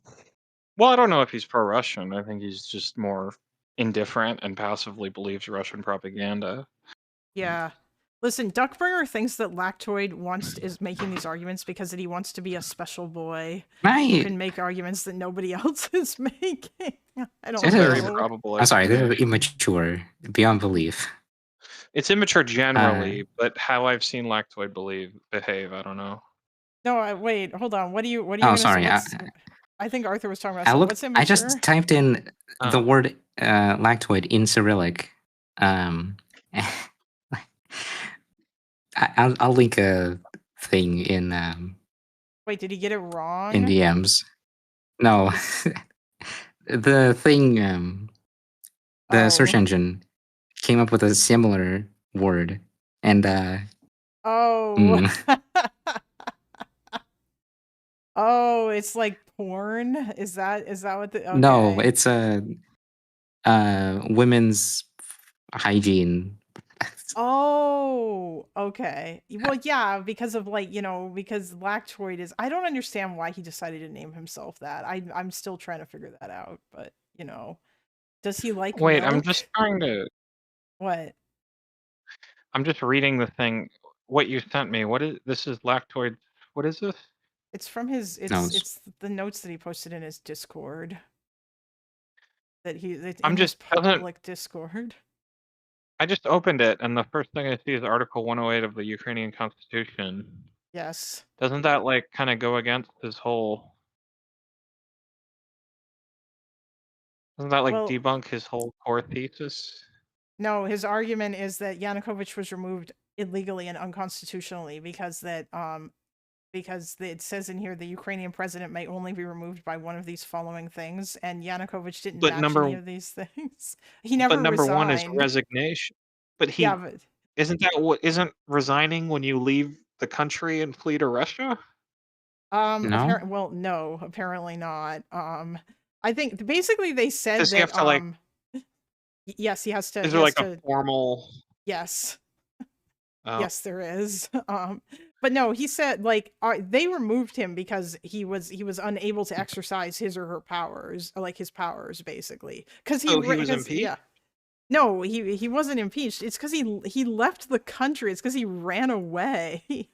But yeah, it's kind of like because unfortunately the Ukrainian constitution's not perfect, and so for the sake of pragmatism, they basically they removed him because they didn't know where the fuck he was. Like he literally disappeared in the middle of the night, and then the next day he was supposed to be there to like finish things off and to actually resign and then sign or to sign into office the stuff that he had agreed to sign, like the restore changing the constitution back from the 2004 version to the 1996 version where the president had less power, and then also like signing his resignation basically, and he just disappeared and nobody knew where he was and no one could find him, and they were like, what the fuck are we going to do now, guys? It's like when all those Democrats ran away in Texas in order to stop the passage of the gerrymandering stuff, and they had to come back to the state in order to have a quorum. Yeah, it was like that. Yeah, It I was just yeah. feel like if I were I don't know how the Ukrainian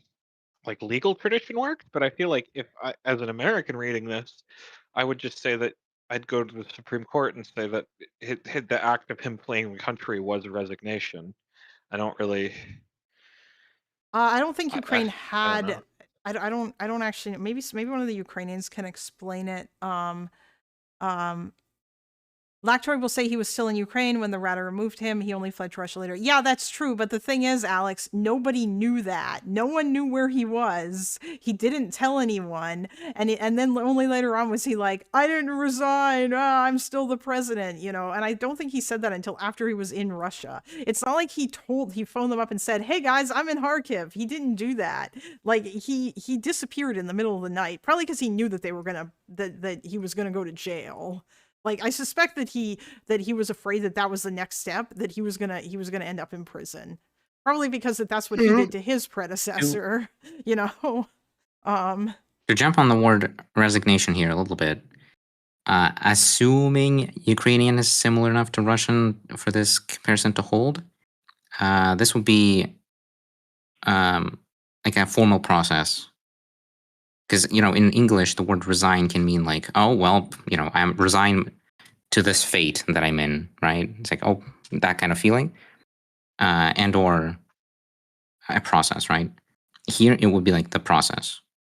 Ukrainians can correct me if I'm wrong, but I think this was It sounds like close. he was going through the process and then he fled. yeah, he was like, fuck that, and then Yeah. he ran away. So Hold why on. didn't they impeach him? Does he like need to be there for an impeachment? The impeachment takes a They long did, time, didn't but they? I think they didn't. No, I think the actual reason was that they didn't have enough votes to do so.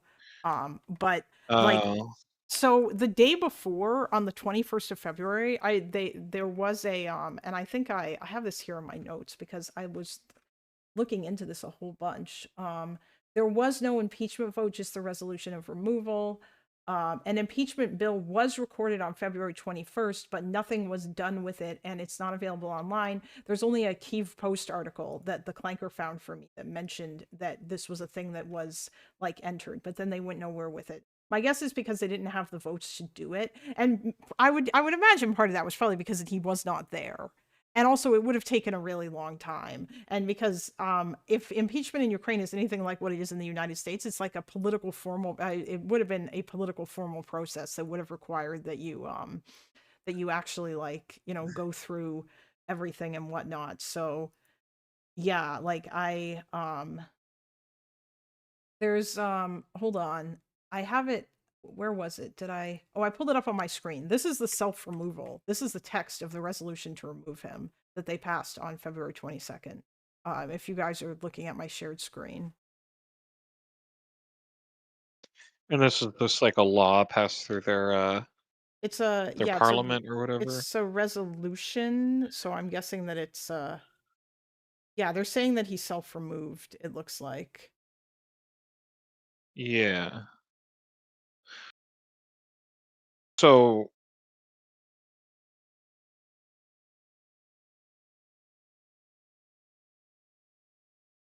I mean, I guess you could argue that it's unconstitutional and that they didn't get an impeachment, but I just don't really know what the point of that argument would be. That's what Lactroid's argument is. That's This what his website argument doesn't you, open for you me, could say that, and but it's there is technically this. correct, but I just don't know why that technicality necessarily matters. Obviously, like it would matter in the American system, but I think that's why. Also, it matters to him because that yeah. the people in eastern Ukraine did not support the removal of Yanukovych because he was their guy, and they supported him. They didn't support Euromaidan. A lot of the Berkut police forces, many of them were from eastern Ukraine, and so. Well, like, yeah, I know all yeah. that, but I just don't know why that matters. It matters to him because his argument is basically that he's saying that the fact that Kyiv did this means that they disenfranchised Eastern Ukraine, and that's part of why Eastern Ukraine should have to leave. But it's kind of ridiculously insane. Oh, hello, David. What are you doing here? Are you here to... Shabbat shalom. What? Shabbat shalom. Shabbat shalom. Are you here to try to make this about Iran?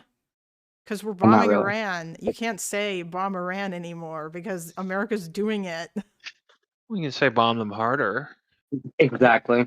But I just came to say hello and see what's up. Oh, okay. I By the know way, you're if there's... talking about Russia.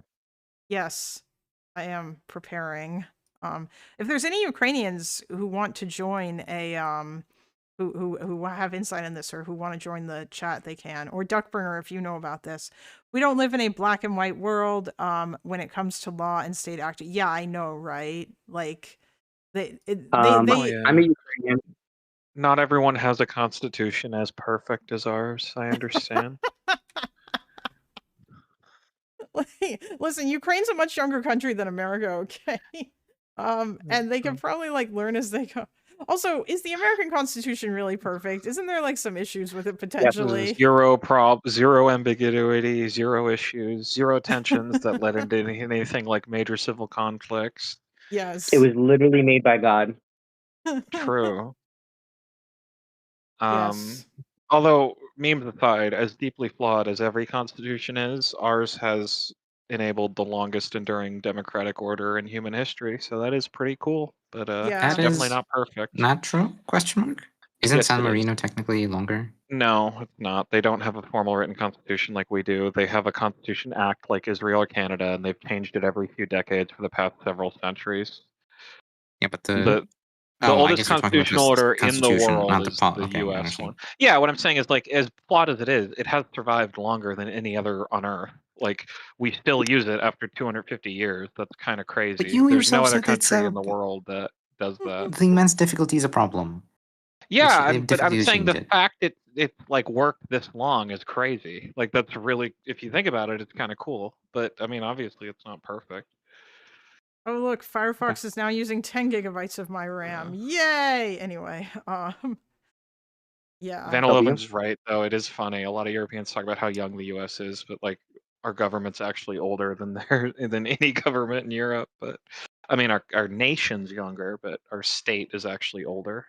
Yeah. Based. Well, yeah, Van Loven will say though, don't say that to Europeans because it'll make them super mad. Because obviously, yeah, like Yeah. the Ukrainian nation is very old, but that doesn't mean that the Ukrainian Yeah. state is, and that's what I The mean. constitution and the government is quite young. Yeah.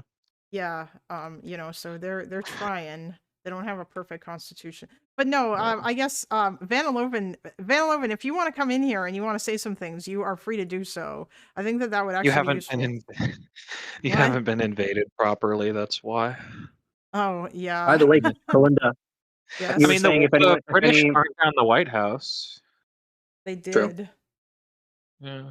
What'd you say, David? have we ever gotten the British back for that? I feel like there's still time.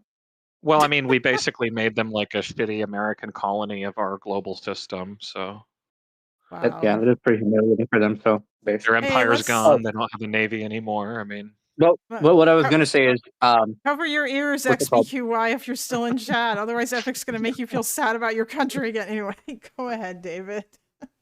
I actually recently learned that my family background is a lot more Ukrainian Jewish than I originally knew.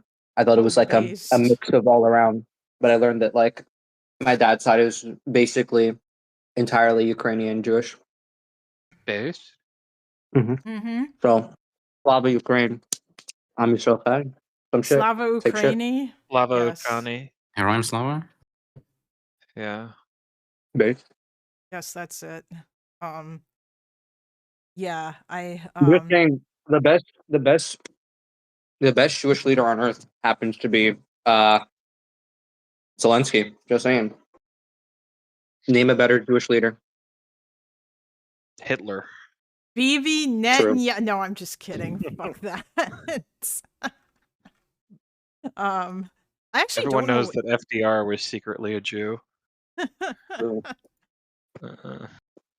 Is there actually any other? Miriam Mandelson? Does that work? Oh, I think yes. Zelensky is the only Jewish head of state in the world besides for Wait. Netanyahu, right? Isn't it just Well, those? Mexico. Unfortunately, Mexico. She's a really Oh, Claudia? Yeah, but she's horrific. terrible. Yeah. she's horrific. Wait, Yeah, I she's thought literally as bad as Trump, but nobody cares because it's all funny memes when Mexico just further descends into a fucking civil war. It's all just funny anti-Trump memes. Ha ha ha, she said fuck you to Trump. So she's definitely not just as bad. Oh, Fucking okay. hate I don't know enough to comment about this. I thought She's a like, piece of shit that has gotten journalists assassinated for criticizing her. Like, Ooh, like, okay. yeah, never mind. but haha, she said fuck you to Trump, so she's a good person. Yeah, it's I fucking hate Okay. the internet. That's almost as good as the Ayatollah pictures up at the No Kings protests. They're really getting the high quality out there. Wait, Yeah. David, did you see the No Kings No, protest in New York I at would've- all? No, I didn't have time for that shit. Oh, because you're busy. Also, learning it's to New be a York. doctor. My Oh, yeah, favorite Claudia thing is when she dumped a bunch of fucking poison into the Rio Grande River, which we have a treaty with Mexico about not doing shit like that, a bunch of trash and stuff. And then when the U.S. federal government like called it out that they were breaking said water treaty, that she basically blamed Trump for being racist, and then everyone clapped. I hate. Queen? Yeah. Damn. Okay. Slash S. Like, yay, ecological Jesus. damage, but owning the fucking conservatives. So Okay. Yeah. I have a not- question. Wait, I have Mhm. I before I let it go back to the original topic. I have a question for Epic. Would you rather have Marco Rubio or Hassan Piker as the president of the United States? Rubio, 100% God. Rubio. Absolutely. Not even a question. What are we doing? I think this also- was a poll. This was polled. This was polled. Trump, but he's actually a pretty reasonable guy when he's not under Trump's influence. gonna Marco Rubio is one of That the was a strongest mistake. workers for Ukraine in the Senate. The guy was like That- screaming at fucking yeah. Oh yeah, he is. But I Yep. was also gonna say, wasn't he like a fairly moderate Republican before all of this stuff? Like in terms of like other Republican shit. Like wasn't he Yeah, more he's, like a Mitt Romney he was like type? John McCain. Yeah, he was Okay. like Rubio's a younger John McCain. Now he's like spineless, so he's bent the knee and he's defending everything Trump. But like up until literally the day Trump nominated Marco Rubio as Secretary of State, he was a never Trumper. And I just have no reason to believe after Trump's out of the picture that Rubio would continue to be a Trump figure. I think he'd be just like he was for the rest of his career again. Maybe I'm wrong, but even then, like Rubio is an intelligent guy, even as much as I hate him and I hate Republicans. And he does like know what the problems are in the world, and he does like generally have an understanding of how to problem solve these things.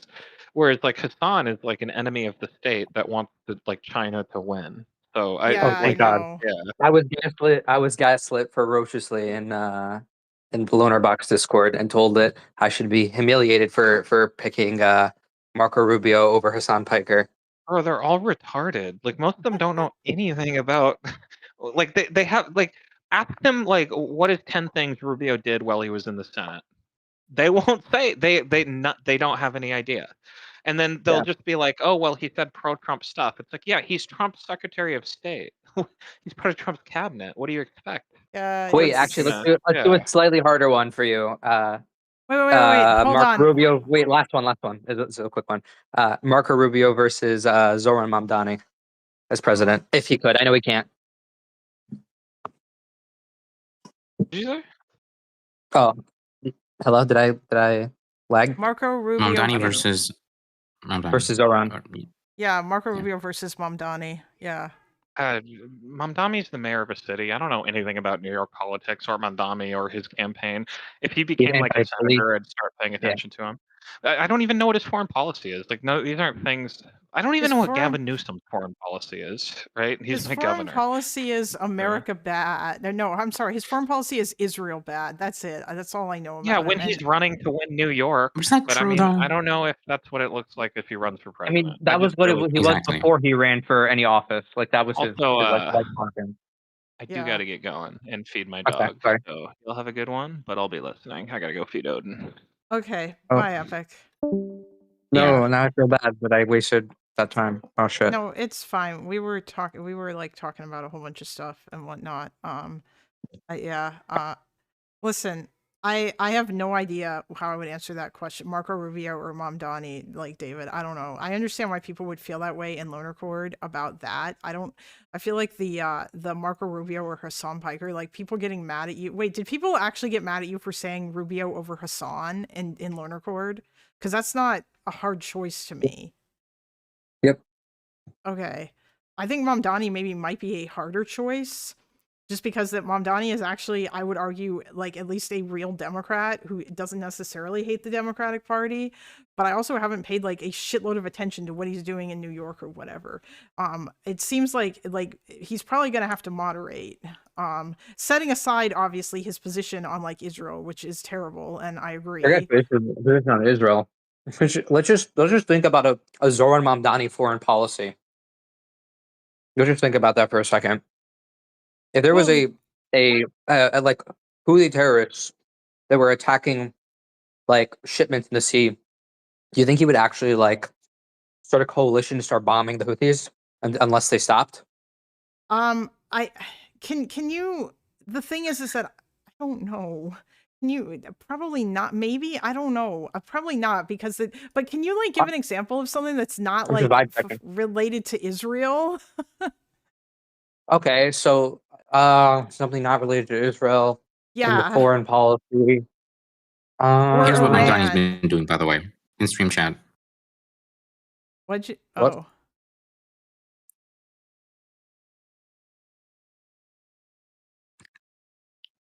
I don't know. This has been invading my Twitter timeline. Which one? Stream suggestions? Oh, are we, Stream these chat. are, I'm assuming these are potholes, right? That's probably what we mean. That's the joke. It says on there. Oh yes. my god. What is going on here? Okay. This is amusing to me. 66,000 Because I am a holes child. filled. Okay, yeah. So it says Mayor Mamdani filled 7,601 holes yesterday. I see. Yes. Okay. Yeah, that is kind of funny. But really, they just mean potholes. But you know, yeah. What is going on in here on this day? Oh, hello, Mina. I was doing Ukraine research, and then and then Epic and Arthur came on so that we could do like some steel manning, so I could figure out what kind of arguments I would make against Lactoid. And then And that went very well. I think some of that was interesting, and yeah, it wasn't too bad. And also, and Van Loven's been saying stuff in chat, but he hasn't yet come onto the Discord because I think that he's got some good arguments or whatever. But maybe that's stuff we'll talk about on Tuesday, because I will probably end soon so I can go have dinner and whatnot. I wasn't planning on streaming for a really long time today, and I know that I wasn't going to get like a shitload of viewers because I did not start early enough. And I think Destiny is probably still live, so yeah.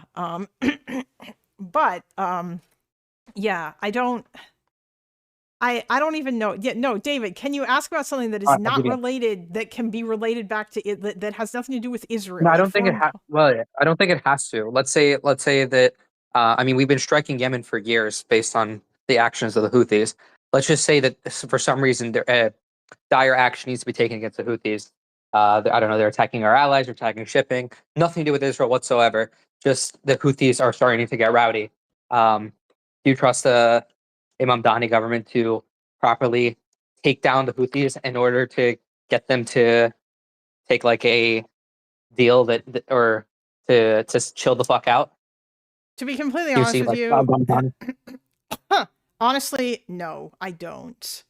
And part of the reason for that is just, but that's also partially because that it relates to the Middle East and they're supported by Iran. And I feel like everything having to do with the Middle East always ends up getting tied back to Israel by all of these people, or like all of these people just want America to get the fuck out of the Middle East, which is, I think, an issue. Because I don't think it's as simple as saying America needs to get the fuck out of the Middle East, you know? oh, what if he? Yeah, what if his policy is just America needs to unilaterally just get out of the Middle East, and then like Russia and other countries like take a foot, and China take a much stronger foothold, and then obviously the Israel would become even more encroached by like neighbors that feel emboldened because there's no assets in the region, and then there would be a stronger anti Saudi coalition, and then other countries in Iraq, like in other groups in Iraq and Syria, not Syria anymore, but in Lebanon, can be emboldened to encroach and spread more of their anti-Saudi, anti-UAE, anti-Israel access. I mean, forget about Israel, but just in general, like that's the kind of thing where I'm saying, like any sort of like anti-American interventionist or anti America as a foreign, as like a superpower across the world would just be like unbelievably detrimental to the United States long term. Yeah, no, To the point where anyone that's just like a moderate or Republican that's like, which by the way, like I feel Marco Rubio is like one of very few that exist anymore. Like even Marco Rubio under MAGA kind of says the absolute bare minimum that he needs to. Like he's not really doing as much like attacking and thising and thating as like the usual stooge that's under him, which kind of shows to me at least that he's just doing the bare minimum needed to be part of. One of the main places where I disagree with Rubio is probably the fucking like his obvious obsession with Cuba and like the Venezuela shit and all that. But that's a different sort of thing, and I think that's just because that he. I don't know how many of his constituents are right-wing Cuban Americans or whatever, but it's pretty. I think that he has wanted America to do things that could potentially get rid of the Castro regime for a while. And but putting that aside, yeah, like I do think that obviously he would probably be more. That being said, I don't know how much of a neocon Rubio is, which is another issue that I have. But I suppose that I would still rather have like somebody who was going to be in favor of doing interventions in the world, like for good things, than somebody who just wanted to pull America out of everywhere completely because they have an anti-America posture, And by the way, I think that if the United States abandoned Israel, Israel will probably just turn to China. Or like China and Russia, and they would just start being buddy with them, and that's where they get their shit from. And China and Russia aren't going to give a fuck about what Israel does to the Palestinians. I don't think that's a trivial assumption, but okay. Well, okay, actually, maybe not. Least, they would get more aggressive. Yeah, Arthur, do you? Well, okay, maybe that's not right when it comes to Russia. Not even Russia, China as well. Okay, Like, I'm I'm not vibing this out, 100% sure about but China, but you know more about Russia's relationship with Israel and how Russian people feel about Israel than I do, though. So, yeah. that's fine. But I think Israel itself wouldn't want to do this kind of alliance. Like, I'm vibing this out based on one anecdote that I've heard. Maybe they shouldn't in have the such a strong 80s. opinion on it. What's that? I said maybe in that case you shouldn't have such a strong opinion. But I okay, don't. go for it. I just said Okay. it's not a trivial assumption to make. I'm saying Oh, it's okay. unclear. Okay. The thing Okay, that I'm go vibing out just real quick is in the 80s when the United States was developing, I want to say the F-15 because F-16 came later, I think. The Israelis were developing their own competitor, kind of twin engine, then modern fighter, and based on the security cooperation with the United States, the US was like, you know what, guys, can you like shut this down? So it wouldn't compete with our exports, this, that, and the other. And there's like a good argument from like a defense economic standpoint to say Israel couldn't afford an F-15 style program. So there's like that kind of argument. And then I would imagine the hardcore Israeli right would be like, you know what? Fuck it. We'll just give more money. We want to be independent. Oh, Because that is the fact yes, that that is what they would do. Yes, that is that's the the fact that there is direction, even yeah. a thought that there is like stuff moving around in Israel to make an F-15 as opposed to the US, like the scale of difference there. I think the Israel in this kind of thing might question mark, weak confidence, try to be independent of everyone. How well that'll do or how popular that is, I have no idea. But to assume that it's going to be China or Russia is like, not trivial.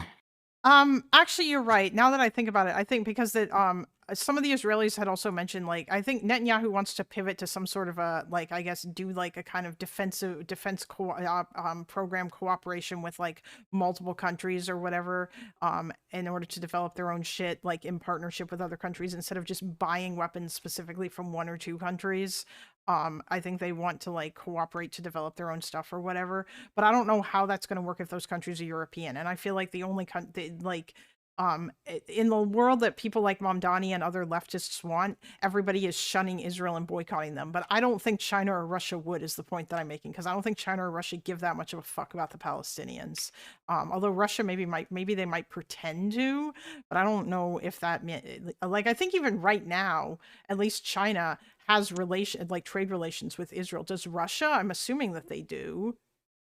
Like, does Russia Russia with Palestine? I have no idea. No, zero not idea. Palestine, with Israel. Does Russia sell stuff to Israel, I wonder? Yeah. I want to say Yandex, which is the Russian Google equivalent, is like not even operating. They've got like a office in Israel, I believe.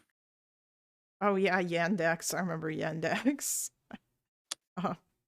Is Yandex a I feel like what'd you say, David?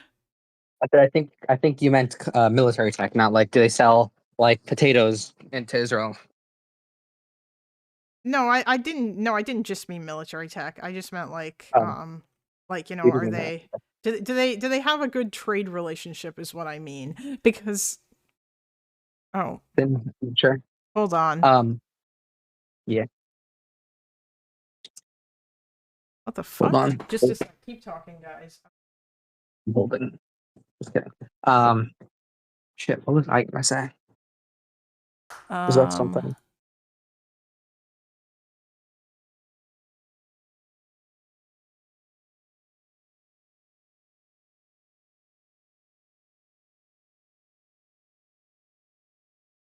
That's what you were saying. Okay, there we go. Probably. I can hear you now. Where are you from? Actually, where are you from, Arthur? Can you guess by my accent? No. Okay. I am currently in Moscow. Not the one in Idaho, the one in Russia. Oh. That's tough. Although I was born in Kyrgyzstan. Do you still have Kyrgyzstan. Do you still have Kyrgyzstan citizenship?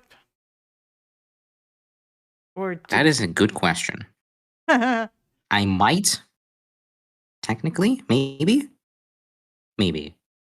I don't actually know how Um, Russia works. If they make you like renounce your former citizenship when you get They or if you- do. Oh, We did a reunion citizenship thing, but I don't know if it went through on the Kyrgyz end. Because I remember, from my childhood. So, Oh, I was gonna caveats. ask you about the Cuba thing. So do you? Oh, I was basically gonna say like I don't. Are you like against interventionism in Cuba whatsoever? Because I don't wait, think that I me? don't think that I necessarily think, or same with Venezuela. I don't necessarily think that that like a Marco Rubio administration would have uh, basically done so little for like an actual genuine opposition in Cuba, rather than having another like basically the VP be the fucking opposition. Fake. Probably not. I don't imagine so, but I imagine that Marco Rubio's ability to influence Trump is different or whatever. Am I against intervention? No, this is my policy on Cuba. I think I think that they should drop the fucking embargo and they should stop with this weird blocking all oil going to the island shit. And they should actually open up and like start doing relations with Cuba. And then in the background, I would have no problem whatsoever if America wanted to, start like fostering like I guess civil society in Cuba, or like encouraging people to go against the communist government or whatever, if they could manage to do so in a secretive enough fashion and they weren't like stupid about it. I would have no issue whatsoever with that, with them encouraging that kind of shit. Does Cuba have free and fair elections? What? Does Cuba have fair elections? No, they don't. But I'm saying that like potentially, like if Isn't the point of, America, like, the blockade to not like empower? what? Like, isn't the point of like a blockade and an embargo to like not empower, like a dictatorship? No, the point of it is that it's an old relic of the fucking Cold War, where they're like, oh no, Cuba's communist, and we don't want a communist country that's like off of, like sitting on, like right near us. And so we're gonna embargo the fuck out of them, and hopefully the regime will fall or whatever. I understand like what you were saying, I guess, but I don't. I feel like right now Cuba is incredibly isolated, and sorry, hold on. I mean, like in my opinion, you would do interventionism and then you would release the embargoes once you were able to succeed. Yeah, I know. When you say interventionism, what you end? mean military intervention, where like the U.S. would go in there and take out their government and replace them with some like basically a war. Is that what you mean? Yeah. Basically. Okay. Yes. Yeah, I don't know how easy such a thing would be. Not sure that that is as easy as you think that it would be, and that would also probably take a long time. I feel like if America was going to do that, I would potentially be okay with that, but only if there was like months or potentially years of planning ahead of time of like actually trying to build some sort of internal opposition within the country. Because if that doesn't exist, then there's no fucking point. Because then who the hell's gonna, like, you can't just, what are you gonna do? Just swoop in there and be like, okay guys, it's time to have democracy. Take it! Take the fucking democracy! You know what I mean? Like, yeah. I don't think it's that simple. In fact, I would imagine a lot of the issue is that Cubans are probably isolated. Like, for example, I don't even know if they have uncensored internet, Like, I'm thinking about, like, what would happen if like, they tried to do this in North Korea? That would probably be kind of fucked, because North Koreans are exceedingly isolated. They don't have real internet. China doesn't either. Like, something similar will probably happen in China. Yeah, like, the question is... Korea is that they have nukes. That's the issue. Well, yeah, I know, but setting that aside, also, their nukes are shitty, but Those nukes are shitty. North Korea's. There's really not such a thing as there is, but there isn't such a thing as a shitty nuclear weapon. Because no, I understand. I know, because if they managed to get one off and they hit South Korea, then millions of people would die, and that would not be good. I'm aware. And that would probably be who they would hit. It would be them or Japan. Yeah, they don't really need super nukes. Yes. Yeah, I know. No, I know, but I'm saying, setting aside the fact that they have nukes, let's pretend that they don't. I'm just thinking of that, or Japan, or China. China also has nukes. Although China has we're gonna have lots of nukes, but we don't want to use them unless we absolutely have to sort of posture. They don't like throwing their They have weight a around. no and- first use policy, yeah, I guess- they don't. Yeah. which is not we don't like to use nukes. It's we will never ever use nukes until such time as we're nuked upon. Yeah, exactly. But there was also apparently, actually, I wonder, Arthur, if there was anything about this in Russian opposition media. Apparently, China admonished Russia behind the scenes for all their fucking nuclear saber rattling, and they were basically just like, "Bro, stop that," you know. And I don't know. And like publicly, that was definitely a thing that Xi was putting out there, that he did not like that kind of shit. So I wonder. I don't remember yeah. general news reporting from the time. The specialists, specialist-ish people like Perun did cover it, so I'm aware of this, but I don't remember what the media people said. Okay.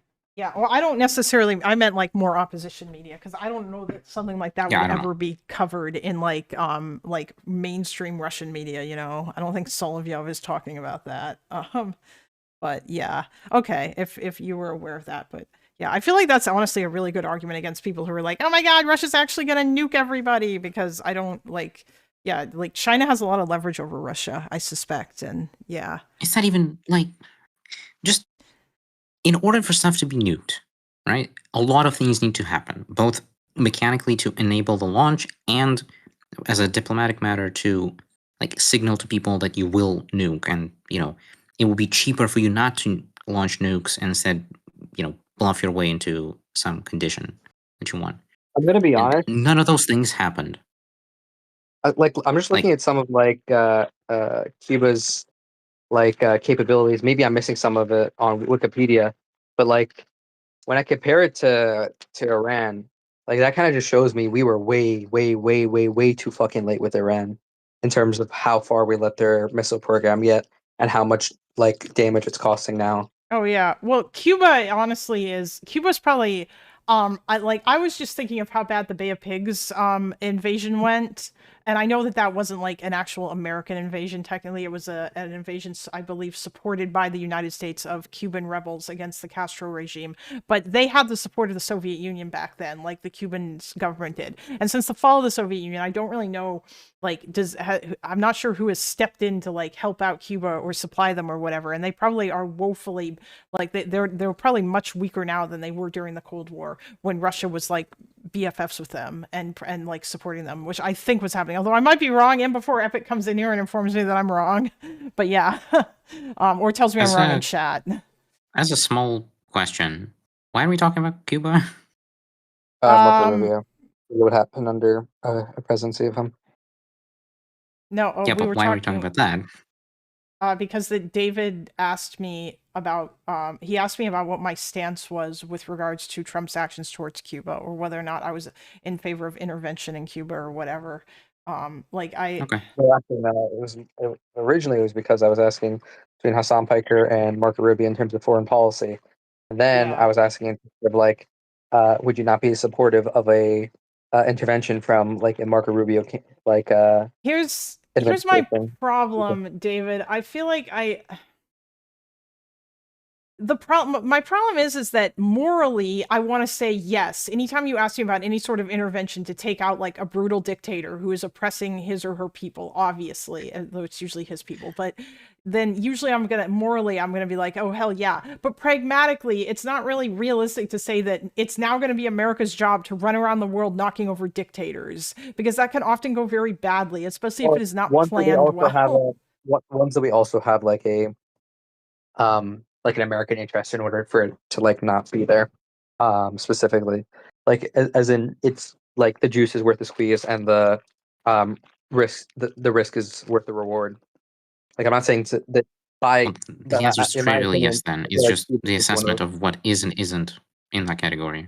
But like yeah, like it's like at what point is it, because it's like because you don't want to have another Iraq where there's like a billion people who, at the risk of, I guess emulating or of becoming the stereotype that Vegan Gains strawmanned me to be the other night. Like last night, there is actually a legitimate, like argument with regards to not wanting things to be just like Iraq again, because like you don't want to fuck up so badly that basically you end up committing your military to be in a country for like 15 years because there was a bunch of X factors that you never took into the equation. And in Iraq, they really fucking should have, because Dick Cheney himself, like he knew, because he said it.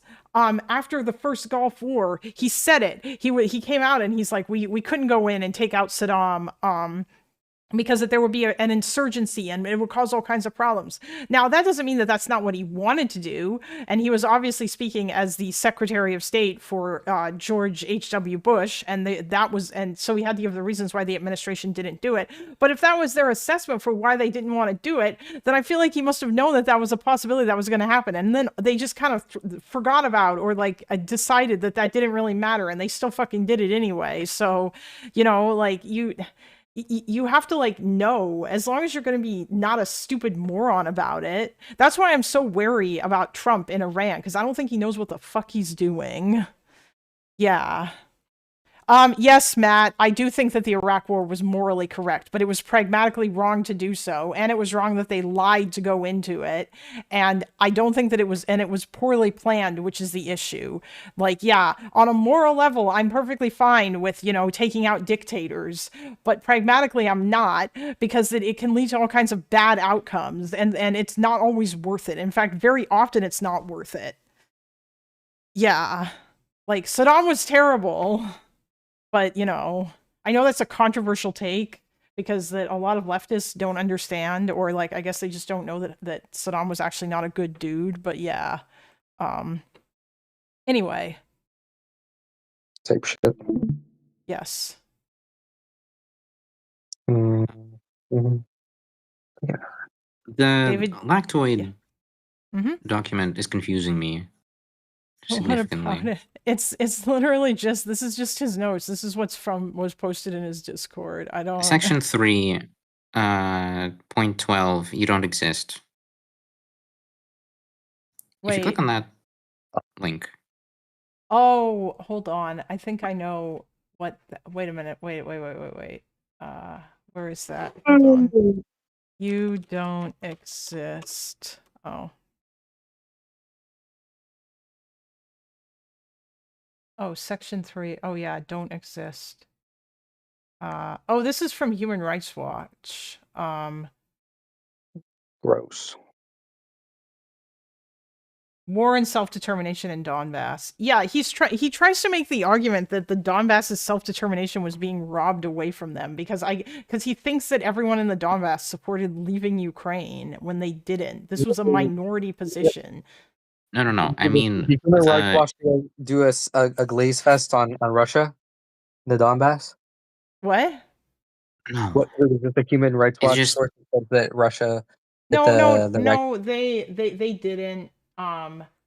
This is okay. What's confusing about this, Arthur? You don't exist. Arbitrary detentions, enforced disappearance, and torture in eastern Donbass, or in eastern Ukraine. Yeah, this is Unless I can't read, which is possible. The like this is in the middle of the counter-terrorist operation. Yes. Right? That is correct. And yes. This is someone just going across the like border, quote unquote, between the separatist areas and the government-controlled areas, right? I don't know about the torture stuff, but like, yeah, the checkpoint at least makes sense, no? Yeah, the problem is that like if I were to read through this report, and I haven't read through all of these, but like I looked at the UN reports, which I think are more useful to me because I hate these fuck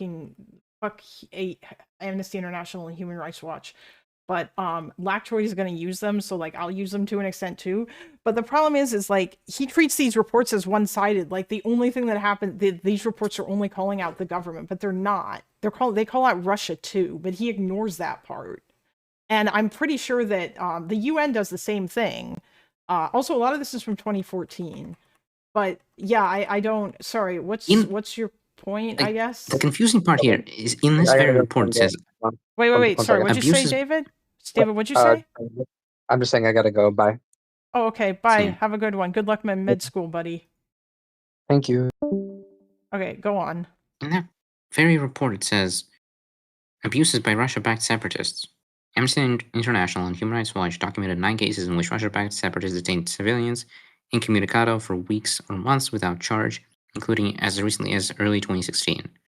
In self-proclaimed Donetsk People's Republics and Luhansk People's Republic, local security forces operate with no checks and balances, detaining individuals arbitrarily and hold them in their own detention facilities. 4 of those individuals, whose cases Amnesty International and Human Rights Watch documented, were at some point transferred to remand prisons. Like, okay, what's the point being made here? Oh, you mean why did Lactroid include this, even though like it actually Yeah. doesn't really help his argument? Because he is selectively quoting from these reports. He does it with Amnesty too. It's all selective. He is going to selectively pull out bad stuff that Ukraine did and ignore all the bad shit that Russia did, even though the human rights situation for people living in the so-called DPR and LPR is way worse than people living under government control. But he doesn't care about that. It does not matter to him. It's very weird. Yeah. I know. I appreciate point 16 in his document. It's so deep fried, it's kind of amazing.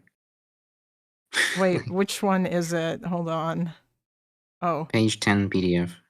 Oh, you mean the one that's got all the fucking language charts in it? Yeah, though they're so compressed and deep fried, goddamn. Yeah. Oh, hello, Epic. You're back. Literally, all this is it's just a bunch of Hello. fucking all he does is he just cites a bunch of polls about how Eastern Ukrainians are not happy with Kyiv, and then also the argument that's going to be really annoying to deal with from him is that he thinks that the independence referendums were real, that they were legitimate, and that Russia didn't engage in any kind of fucky wucky shit, and that Does he this think means the that 2020 election was real? I don't know. Yes, I It's think so. Israel, echo quotes.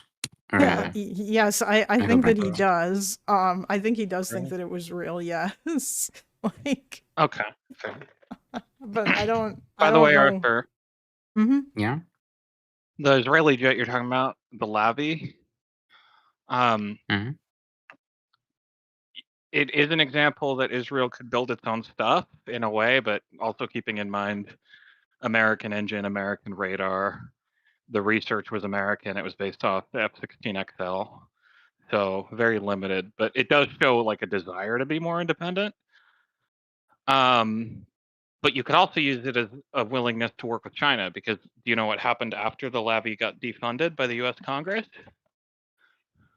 No. Wait, what happened? They sold the design to the Chinese, and it became the basis for their modern Air Force, the J-10C, the plane Oh, they've built more shit. of than any other. Bullshit. That's That's Okay. insane. That's No. I'm literally not. what That's- happened, though. But No, I'm not saying. I'm saying, oh shit! Like Jesus Christ, that's kind of ridiculous that they just did Yeah. that. I didn't. That sounds Also, unbelievable to me. China's Like, I believe modern you, but that's air-to-air unbelievable. missiles are literally just Israeli. Like the PL-5 air-to-air missile, that's an Israeli Derby missile. That's all it is. It's just a one-to-one clone. The Israelis sold the. But just to be super clear, this was the 90s. China was not a threat to the whole world in the 90s. Xi was not president of China. They weren't talking about reunification by any means. It was a very different world back then, but it did happen. Yeah. Was In the side he- chat, there's the Lavi They on bought a top and the carrier. J-10 It on the turned into a bottom. cafe. I know. Yeah, the Ukrainians sold a lot of stuff. Yeah, one of China's aircraft carriers they bought from Ukraine in the 90s. Because again, in the 90s, like China they weren't really a problem for anybody. China had a smaller navy than Taiwan in the 90s. Like nobody was, yeah, it's a whole different world. There's the Lavi, and then this is the Chinese plane. That's funny. Yeah, they do Mhm. look. Yeah, it's the same plane. Yeah. Wait, hold on. Fuck, there was something else that I was gonna ask. Okay, last night Vegan Games tried to argue to me that China was going to invade Taiwan earlier before 2003, and then America invaded Iraq, and then they just didn't, which sounds like bullshit to me. Was she even president That's- in 2003? What? No, and they didn't have the ability. The modernization of the Chinese military is like a very recent thing. So, like 2005, from memory, might be a year before or after. I think it's 2005 is when China's economy surpassed Japan. Like 20 years ago, China was economically smaller than Japan, or like some of the other, we call them Asian tigers. Like it was the case in the 80s that the GDP of like South Korea was comparable to China. So this whole like it's kind of a bit of like applying today to back then. In 2003, when the US was invading Iraq, the Taiwanese Navy was like on equal footing with the Chinese Navy. Like they had about as many destroyers as each other and about as many airplanes in their maritime aircraft like fleet. The idea of like China successfully invading Taiwan in like 2003 is not a serious idea. Like there wasn't Okay. a big scary Chinese military. Yeah, he was probably I don't know. I don't fucking know. I don't know what he was doing in that conversation. I think he just wanted to yell and like argue with shadows because nobody was really making the arguments that he was saying that we were making. Hold on. Dante just said Epic, why is Iraq's oil revenue under control of the Federal Reserve in New York? Question mark, question mark, question. I don't Wait, where did this come from? Were you arguing with Dante in the chat? That sounds kind of like a meme. Do you TBH. also think that the Jews did 9/11, Dante? Oh, there's a reason Iraqi's oil revenue is under control. Sometimes Dante says like really There's- unhinged shit in my chat, and I'm never sure if he's memeing or not, because then when he gets on VC, he's all reasonable and shit. So I don't know. There, you know what it might be? There was a UN sanctions program on Iraq between 91 and 03, wherein, sorry, not 91, at some point in that time period, it was Iraq? food for oil.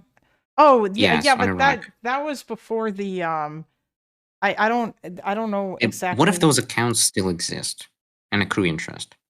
So what's happening is there's like a weird conspiracy theory that's being so like all conspiracy theories, they're based on like pieces of truth. So when Iraq sells oil, the processes go through the New York Exchange. Like the banking happens in America. We don't control their oil. It's their oil. We just like do banking for them.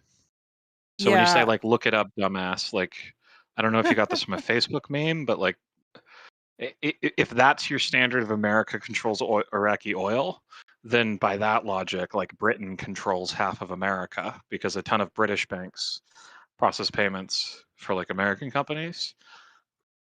This isn't like a standard this isn't how we talk about these things. This is like bending reality to fit some weird conspiracy narrative.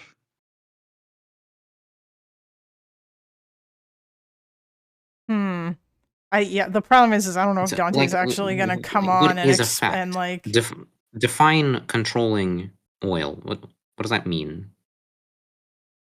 Because it's not American my God. extraction Wait. people. Yeah, like it's Iraqi companies extracting oil in Iraq. The payments just are processed through How American How the Where banks. does you US post it? How the US controls Iraq's oil revenues.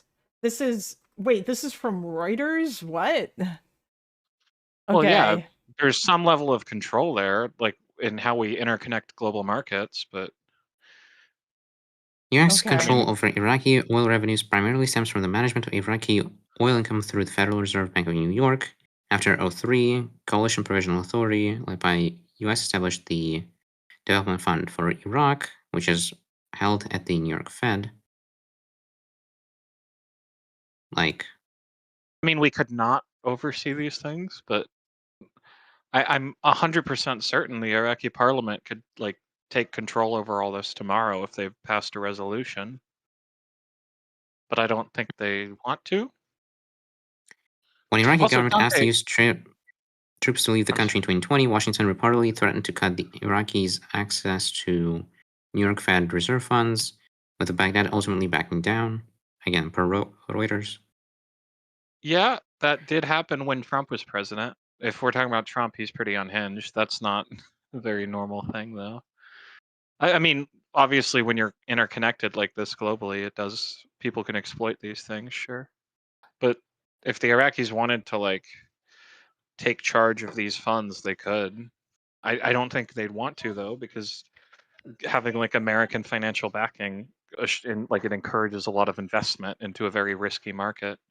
No, Dante, he's not saying that it's just a conspiracy. The point The is way you're that presenting it is a conspiracy. Yeah, that's what I mean. Because the implication is that the United States actually that Yeah. all the United States is stealing all of Iraq's oil money or something, and they're spending Yeah. it how they want, and that's not. So what if that- I say jet fuel can't melt steel beams, and then someone said that's retarded, and I said look it up, retard. I mean, it is true. Jet fuel doesn't melt steel, but like it's also true that when you light jet fuel on fire on a steel beam after a plane slams into it, and that beam was meant to hold up tens of thousands of pounds of structure, it is enough structural decay the building will collapse. So I can like hide behind jet fuel doesn't melt steel beams is technically correct in a vacuum, but you're like it's being used like when I say that that's not what it means, right? It's supporting this more ridiculous conspiratorial nonsense. The implication is the United States has leverage over Iraq's own oil revenue through the U.S. banking system. That's what. In the same way, like the EU controls like European member states' oil, I guess. But like Iraq, there's reason like we're talking about like funds that were created to help Iraq rebuild after the war. Like I guess you could call the Marshall Plan was the U.S. controlling Europe's economies. If we want to really, leftists would say that, but yes. I guess okay. If you hold that standard everywhere, then it's consistent. But I don't think Dante does. I don't think Dante's not that kind of leftist. I don't think Dante is a leftist. So no, I'm just saying that I haven't heard the leftist argument on the Marshall Plan, but my guess is it would be something like that. Wait, Dante. Yeah. Dante's Canadian, right? Yes. Okay, I'm going to do what Dante just did. How do you feel that the head of state of Canada is the Governor General appointed by the Crown? How do you feel not living in a democracy that's under the control of Britain? Look it up, retard. Do we see how this is like retarded? Like everything I just said is technically true. The head of state of Canada is not the prime minister. That's the head of government. The head of state in Canada is appointed by the monarchy. It's the Governor General of Canada. And technically, the Governor General can rewrite the Constitution. The Governor General, the Australian Governor General, same relationship, another Commonwealth nation. The Governor General, appointed by the English Crown, literally removed a prime minister from power and called for elections. So it's not even hypothetical. That power really exists, just like Trump really had certain things he could leverage. Are you going to use this to say, like, Britain occupies Canada?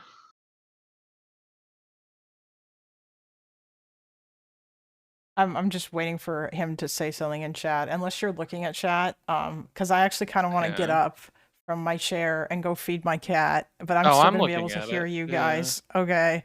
Also, I mean, Dante, you can always come in here if you want to like get in on the content or whatever, but people would rather just argue with Epic from chat. Nobody ever wants to come in here and actually talk to him. I don't know why.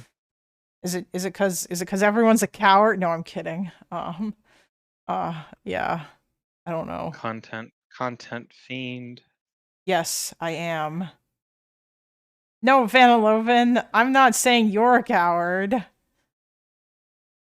I don't know if you've disagreed with Epic on anything. Oh no, Pragmatic American, it's okay. If you actually don't want to because you feel like you're bad at debating, that's fine. I'm in the unfortunate position of mostly agreeing with him, and I hate it. Rip. Well, that's the thing with the California propaganda. It's not propaganda, it's truth. You just need to accept it. Was it the what was his name? The Secretary of State, Kissinger. Was it Kissinger's line that he said something, and it also has the benefit of being true? I don't remember. Something. Kissinger was like describing some plan. I want to say it's like common, I don't know, urban myth, I'll call it. It has the benefit of, I don't know, removing communists from power, this, that, and the other. It also has the benefit of being true. I Was that his don't even, that doesn't line? even ring a bell. Yeah, I'm not familiar with the quote in question, but Do you have any opinions on Kissinger, Epic? I mean, I'm not a particularly huge fan of him, but I think there is a tendency to like the halo effect is not only a positive but also a negative cognitive bias that humans fall into. So I think there's a lot of like negative halo effect with Kissinger, where like we act like everything the U.S. government did while he was Secretary of State was like by his hands alone. And obviously, it's a little more complicated than that. But I don't think of him as a good person or good force. Yeah. Wait, when was Curtis LeMay in there? Was that during Johnson or was that during Nixon? LeMay was Chief of the he's- Air Force. LeMay is No? playing a huge role in the Air Force since before the Air Force, the Army Air Corps, since from World War II to the end of Vietnam. Oh, So in okay. World War II, he's commanding the 8th Army Air Corps in Europe when they're bombing Germany. And then LeMay, after that starts winding down, LeMay takes command of Army Air Forces in Japan or in the Pacific to bomb Japan. So LeMay's like the architect of the firebombing campaigns of Japan and also the strategic bombing of Germany. And then LeMay basically oversees the brand new U.S. Air Force, which was born in 1947. During the Korean War, he's in charge of a lot of operations. And then by the time the Cuban Missile Crisis happens, he is the Chief of Staff of the Air Force, which is the highest part. It's like the top military officer in the Air Force, directly under the chairman of the Joint Chiefs. So the Joint Chiefs are the Chief of Staff of each branch, and then the chairman, who's on top of all of them. And he had that position pretty much up until the Vietnam War ended, and then he retired. And the Vietnam War wasn't fully over, but then he ran for office as a segregationist candidate. Oh yeah, I remember. Yeah. Yeah. Wait, wasn't he the vice president for George Wallace when he ran? Was that it? He was George Wallace's VP pick or something? Was that Yeah, it? he was. Yeah, on the Okay, yeah. Dixiecrat ticket. This was like when the fifth party system was collapsing. So the fifth party New Deal Democrats, which were a coalition between like more progressive types and then like Southern segregationists, it Yeah. split in half. So there on that election in 1968, there's actually three parties that compete. There's the Democratic coalition splits into two parties basically, and you have the Dixiecrats in the South and the Democrats in the North. And then obviously, because the Democrat vote split down the middle, the Republicans just fucking dominated in that election. Okay. Dante said some stuff in chat if you want to engage with him. Dante, I don't know why you don't It took just him a come in really here. long time to come up with not a response. That was a really long time to come up with I'm going to refuse to engage with your point. That was really impressive. Just like a really long way to say I don't actually have a response for that, and I'm a hypocrite, and I'm judging this one particular thing very uniquely. So obviously, he might be out somewhere in public. I don't fucking know why. Dante, do you think the U.S. controls Japan's military because of Article 9 in the Japanese Constitution? You're gonna have to explain to him what that means, because I don't even know what that means. Explain it to the chat. Renunciation of the right of war things. Yeah, from the after defensive World stuff. War II, yeah, we wrote the Japanese Constitution. Mostly General MacArthur wrote it. And by the way, when he wrote it, he was trying to run for president in the U.S. He was like trying to spin off the occupation as like how he'd be a good president. But anyways, he wrote the Japanese Constitution, and Article 9 in it says that Japan forever renounces the right to wage war, and it also bans them from having things like aircraft carriers or cruise missiles or things like this. Does that mean like Japan, like obviously that was the thing the U.S. set in motion in the 40s, but does that mean like to this day we're going to pretend that like the U.S. has the final say on Japanese militarism? Okay. The Japanese surrender unconditionally to the U.S. Good job quoting the Chinese MFA, but Does that mean the U.S. like is Japan a U.S. colony today? There is a based and left-wing version of the argument to say yes, but I mean, maybe I'm- yes. there By would be saying we that. brought Finding the it weird. West into Japan and made them a Western liberal democracy? Because that'd be Yes. Wait, hold true. on. Oh, Did Japan change their constitution so that's no longer a thing? I'm just wondering. no, they've They come up with reinterpreted what the- phenomenally creative ways to interpret what a weapon is and what defense is. So now they're to the point where they're like, okay, in order to defend Japan from China, we need the ability to wage an offensive war to destroy China's ability to threaten Japan. So therefore, offensive strike capabilities are actually within lines of the self-defense forces concept. Okay. Bill Clockwell Yeah. says in chat, Japan did not unconditionally surrender. I don't know why people who are wrong speak. Before we type this out, just Google, did Japan surrender unconditionally? Yes, they signed the Unconditional Instrument of Surrender in 1945 in Tokyo Harbor, or they'll call it Edo Bay back then, on board the USS Missouri. Yes. They said that I don't know. I guess they were surprised that it went down the way that it did. I'm sorry, Bill. I don't know, like, if that, yeah. You live in America, Epic. Can none of us speak? What me living in America has to do with that.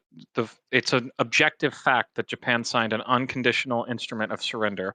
All you have to do is type into Google, did Japan surrender unconditionally? It does not take 4 years of college education. It does not take being born in the United States. The fact that you can type in this chat means you have the tools to fact check yourself before we type it. Wait, hold on.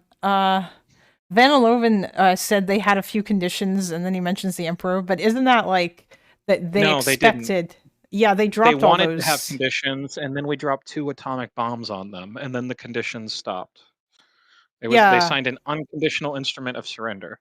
They did They not were sign the yeah. They were surprised that that America like spared them as much as they did. If I recall correctly, you mentioned. That's Vaniloven's just memeing, but yeah, because they thought that America was gonna fuck them up in the same way that they would fuck up America. You know, yeah. If I recall. Hey Dante, Japan acts the same way a vassal state does. I'm glad you. Okay, then you're not being hypocritical. I take it back. You are consistent. You're consistently retarded, but you're not a hypocrite. So. Yes. Also, Bill Clockwell, I'm just going to say congratulations. You have now been yelled at by Epic. This is a rite of passage in this chat. This seems to be a thing that happens with everyone here.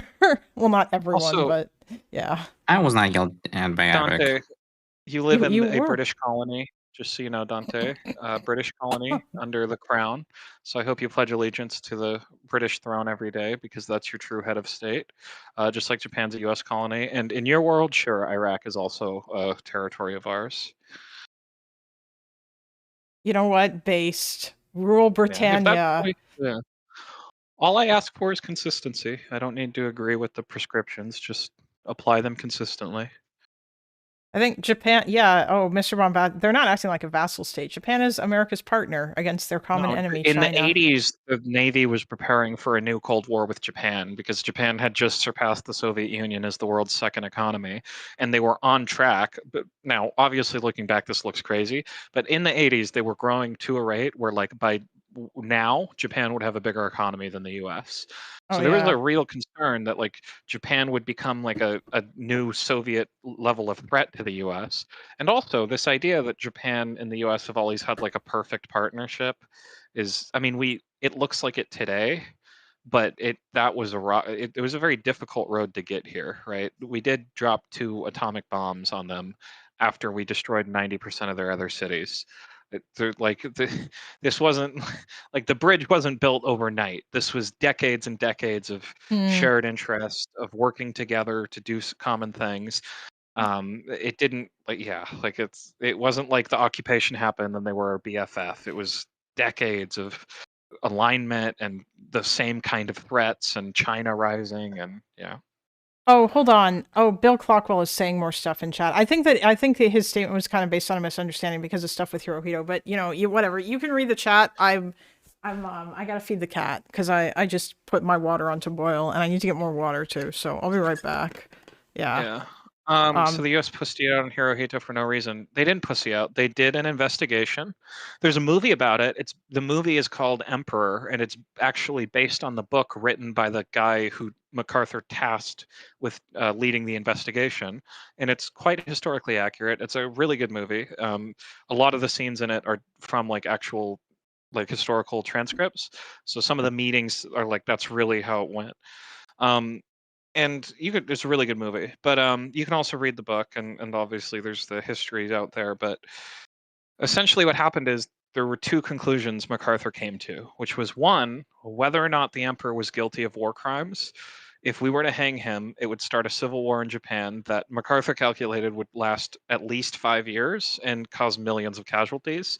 And you would need to basically pull the U.S. forces out of Europe to deal with it, and that would give a lot of ground to the Soviet Union along the Iron Curtain. The second thing MacArthur determined is that he couldn't establish the emperor was actually guilty, because it turns out when MacArthur landed in Japan, he knew nothing about the Japanese government.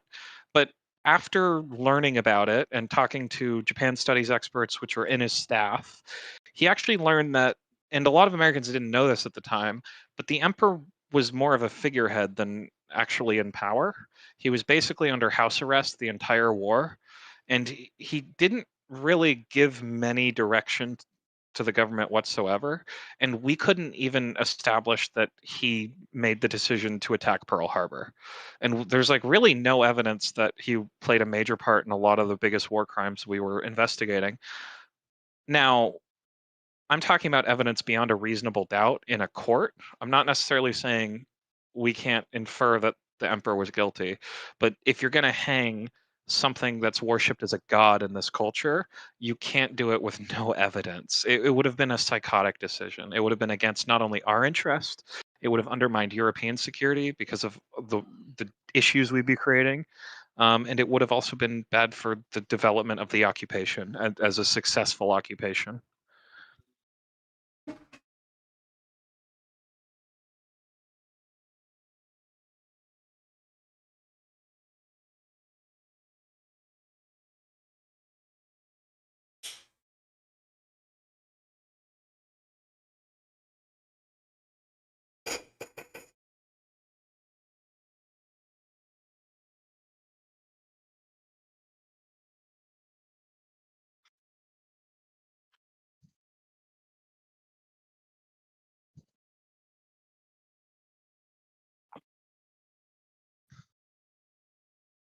You don't have to apologize. I just was correct. I just don't want people to think that something that didn't happen happened or something. That's all. Oh, I do offer my sincerest apologies. I really thought I was talking to Dante and not Evik. I would have never go against you. I have been Prince Zuko. No, it's okay. It's okay, Bill. No, we weren't. The reason I read that out because I thought that Japan did unconditional. But yeah, I don't. Listen, Yeah, I they feel like did. it. Yeah. Two things. One, Tom D11 is in the waiting room to talk about Japan. And Base? two, unless we're doing any more Ukraine-Russia memes like right now that are important, I'm gonna go out. Oh, Because well, it's you're gonna. Yeah. 2:30. Oh Jesus! Don't you have to work tomorrow? Good night. I look forward to Yeah. hearing about whatever the fuck happened with the protests tomorrow. I'm sure that there'll be news about it later, assuming there even was any. But yeah. Okay. Have a good Night. one, buddy. Good night, Arthur. Hello. Sorry about the Sorry about the weird overlap in audio. I'm gonna talk a little bit. I remember there's a little bit of a chat about Japan in 1940s and 50s, which is good. But I feel like what we're missing is basically a little bit of context of the U.S.-Japan relationship has always had some random degree of shakiness in it. And this can definitely be seen with things like the U.S.-Japan relationship in the 80s and 90s when we thought that Japan was going to take over the global economy for a good chunk of it. It led to things like the F-22 not being sold to Japan because Because we're Congress afraid said they would no. build more than we could. Yeah, they wanted to build their own F-22s, and Congress was thinking, "Oh shit, what if they actually can build more than us?" And then we don't have the biggest air force anymore. That was like a real fear. Wait, Yeah. there are. Hold on, which? Oh, wait, no, never mind. The movie that you're talking about, Emperor, is a 2012 film. Yeah. Okay.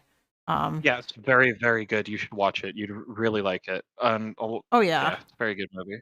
I'm It's an alright definitely movie. English I and mean, it's not a Japanese. documentary. Also, documentaries suck. But Yeah. it's a really good movie. It's entertaining. The subject matter is accurate enough as far as Hollywood goes. There's a book it's based on, which is also interesting. Yeah. Okay. Yeah, Um, no, that would be a cool thing to check out. It says the language is in English and Japanese, so is it are the Japanese parts all subtitled or whatever? I'm just curious. I'm guessing Yeah, so. there's subtitles. Yeah. Yeah, it's an American movie. It's a Hollywood movie. It's for Americans. All right, based. I will I'll sail on the high seas and acquire a copy of that. Yeah. I think it's like free on YouTube or Prime Video or something. I But think it's Prime Video has that. I don't know for yeah, sure. but fuck that. You don't understand, okay? I need to have a copy that is 1080p Dolby Digital 5.1 so that I can watch it in my bitchin' home theater projector with based surround sound and get the full experience. God damn it. that's fair. Fair enough. Yeah, I mean, part of the thing was that the U.S. was worried that Japan would, like we think China will, outpace us and become the next threat to our dominance in the region. And it got to the point where some parts of Tokyo were more expensive than parts of California. The expensive parts of California, like the Emperor's Palace, was worth billions at the time. Just to set an idea of Yeah. this is how much of a problem it was at the time. Yeah, they were really on track. Like they were, I think in 1987, right before the bubble collapsed in Japan, like they were like Yeah. 10 years away from being like a bigger GDP than the US. And it was a concern. Like Americans, this is a real thing we talked about. By the way, the influence on media in the 90s is profound. The amount of Oh, yeah. Japanese influence in things like Blade Runner or like the world people were imagining the future would be, there's a bunch of kanji everywhere, you know, because they Yeah. thought Japan would, kind of how we think about China today. Yeah. Yeah. I mean, it's also oddly enough a similar demographic trap that they're looking at, that China's looking at too. So it's one of Well, those that's things the that concern, is that there's it's one. peak China. Yeah, I think we're probably experiencing it right now, but that's just based off Yeah. of I'm looking at the demographic numbers. I'm also looking at how Japan's reacting to China is an interesting indicator of what I think it's going to happen next. But that's an entirely different topic. Yeah, for And sure. honestly, But I think this decade and the next decade is the peak China moment. So I think that's why there's so much security concern there, that they want to take the opportunity while they have it. But yeah, is Tora a good movie? I think I've seen it. It is a good movie. When I was a it's kid. a good movie. It's an but, older film, so you have to enjoy older films, but it's very good. The original Midway, Yeah. not the remake, is also quite good. The remake's okay, but the original's Yeah, better in but every way. Yeah, I mean the remake does a good job explaining the intelligence thought process. Yes. But the problem that I come into, and a lot of the Rivet counters and the military nerds come into, is they have Yamato classes in the multiples at Midway when they shouldn't be. You're right, but Kalinda doesn't know what Yamato is, and certainly wouldn't identify the class of battleship based on its turret layout or anything like that. It's the world's biggest battleship, okay? No, I know. I'm saying for you and me, for people that are quite familiar with the military nerds. Yeah. Well, so more than a we're going to be nerd, able to yes. identify that, but I'm saying I don't know if that takes away from the average viewer's experience, because they don't, they just see battleships and they're not going to be thinking Yamato didn't sail into Midway. That was actually, that was 150 nautical miles away. It wasn't part of this engagement. They're not. Yeah. Listen, it's okay. I understand how you feel because if I'm watching a movie that's like, I don't know, like about like the Holocaust or whatever, and I see inaccurate shit in it, like there was some stuff in Schindler's List that kind of made me side eye. Yeah, I would feel the same way, but obviously the average person doesn't know all that shit, so yeah, Yeah. I But they did make a lot of mistakes there, like the planes and ships Yeah. were the wrong. Yeah, they were like things that weren't Yeah. actually there.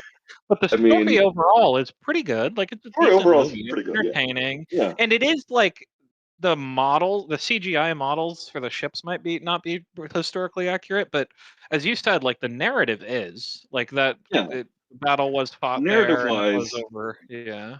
the narrative wise, they did actually a decent job of trying to like steelman the IJA and IJN's like weird internal beefs, while also Yeah. talking about like, hey, the IJN has its own beefs with Genda being notoriously bad at his job.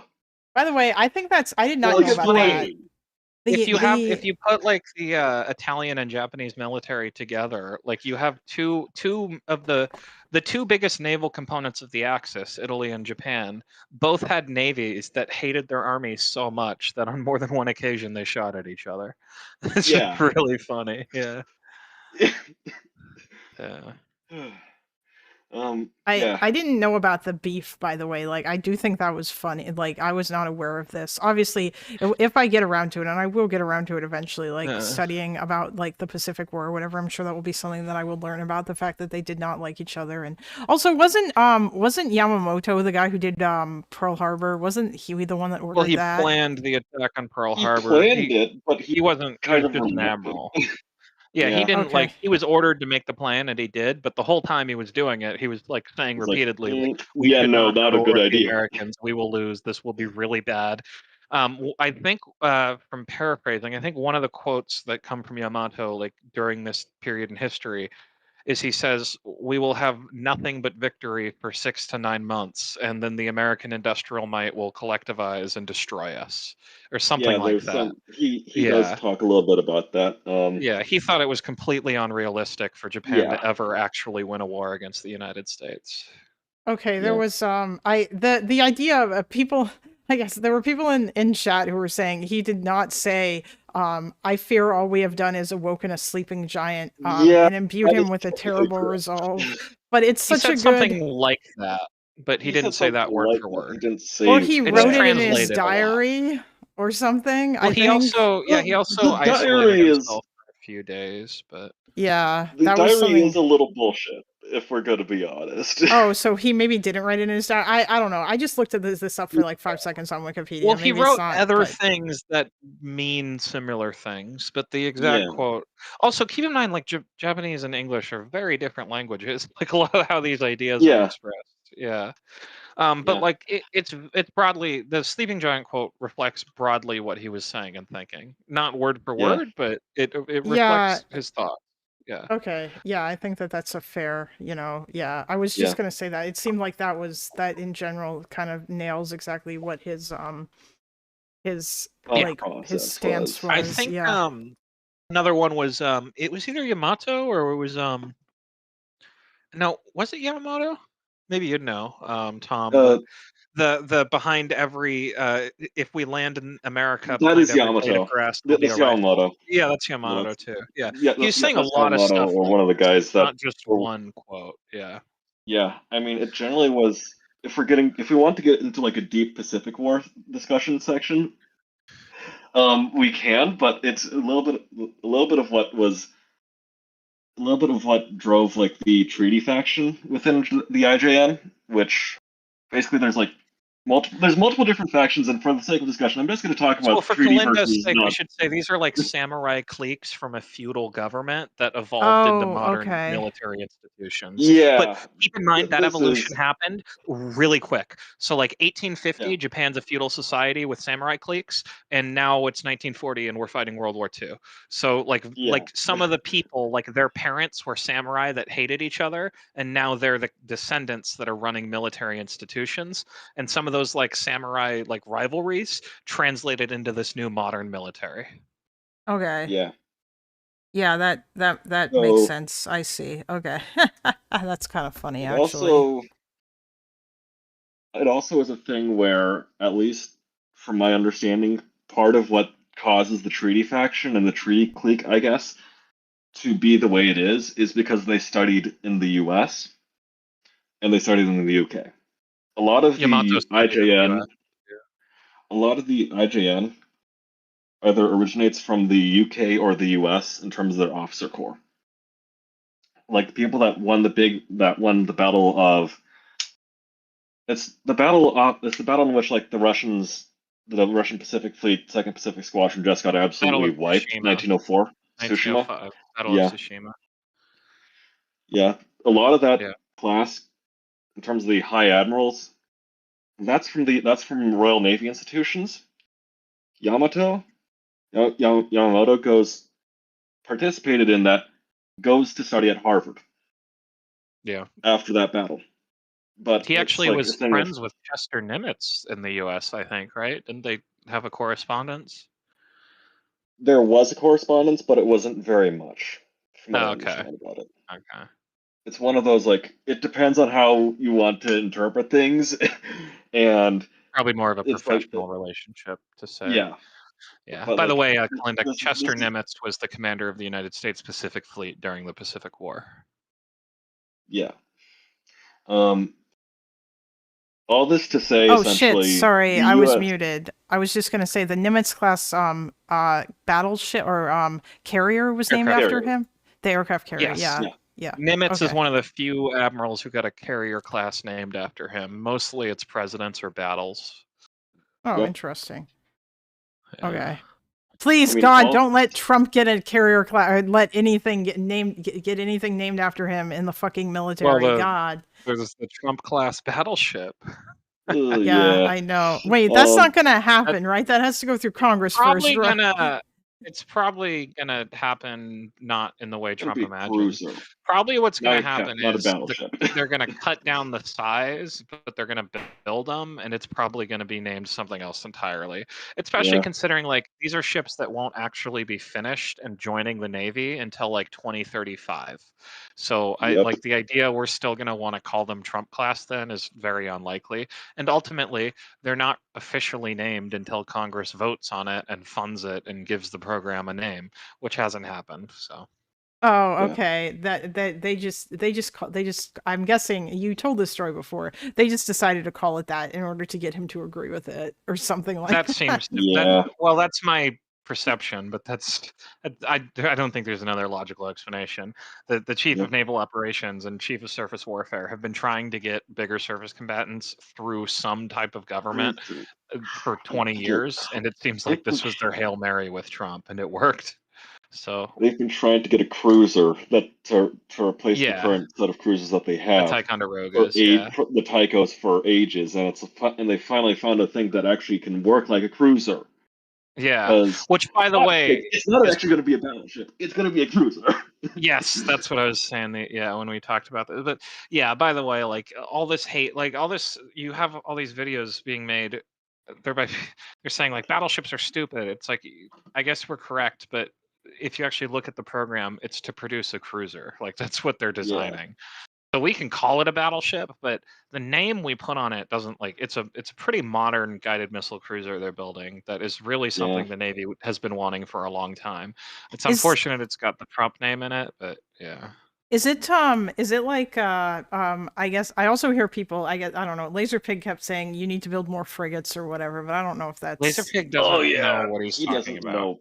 Yeah, honestly, the issue that Laserpig has with a lot of people in the military history and military like affairs community is he doesn't really like to cite his sources. He doesn't very have well. sources. It's whatever he A saw lot on of the Reddit. time, it's like not very good.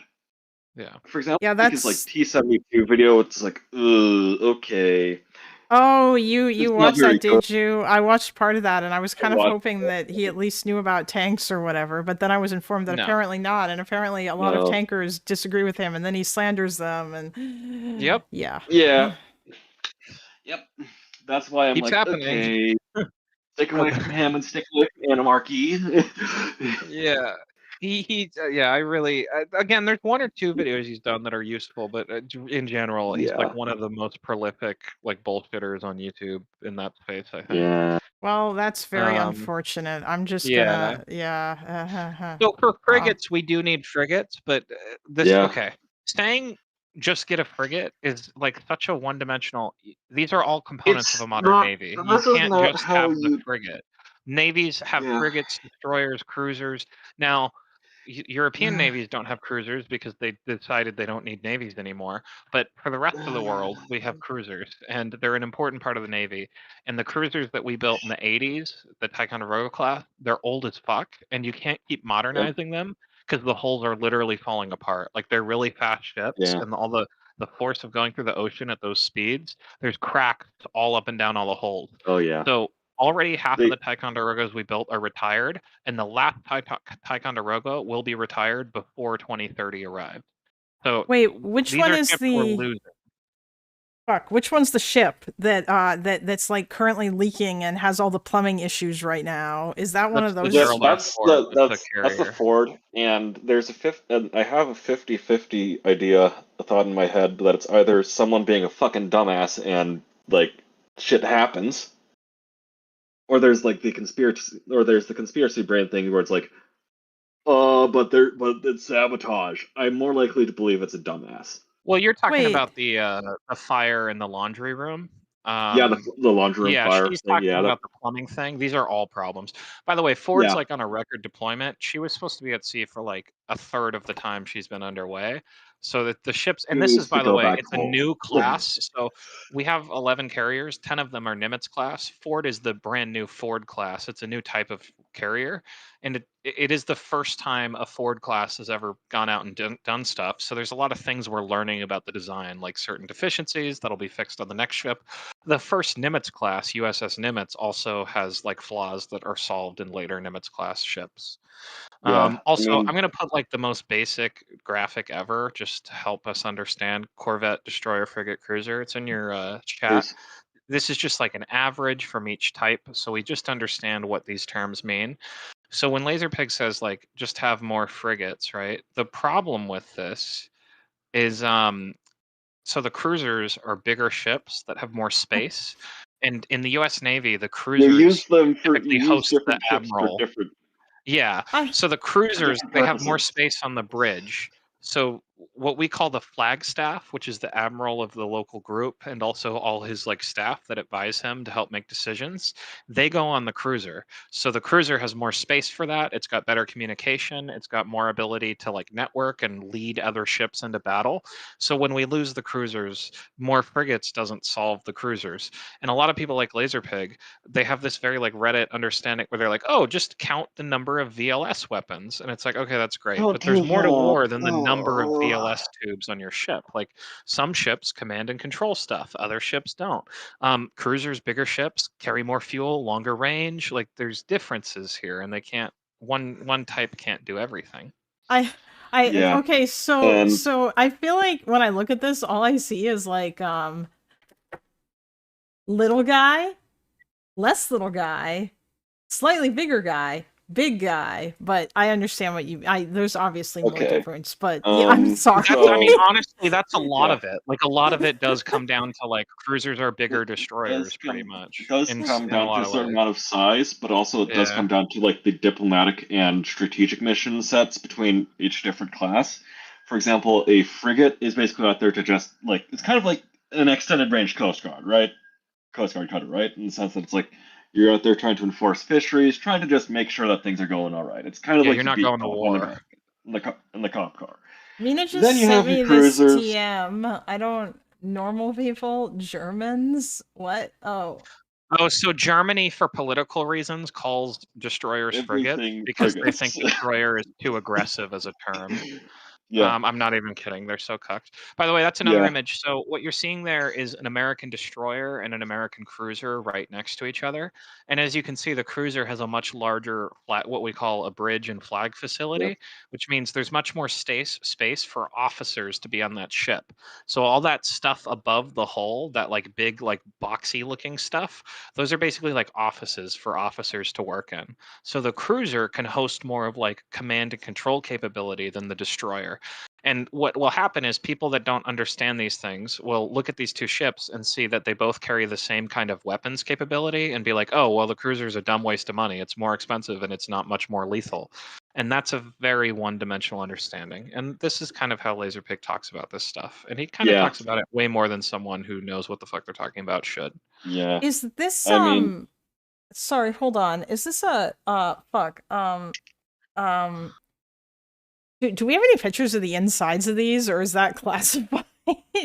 The older ones, Uh, yeah. The newer ones that are older currently ones, operating now. the new ones are classified, and as far as I know, the thing about like getting back to the idea of like different ships having different missions, the analogy for like cruisers and destroyers, depending on what their mission type is that they're essentially supposed to be like the beat cop that's like going out there and showing up. You only bring in the carriers when you want to have a presence. It's kind of like the riot police. If we're to like put this into perspective. Mina Also, the carrier says relies on the cruiser. Like the cruiser's role in the Yeah. carrier strike group is to coordinate air defense of the carrier. If you fire Yeah. a ballistic missile at an American carrier, it's going to be the cruiser Being that points the shot big at by a radar cruiser. to track it and then fires the interceptor. So if we lose Yeah. the cruisers, then the carriers are not like there's a whole ecosystem where these things are Yep. symbiotic with each other. And thinking about it like how many fucking missiles can we stick in the boat and how much does it cost and what's the dollar to missile ratio is again something you only find on Reddit. This is not like a realistic. This is retarded. Mina says upon seeing this picture, look, it's a frigate and a frigate. They actually Yeah, she's really German. Yeah. I know. Yeah. I know she is, It's but the I'm like, most German why? experience ever. You got to keep in mind, like all these terms are doctrinal. Like cruiser comes from to cruise because the cruisers come from ships that could cruise across oceans, whereas your frigates would be stuck along coastal routes back in the age of sail. And then Yeah. as we go from sail ships to steamships, these terms keep evolving. And now instead of a sailing cruiser, we have a guided missile cruiser. And our evolution of this language in the US with our customs informed by the Royal Navy is not the Yeah. same as the Germans, who have a different history and different culture and different language. So they Yeah. use these terms differently. By the way, the Russians have cruisers, but Russian cruisers are not command and control nodes. They're big, like missile barges. If you look at a Russian Yep. cruiser, it's just how many fucking missiles can we stick in this boat? It's completely Yeah. different than how Americans think about cruisers. I mean, And there's Chinese also- cruisers, they don't even call them cruisers in China. They call them large destroyers. So There's also things of like names are legally defined differently in different places for legal reasons. For example, see the Kuznetsov. It's a cruiser, but it's actually an aircraft carrier. Or it's also the kind of a cruiser. It has VLS Yeah. capability. yeah, but like, what do they do mainly? what's Well, its mainly main it purpose? sits in port on fire. Okay, when it works, Yeah, no, you're right. Wait, I'm just it's saying it meant is to be an closer to aircraft a carrier. cruiser than an American carrier. Like it is Yeah. closer, but you're right. Are you talking about when you said mainly it sits in port on fire? Are you talking about a Russian ship right now? Is that Russia is that is the only country to ever lose an aircraft carrier to To a nature. crane. Yeah. So Oh. Russia parked Th- the Kuznets. Okay, so it's a crazy story. So Russia had one aircraft carrier. It's Kuznetskov. And it came into port for maintenance because its engine caught on fire. So when they were trying to fix the engine that randomly burst into flames, the crane working on the ship fell onto the ship because the dockyard fell apart. And then the crane put such a big hole in the flight deck that the ship was a total write-off. So they just took all the planes out and shipped them to Ukraine and gave them to the airport. Yeah. And they sent Yeah, all the crew to check- go check fucking stream do tra- assault. check- Oh my charges. god, I Check finally stream chat. understand. I finally understand this meme. Hold on. I finally understand. I finally understand this meme. I get it now. Oh wait, no. Extreme chat. There's an article by the BBC about that does that. I finally understand. If you guys can watch my watch the screen that I just shared. Let's see. Here. How do I? Oh, there we go. Okay. Let me know when you're I see it. I can see. Yeah. okay. Aircraft carriers around the world. It's supposed to have noise. Oh, there it is.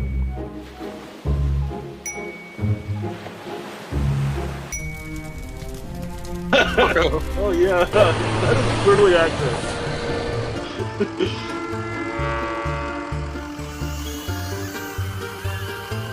That's so good. Ukraine doesn't have any. They've just got Aircraft. Do they bombs. need one though? Yeah, they don't really need. Russia's right there. There's not an ocean in the way. Yeah, Yeah, the purpose of an maybe- aircraft carrier is to deliver air power, right? Across an ocean. Yeah. Yeah. Which not everyone needs to do. This is also the problem. It's back to that one-dimensional thinking. Like, war is about achieving objectives. So when we talk Yep. about, like, is a carrier better than a cruiser? Well, what's your objective? Right? Because for the US, we like to go fight wars in other continents, and that means across oceans. That's not really what a lot of places do. Like, China's problems are not very far away. Taiwan, you can see Taiwan from the mainland of China with binoculars. Japan's problems, like, Japan has They're much right smaller nearby. aircraft carriers because their carriers are they'll be able to literally sail 20 minutes to dock and rearm. They don't need all this fuel on board for aviation operations for months without going home. They don't need like deep magazines of bombs for their planes to do strikes for months without replenishment, because the Japanese carriers, they can just sail to the ports that are right next to where they're fighting. I think I'm gonna have to. yeah. I'm gonna have to tell you, it's not aircraft carriers. They're helicopter destroyers. right. For the sake of You're legal reasons, I we forgot. call them They- helicopter destroyers.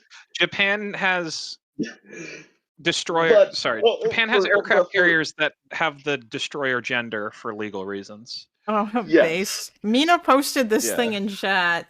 I guess like she's Oh. not she just wants to meme about Oh yeah, she's just memeing hard. Oh yeah, that's basically everyone in the Indo-Pacific Command right now. oh well, you know, Ever since the war in Iran not started. having a good time, man. Yeah, do you know how many fucking TLAMs we fired at Iran? We have fired more TLAMs in the last 4 weeks than any other war in American history, by the way, including the Gulf War. Fucking more than Desert Storm.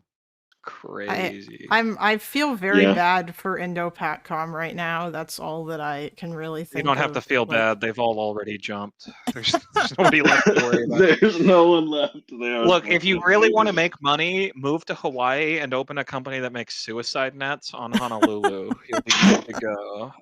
So- Wait, is that where Okay, Indo-PACOM whoa, is like whoa. headquartered or whatever? there's- Is it there's in 3 big hubs for Indo-PACOM. There's a Joint Base Pearl Harbor Hickam in Hawaii on Honolulu. There's also San Diego, which is where the carriers go for maintenance. Like the Pacific Fleet, think their real Yokosuka home or is San Yokohama? Diego. And then there's Guam, which is the forward deployment spot where carriers will stop to rest. And then we have regions in our allied countries that are major hubs, Yokohama, Yep. Japan, and also Manila in the Philippines. But the 3 I think- American territory ones are Guam, Hawaii, San Diego. Which, by the way, Yeah. if you live in any of those 3, and we do have a big one with China, there's going to be Get ready really to get fun nuked. hypersonic glide vehicles slamming into your city. So have fun with Yeah. that. Yeah. All I can say is, if there's a nuclear exchange over that. Well, I mean, if we go there, we're that's dead. a whole we're nother dead. that's a We're whole all nother dead. level. Yeah. Well, if But, you're in like, San Diego, yeah, no, the Chinese are going to throw so many San Diego, nuclear you're warheads dead. at San Diego. Yeah, we Yokosuka, you're won't- dead. They will not all get Guam, stopped. The you're not entire gonna bother with that. well, no, Anderson and Guam, no, that's going away. Not for the Oh, yeah, Navy, that's- for the bombers. Yeah, we can Yeah. land bombers there. Yeah. Yeah, any nuclear exchange at like Guam, it's Yeah. literally going to be a nuclear holocaust for Guam. Like Yep. every single human being on I that island mean, will just be I made vaporized. I made the observation that Silicon Valley is also likely going to get nuked if it's the nuclear exchange. Just Look, if I anything, live for in economic Silicon Valley. holocaust. We still have like 2 of the most significant runways in the world. One's in Yep. downtown San Francisco, and the other's in downtown San Jose, the 2 biggest cities in the fucking valley. And also, the head of the fucking U.S. logistics system is Travis Air Force Base, head of Air Mobility Command, and that's in the Bay Area. So yeah, no. Although a nuclear exchange with China is incredibly unlikely, just for a lot of reasons. Even if we assume like, high-intensity conventional conflict, escalating to nuclear weapons is in nobody's interest, and the Chinese aren't really like that. They're a no first use nation. I mean, we'd have to start it, right? And I just don't know if. Well, I guess Trump's president, so you never know. But like, a nuclear war with China, in my opinion, the only probable scenario that happens is if the U.S. drops the first nuclear bomb. Yeah. Getting back to like the whole thing of like these things are structured differently. Japan also decides to put what we would consider like the carrier airborne carrier like early warning stuff. Yeah, they put that ashore. There's good chunks of stuff out near like Iwo Jima that they have like Hawkeyes based out of that general area. I don't remember exactly. Yeah, the advanced Hawkeye, the E2. Yeah.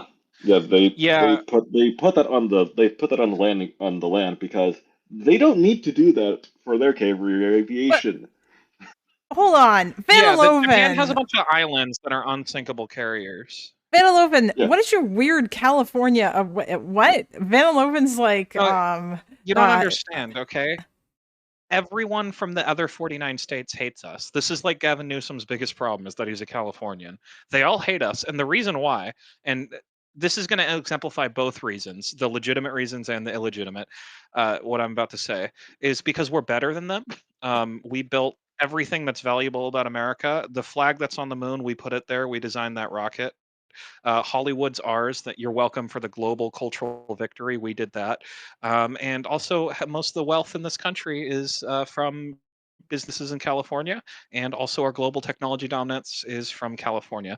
So they're jealous about that fact, and they think we're a little elitist, which I think is crazy. I mean, why would you say it is, to be fair. Like, the thing is, as a Californian, I know does that get across the culture? Because that's like what I just everything about that is the problem. It is a little bit of that, but also you get you do get a little bit of the smug Californian, at least from Silicon Valley.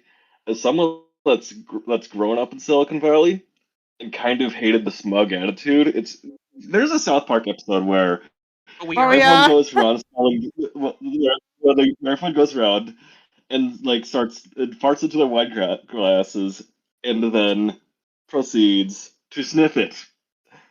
The one where Cartman has to go in and get and save Kyle from the from the smug. That was a good episode. Yeah, that was about Californians though. That was about Californians. I've literally seen there are literally houses for sale in the Midwest that have signs saying Californians are not welcome to apply. Like it's the thing Vanaloven's saying, like this is not like them being crazy.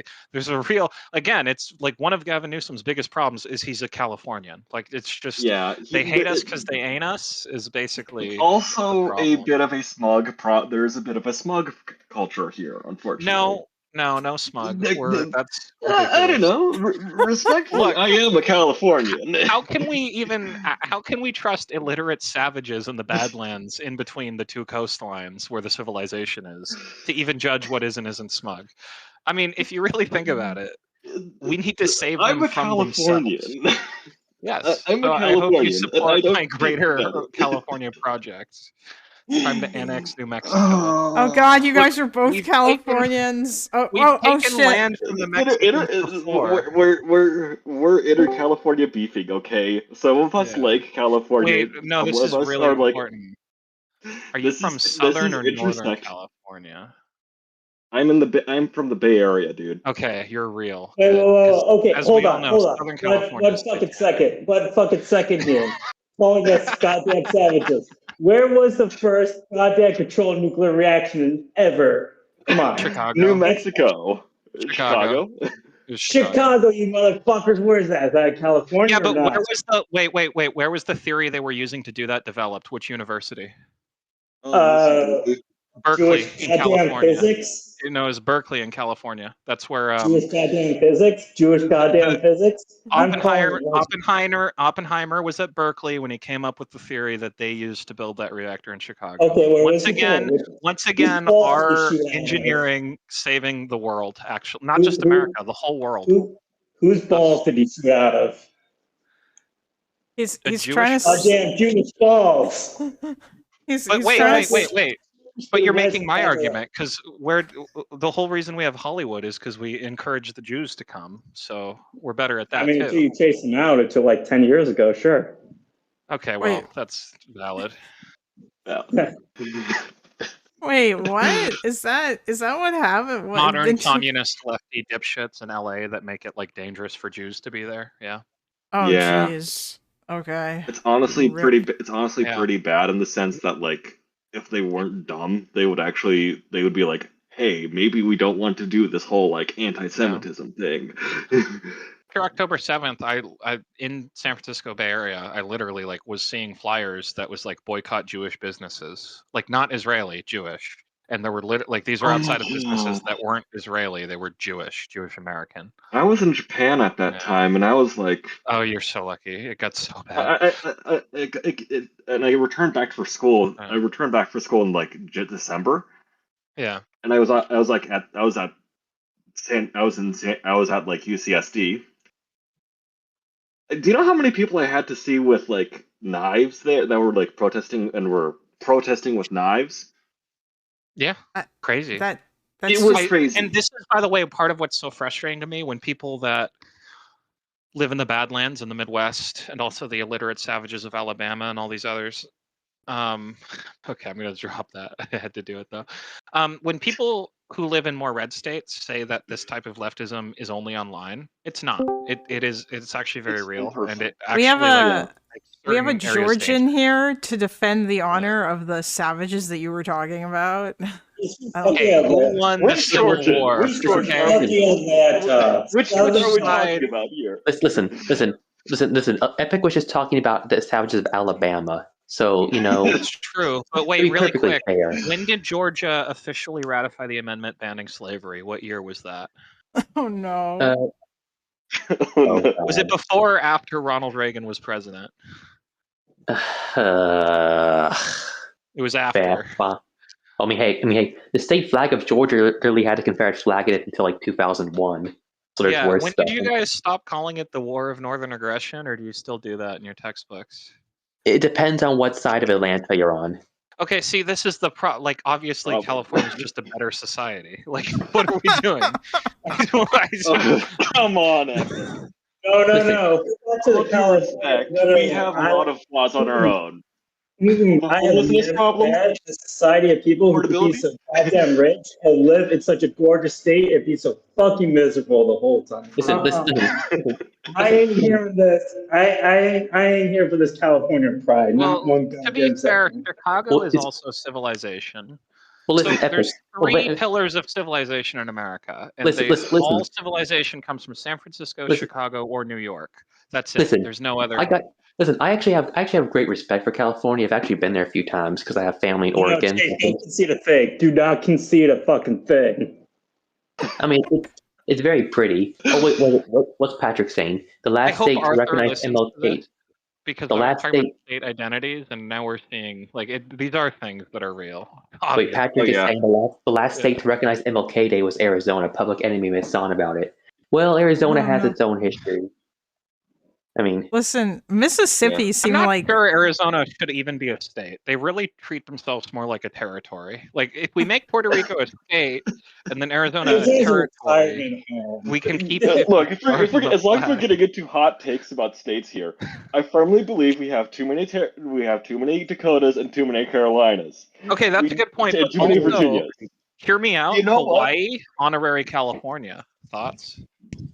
No. Don't do that to that. Okay, see, that's look. Why, we need to the real cuts to government funding here, in terms of efficiency, should be recognizing the Virginias as two Virginias, and the Carolinas as two Carolinas, and the Dakotas as two Dakotas. Why the Dakotas two Dakotas? But I mean, wouldn't it be Do more we need a efficient South to make Dakota? it all California? Wait, Patrick No. is saying we ought to annex Baja California. No, that's a good point. That's a really good point. We can make Puerto Rico a state, but then to keep the same number of territories, we can just steal more of Mexico.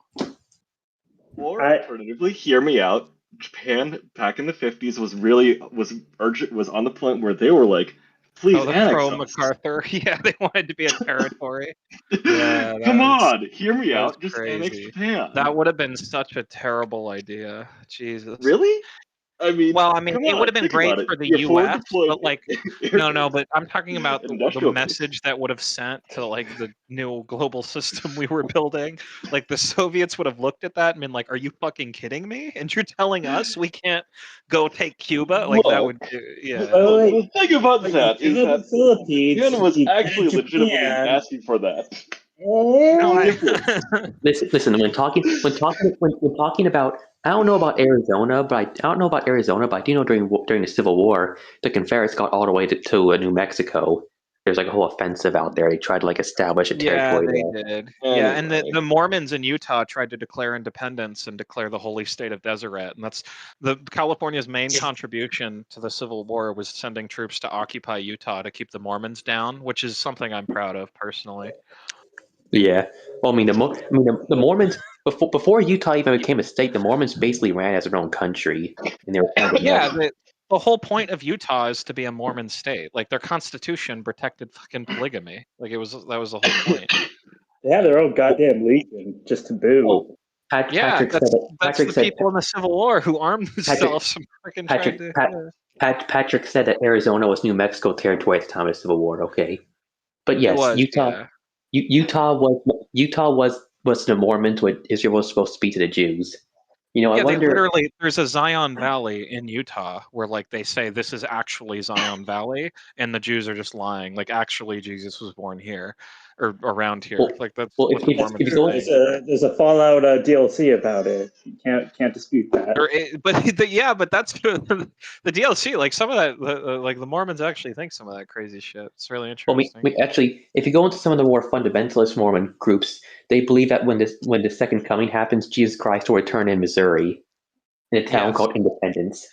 Yes. Oh my God. Okay, also, hold on. Native Americans were white until God made them red. All right, guys, listen. I'm gonna end the stream. If y'all want to keep memeing in VC, I will probably come. Like maybe I don't know. We could do that or whatever. If you all want to like keep talking about how much you hate each other's states or how California is actually, the best state ever. Although, by the way, if I move to America, I'm probably gonna live in Texas. But the Abbott regime. Let us be 100% clear about that. Gorgeous state, terrible people. Wait, listen. Before we go, Vanalovan, I have a quick question. You briefly lived in Seattle, right? Yeah, a few years.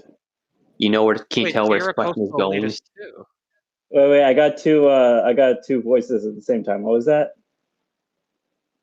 I asked, do you know where this question is going? Because he said because you lived in Seattle.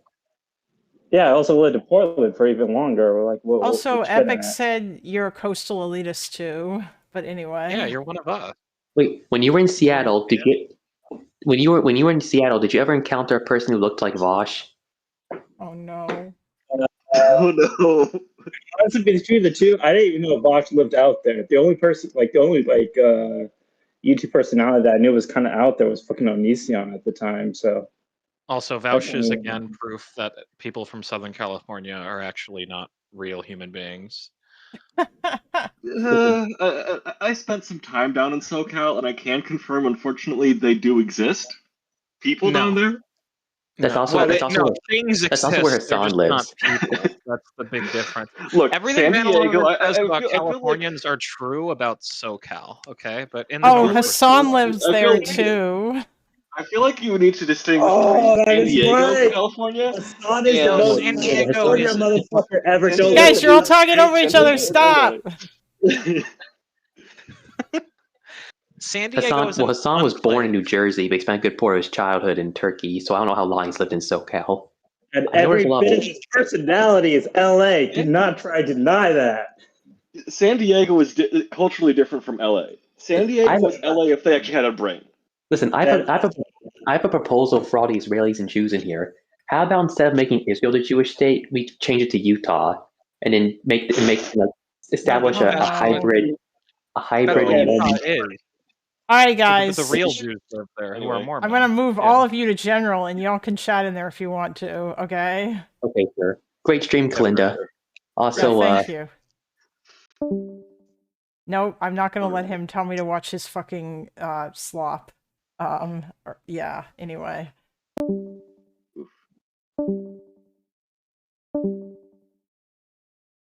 Have a good night, guys. Yeah.